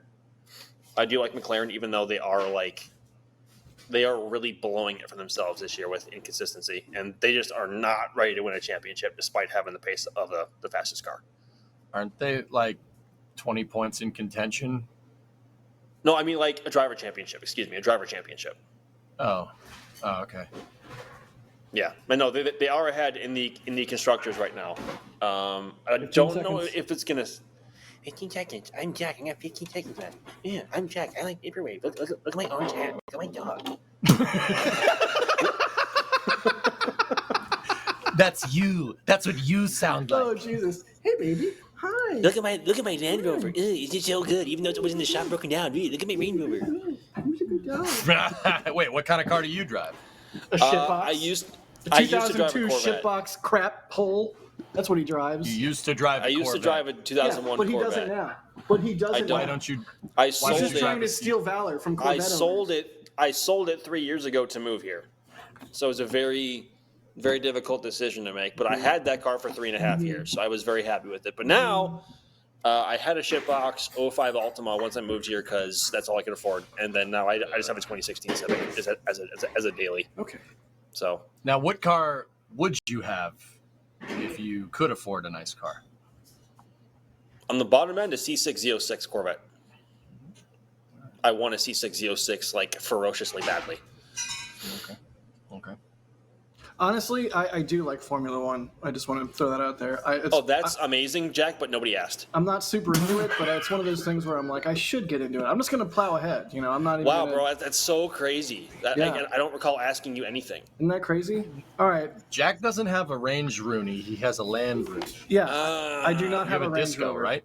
Do not You say have a I Disco, have right? a Land Rover. Do not say I have a Range Rover. I have a Land Rover. I'm not a. He has I'm a not Land Rooney. I'm not an asshole. Okay, I drive a Land Rover, not a Range Rover. Well. Okay, well I'm an asshole, but I drive a Land Rover, not a Range Rover. All right, for real though, I gotta go. Twitch, thanks for putting up with us and supporting EJ. EJ, thanks for being you and putting up with me. Max, fuck you, dude. Whoa. Hey, Jack, the hot staging ring's moving. Oh shit! All right, I gotta go. Bye. Okay, go. Bye. Adios. Adios. Compadre. All right, I'm gonna hop off too. I need to get home and get some dinner. So you're just chilling right by the VAB right now? Is that what you're doing? The VAB is right there. I'm like, if I turn the camera, you can probably see it. Yep, there it is. Oh, I love it.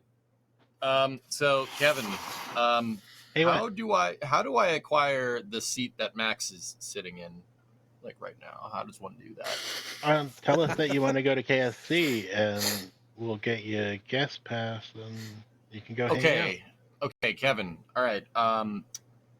Some news.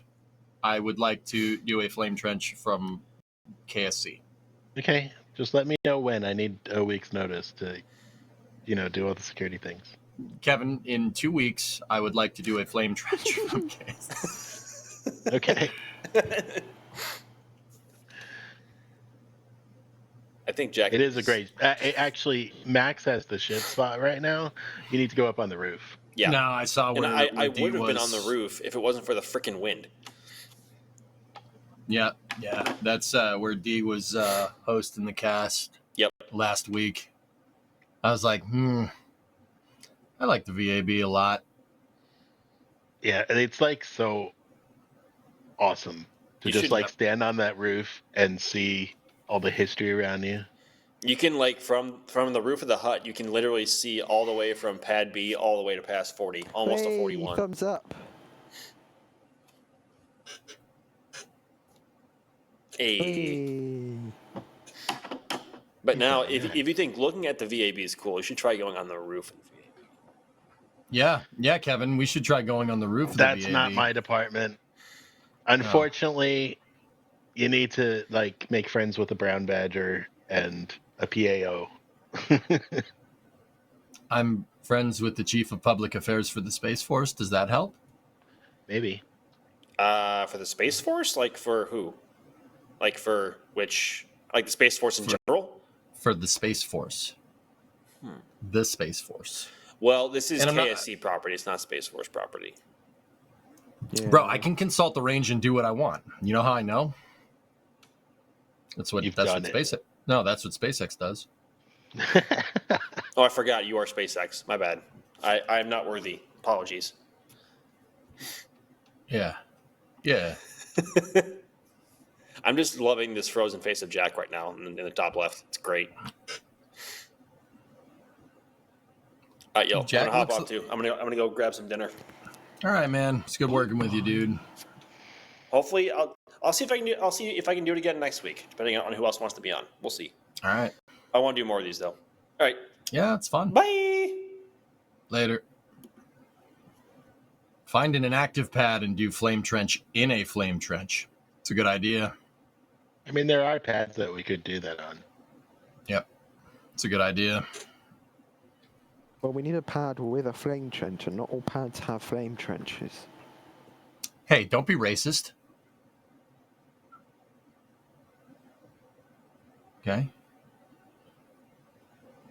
I can think of several pads where we could get away with it. If we go to the Starbase pad, we can drink the water because it's potable.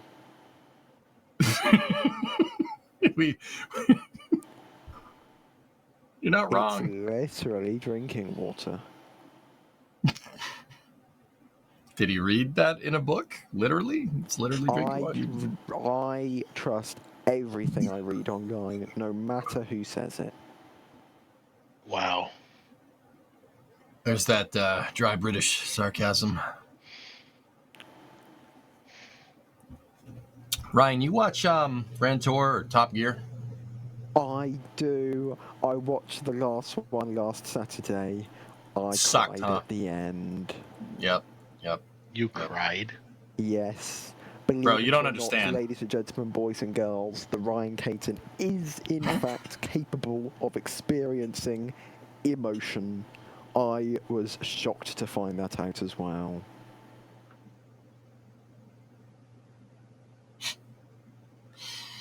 Sucked, man. I've been watching those guys for a long time, but we got more Clarkson's Farm, which is good. It just got approved for season 5. I'll give my thoughts. I like this special as a finale. It felt very finale as a special. However, there is a little thing in the back of my mind going, oh, they could have squeezed a couple more before this one. They could have done a few more episodes of season 6 rather than just one. But hey ho, shoulda, coulda, woulda, dida, woulda. Tomato. Yeah. Yep. Yeah.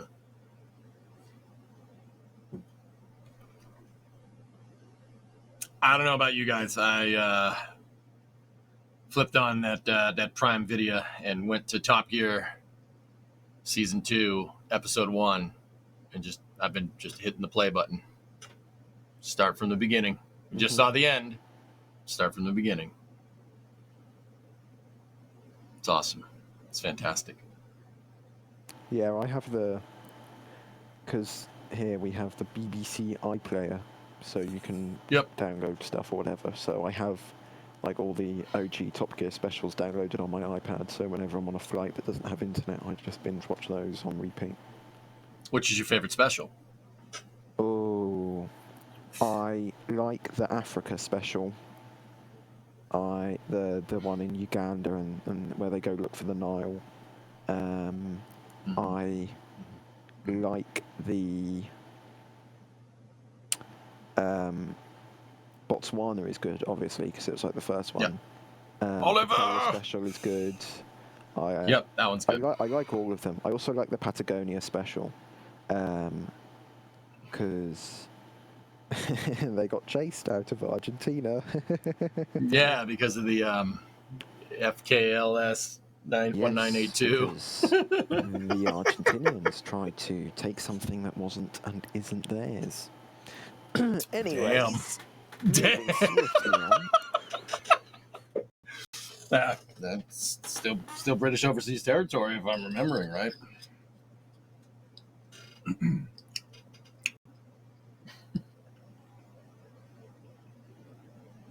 EJ, I have a question. Do you do your Friday night racing on the OG Assetto Corsa or Assetto Corsa Competizione. Competition in Italian? Yeah, there you go. No, it's just the original Assetto, dude. Oh, that's only like £3 on Steam. It's on Steam. Oh yeah, no, it's nothing. And then we have we use a couple of mods, and then there on my Discord there's a way we basically have an installer. You just click it, it'll install all the mods. Fascinating. Yep. I think we're doing Indianapolis GT3. Was it GT3 Max? GT3 at Indianapolis? I'm talking to my chat.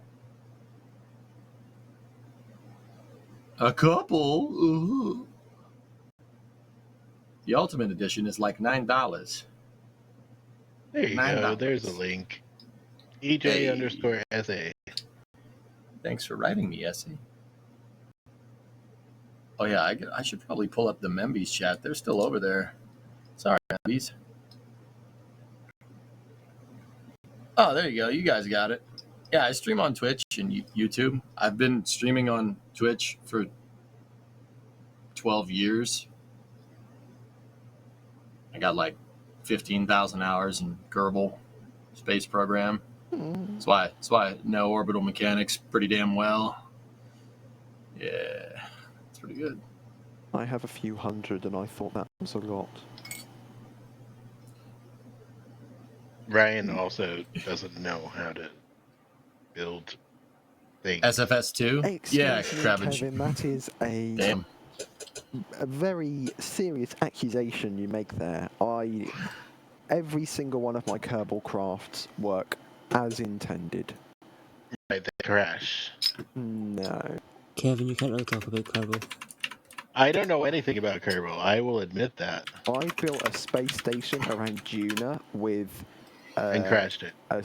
With spacecrafts, like 3 like shuttle things with little stubby wings to do like it go from the space station to the surface base and then back to the space station, and then I have a big I built a big mining platform on the surface to get the fuel so I can go back up to the space station. Look at you. It's pretty good. Yeah. So I built that. Nice. I haven't played for like a couple months. Yeah. Yep. Yeah, that's fair. How many hours do I have in Space Flight Simulator? If you ever played it, I've never played it. Kerbal is the only space flight game for me. Space We're currently Simulator sponsored NSF at one point. Really? Yes, they did. I remember that. I think you edited the app, didn't you? No.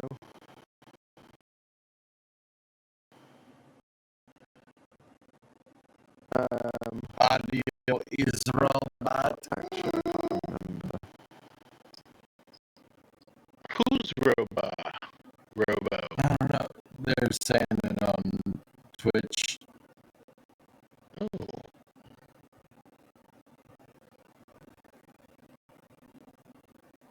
Huh. EJ's downloading something. Which is like Synergy, but it's free. Yeah, I got you. I also don't exactly know how it works, but I managed to get it set up anyway. Oop, they're back. Thanks for recommending Satisfactory. Oh, yeah, that's what we're playing right now. Satisfactory and then Workers in the Resources Soviet Republic. Good game.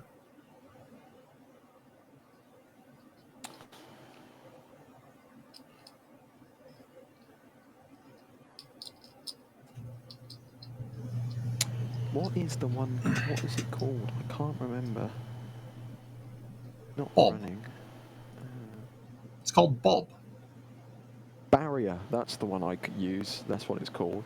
I think it's like built on very similar codes to Synergy, or they were the same thing and then they split off and one went open source and one went not open source.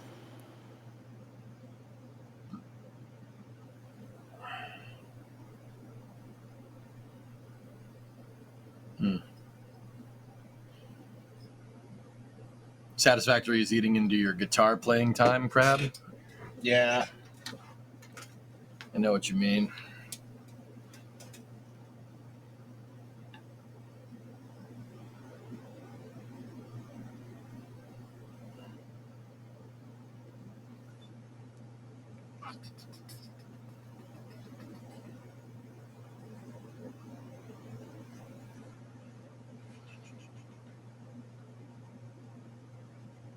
Can I sing for you? What the hell do you want me to sing? And why do you want me to sing?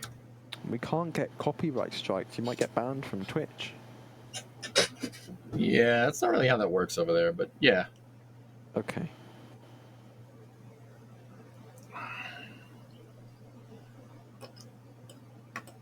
Oh, very nice. Very nice. Oh, look at that. Look at you. Nice a picture. Do you want to see a picture? You got an SG right there, and then what's that second one? Looks like a Gibson Explorer. Firebird. Oh, look at you. Sing Fly Me to the Moon. Why?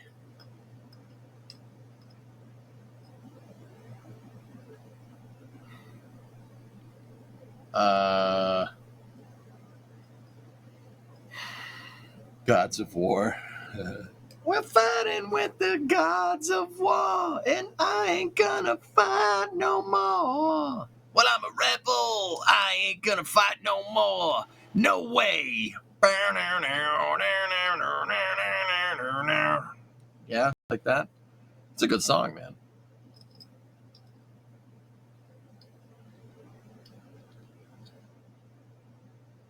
Fly to Bakalaka Dakasta, that's the plan.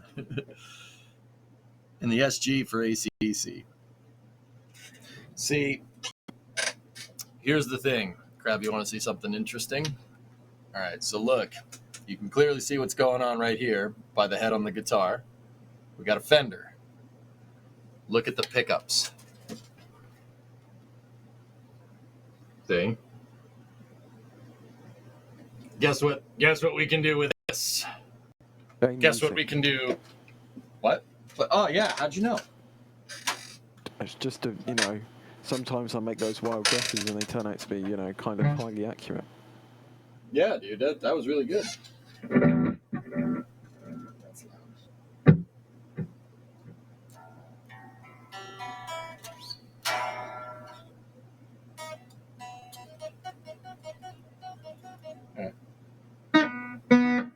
Can you hear that? Does that come through okay? Just.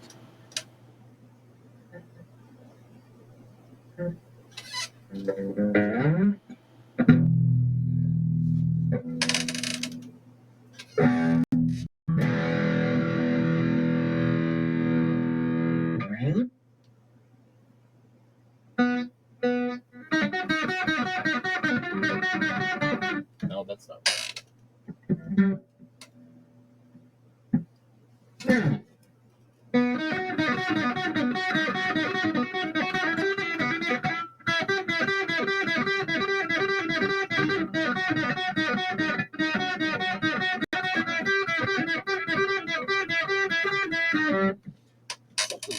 Hold on. Let me switch this up. Give me 1 second.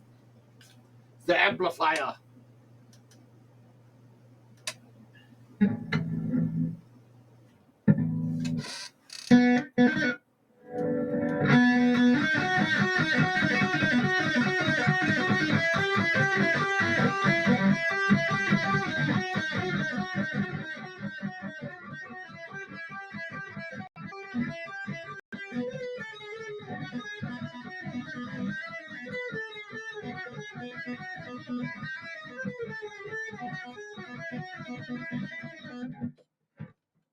Yeah. I'm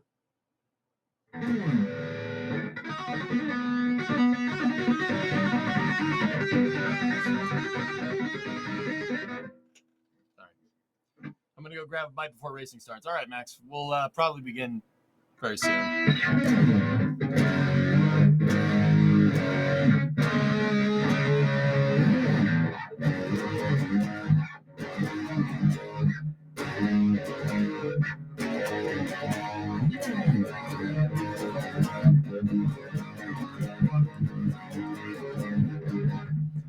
He hits the harmonics, and he hits the harmonics, so it goes.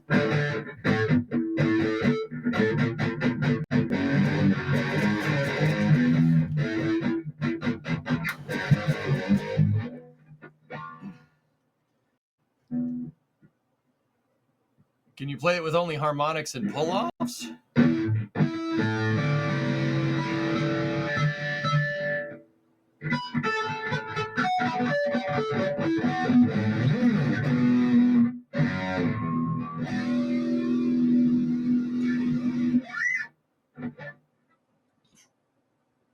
What was I working on the other day? Oh, I played a game on stream called Star Trucker. So I opened the stream with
Nobody's fault but mine? Oh, jeez. All right. Come on.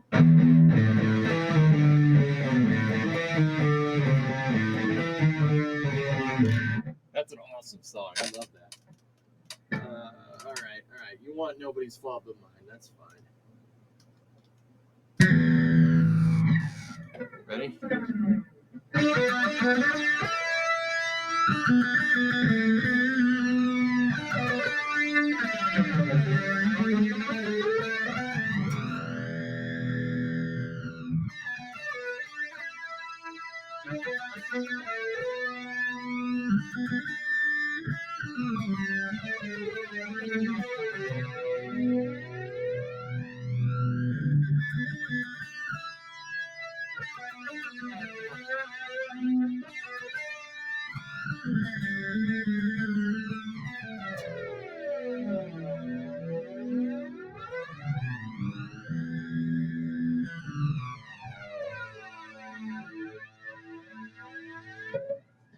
Still can play it, RJ. Bringing on the heartbreak. So, Crab, this guitar's in standard tuning. I'm pretty sure I can't.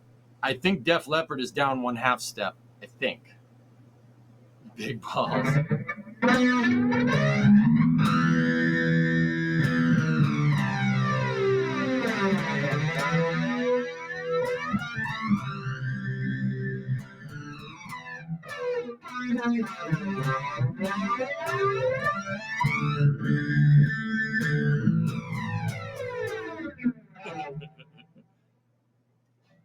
I'm ever class high society.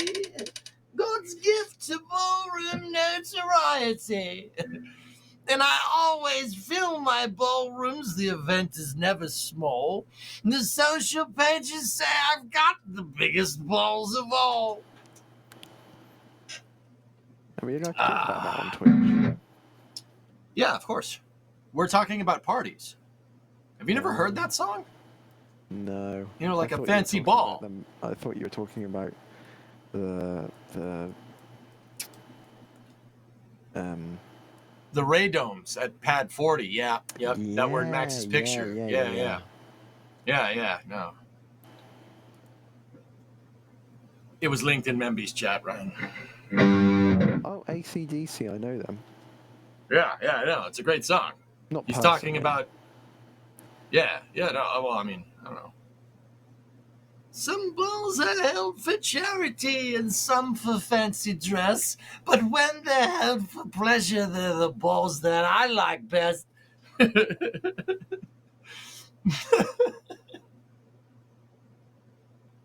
It's such a stupid song. I love it. What did I come back to? Tanner, don't worry about it, man. We're fine. It's just an EJ about takeover. his favorite balls. Yep. I was talking about the ones at Pad 40 or something. Yep. That's a good performance, Crab. AC/DC, the Jack from 2009 at River Plate. It's not called that, but hey, whatever.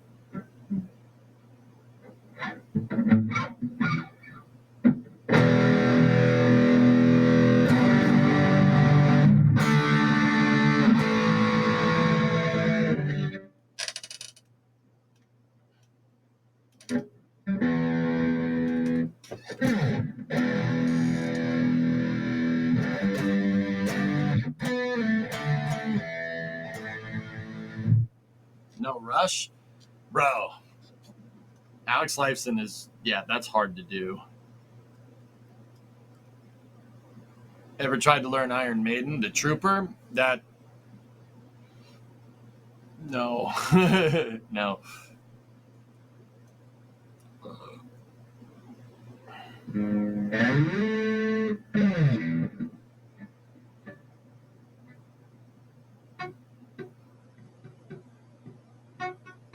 What about the Lemon Song?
I always screw this part up.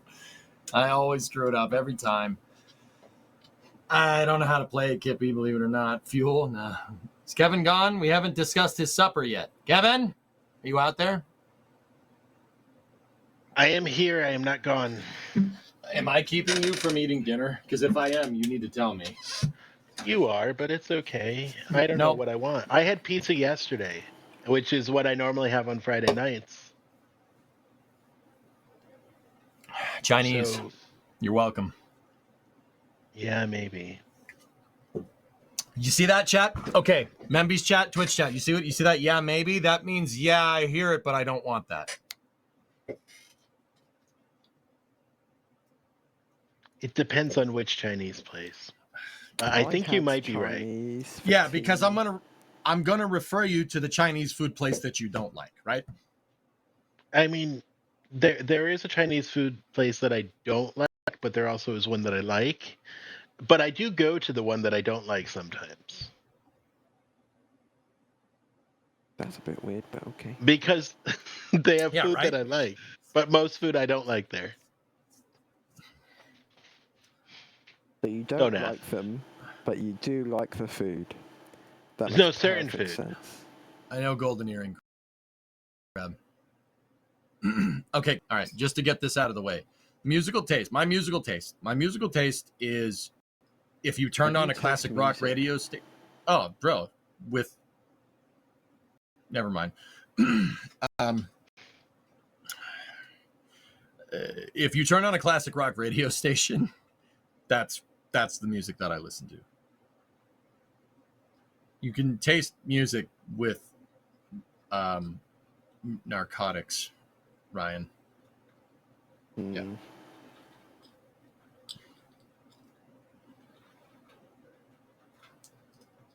It's like Skittles. You can taste the rainbow, but you can taste the music. No, RJ, I still can't. Kevin, you know, some musicians see colors when they make music too. Are you one of those? Like they see the music that they're creating in color.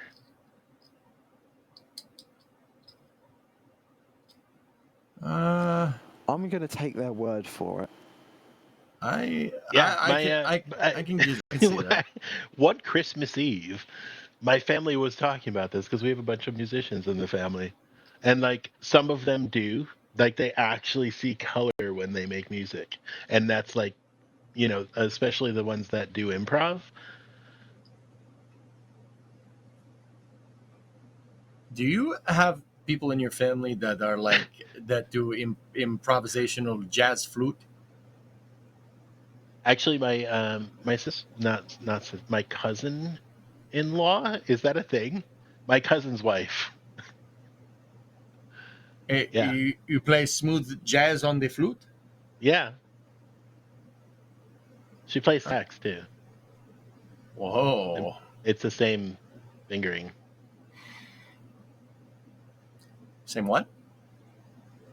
Fingering? Finger placement, I think, would be the more family-friendly terminology. No, it's called fingering. Yeah, that's the name for it, Ryan. Don't be stupid. Come on, you guys. I see phrasing. No, it's not phrasing. It's fingering.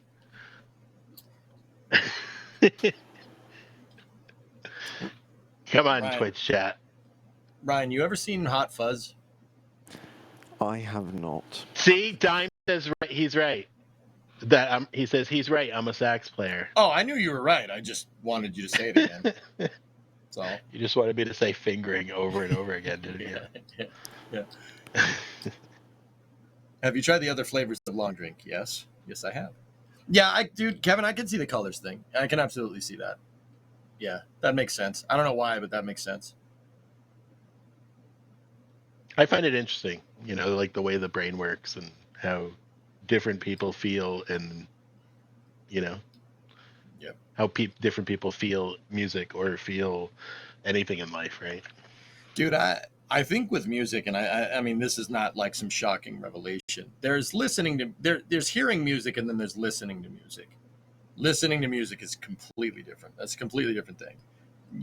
When you listen to music, you sit down and you listen to the song, and you don't do anything else. Hearing music is just having it on as background noise. Yeah, for sure.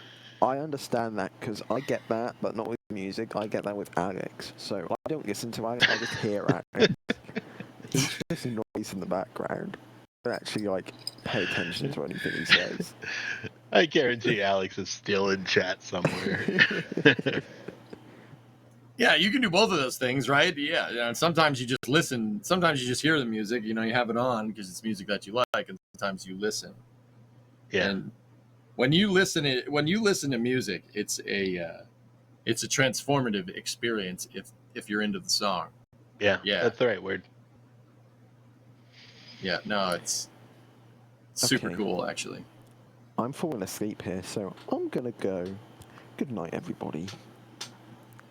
All right, mate. Bye, Ryan Caton. I will see you later, me old China. Yeet. See you, buddy. We got both kinds of music. We got country and western. What's up, dude?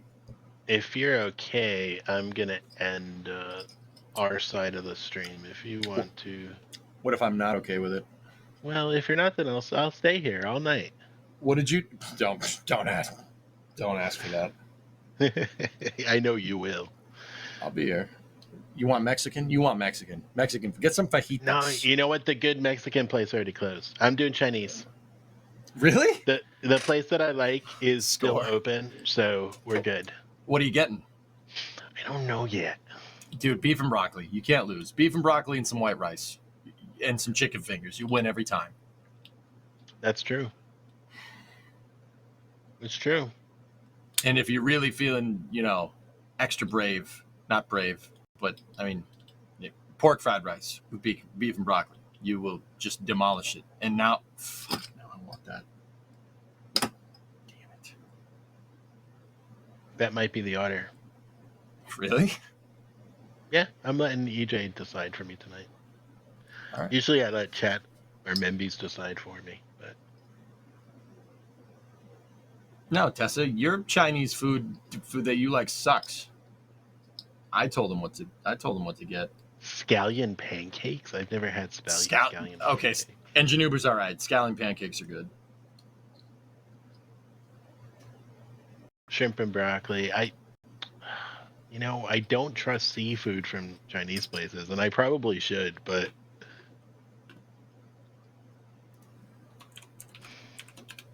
chicken fried rice, that sounds good. Chicken fried rice is always a good time. Yeah. See your link for a lunar lander.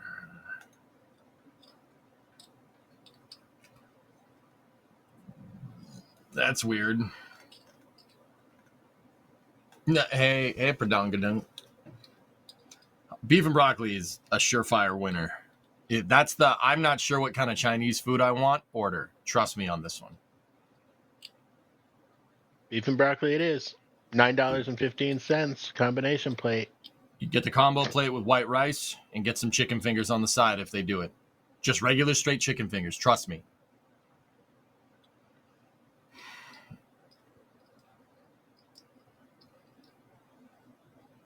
Sounds like a plan. All right. Cool. And you're going to get me some, right? Sure, and I'll drive it all the way to you. How far are you away? Today. Actually, I don't think we're that far away. I'm in Connecticut on the shoreline. Really? Yeah. Like what like, okay, all right. Without being weird, are you closer to like Stonington here, or are you closer to like New Haven? Closer to New Haven. Oh, okay. Yeah, you're about, I don't know, an hour and a half away. Why'd you tell me you live so close? I don't know. We've never talked about it. All right. Dude, one of these nights I will just drive down there with Chinese food. I'll show up at your door because I think that's funny. I'll just be like, yo, Kevin, I got you Chinese. You'll be like, why? You could do the flame trench for my studio. There you go. I'd do that. That'd be hilarious. I was down in Stafford Springs a couple of, or it would be up for you. I was down there a little while back for the New England 900. It was awesome. Nice. Yeah, it's pretty. Yes, pretty rad. there's a speedway up there. Yep, it was at the Speedway.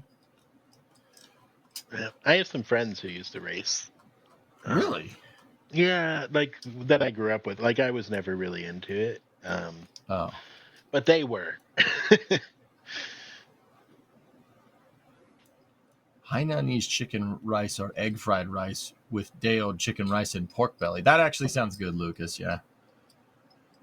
Drive down there one week with Tough Enough. Tessa, Kevin is not that far away. I have a pretty good idea about where he's at. Let me just put it this way. Like, it's not far.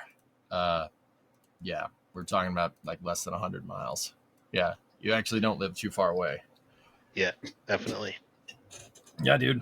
Like I said, open invitation. You want to come up here and enjoy the beach. I mean, there's not so much beach left to enjoy because it's starting to get cold. Yeah, the nights are getting dark quick. Yeah, it sucks. Good reason for a trip to Florida. Go visit some rockets. You know what, dude? We should do that. I'll pick you up on the way. There you go. I have that truck that I talked about shamelessly on the Flame Trench. It has a conversion interior, so it's like riding around on a couch. Nice. Yeah, it's a nice smooth ride. It's actually already got been brakes before you leave. Yeah. Sorry, EJ. Sorry. Yeah, you know about that. I had to just drop just take apart the entire back of that in my cousin's backyard. Luckily, I have a cousin that lives there. That's where we picked the truck up from. That was a really, really convenient coincidence because that would have sucked. Yeah, for sure. So in 2 weeks next to the VAB, I don't really have the money to afford the gas to get that truck all the way down to Florida, but I would do it. It'd be cool. Yeah, man. Park your truck in the press parking lot. Oh yeah, that would be fantastic. There's oh wait, it's next week. Forget that. Cruise next week, right? Yeah, Crew 9. It would have been cool. I was actually thinking about going down for that, but I can't. I have some family things to deal with. Oh God, screw them. Yeah, right. No. How much would it cost to cover the gas? Don't you dare. No, Brown and I. Actually, I do believe that 2 weeks from now, Ernok is going to be here. Yeah, Ernok's going to be here. So, yeah, he's already coming here. So, just tell you. Look, man, I'm just going to lay down some expectations here. If you tip the stream the amount of money that I'm going to say, I'm probably not going to use it for that. Are we clear? It would probably cost about $1,000 to get it down there and back in gas.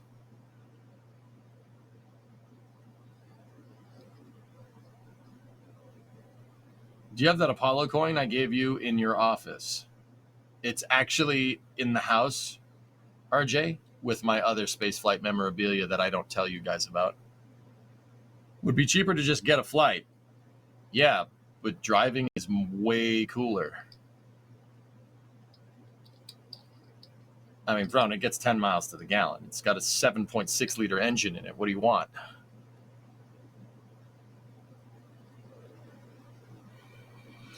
This time, though, if we're going to take Bluefist out, Ernok and I did fix the fuel tanks. So we have 36-gallon fuel capacity. So we got about 500-mile range. So it wouldn't take nearly as long as it took when we drove it up from the Space Coast.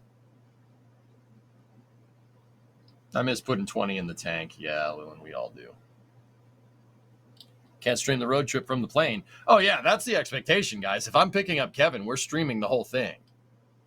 Das has one of the remote streaming packs that Max and D use, and to get the remote shots, he sent me one of those. I have one of those in my garage. Oh yeah, I have a full streaming setup, like full remote, nice streaming setup. So yeah, Memby, that's for the NSF Membies. My Twitch chat already knew that. I actually stopped on the last road trip that I did. I stopped near Das's house. I met up with him, and he actually gave me a bunch of equipment, which is pretty cool. That was on stream, by the way. Will the next vehicle be a Cygnus? Yes. Oh, shoot. I said your name right the first time. Lilin Shazen. You coming to the Space Coast? I don't know, Cornbread. Maybe. I am going to be down in Florida sometime later this year, but for other reasons. That isn't space. I know it's weird, but there are other reasons. Is Bluefist the one you got from Cali? Both of my trucks. So I have 3 trucks right now, Steegen. Technically, one of them is not mine. One of them is Ernok's. The white truck, the one from Route 154, that road trip, that's mine. I did get that from California as well. Ken Block owned that truck for the NSF Membies. Yeah. I bought it from him. It's pretty cool. Before he passed away. And then the blue truck, the one that we did the most recent road trip, is Ernok's, but that's also from California.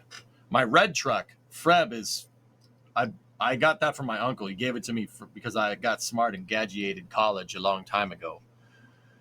That truck's from Iowa. That's an Iowa farm truck, the red one.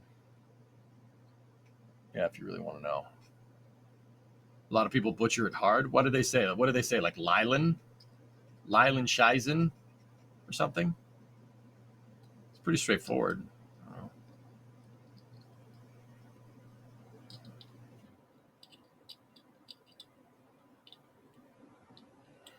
Corn truck. Yeah.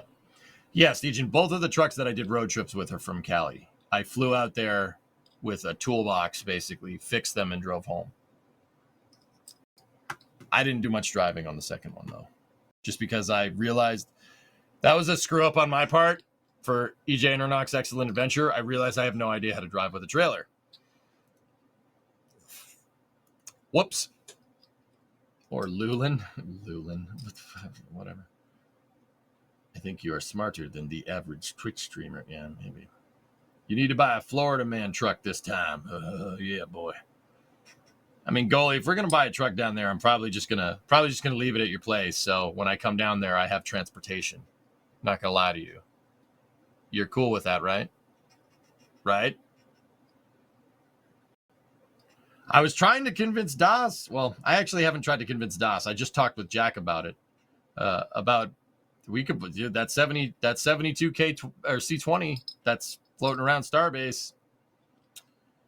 We could do it. That'd be pretty good. Brimo vetoed that plan though.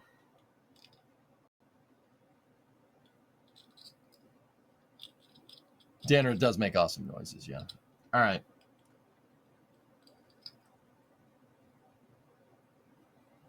All right, Kevin, go get your Chinese food. Twitch chat, I'll be over there in a second. Membies, have a good night, okay? Sounds like a plan. Thank y'all for hanging out with us tonight. See you later. See ya. And here we go. We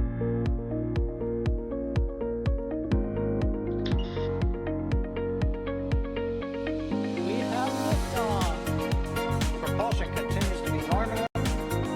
RCPA chamber pressure looks good. Following up. Head west towards Fort Bend Road.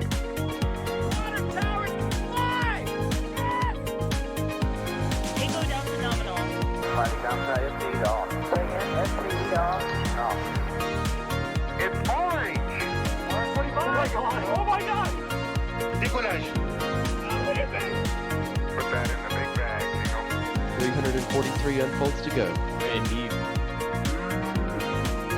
We rise together back to the moon and beyond. This methane will be igniting in the flare, correct? Yikes. You dead? Sure. We don't need any more of these.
streaming by today, building dreams in its own way.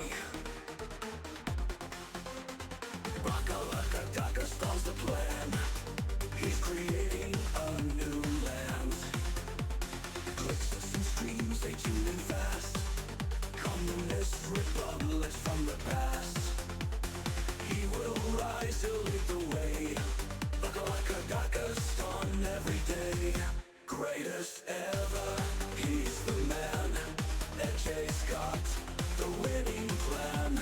You will prevail, you will succeed. Bakalaka storms the creed. Followers shout with all their might. EJ's vision shining bright. From the east to every coast. Bakalaka storms they toast. Greatest ever, he's the man. EJ's got the winning plan. He will prevail, he will succeed. Bakalaka storms the creed. Followers shout with all their might. EJ's vision shining bright. From the east to every coast. Bakalaka storm they toast. Greatest ever, he's the man. EJ's got the winning plan. You will prevail, you will succeed. Bakalaka storms the creed. Flip ourselves over to a set of monitors hum with electric light.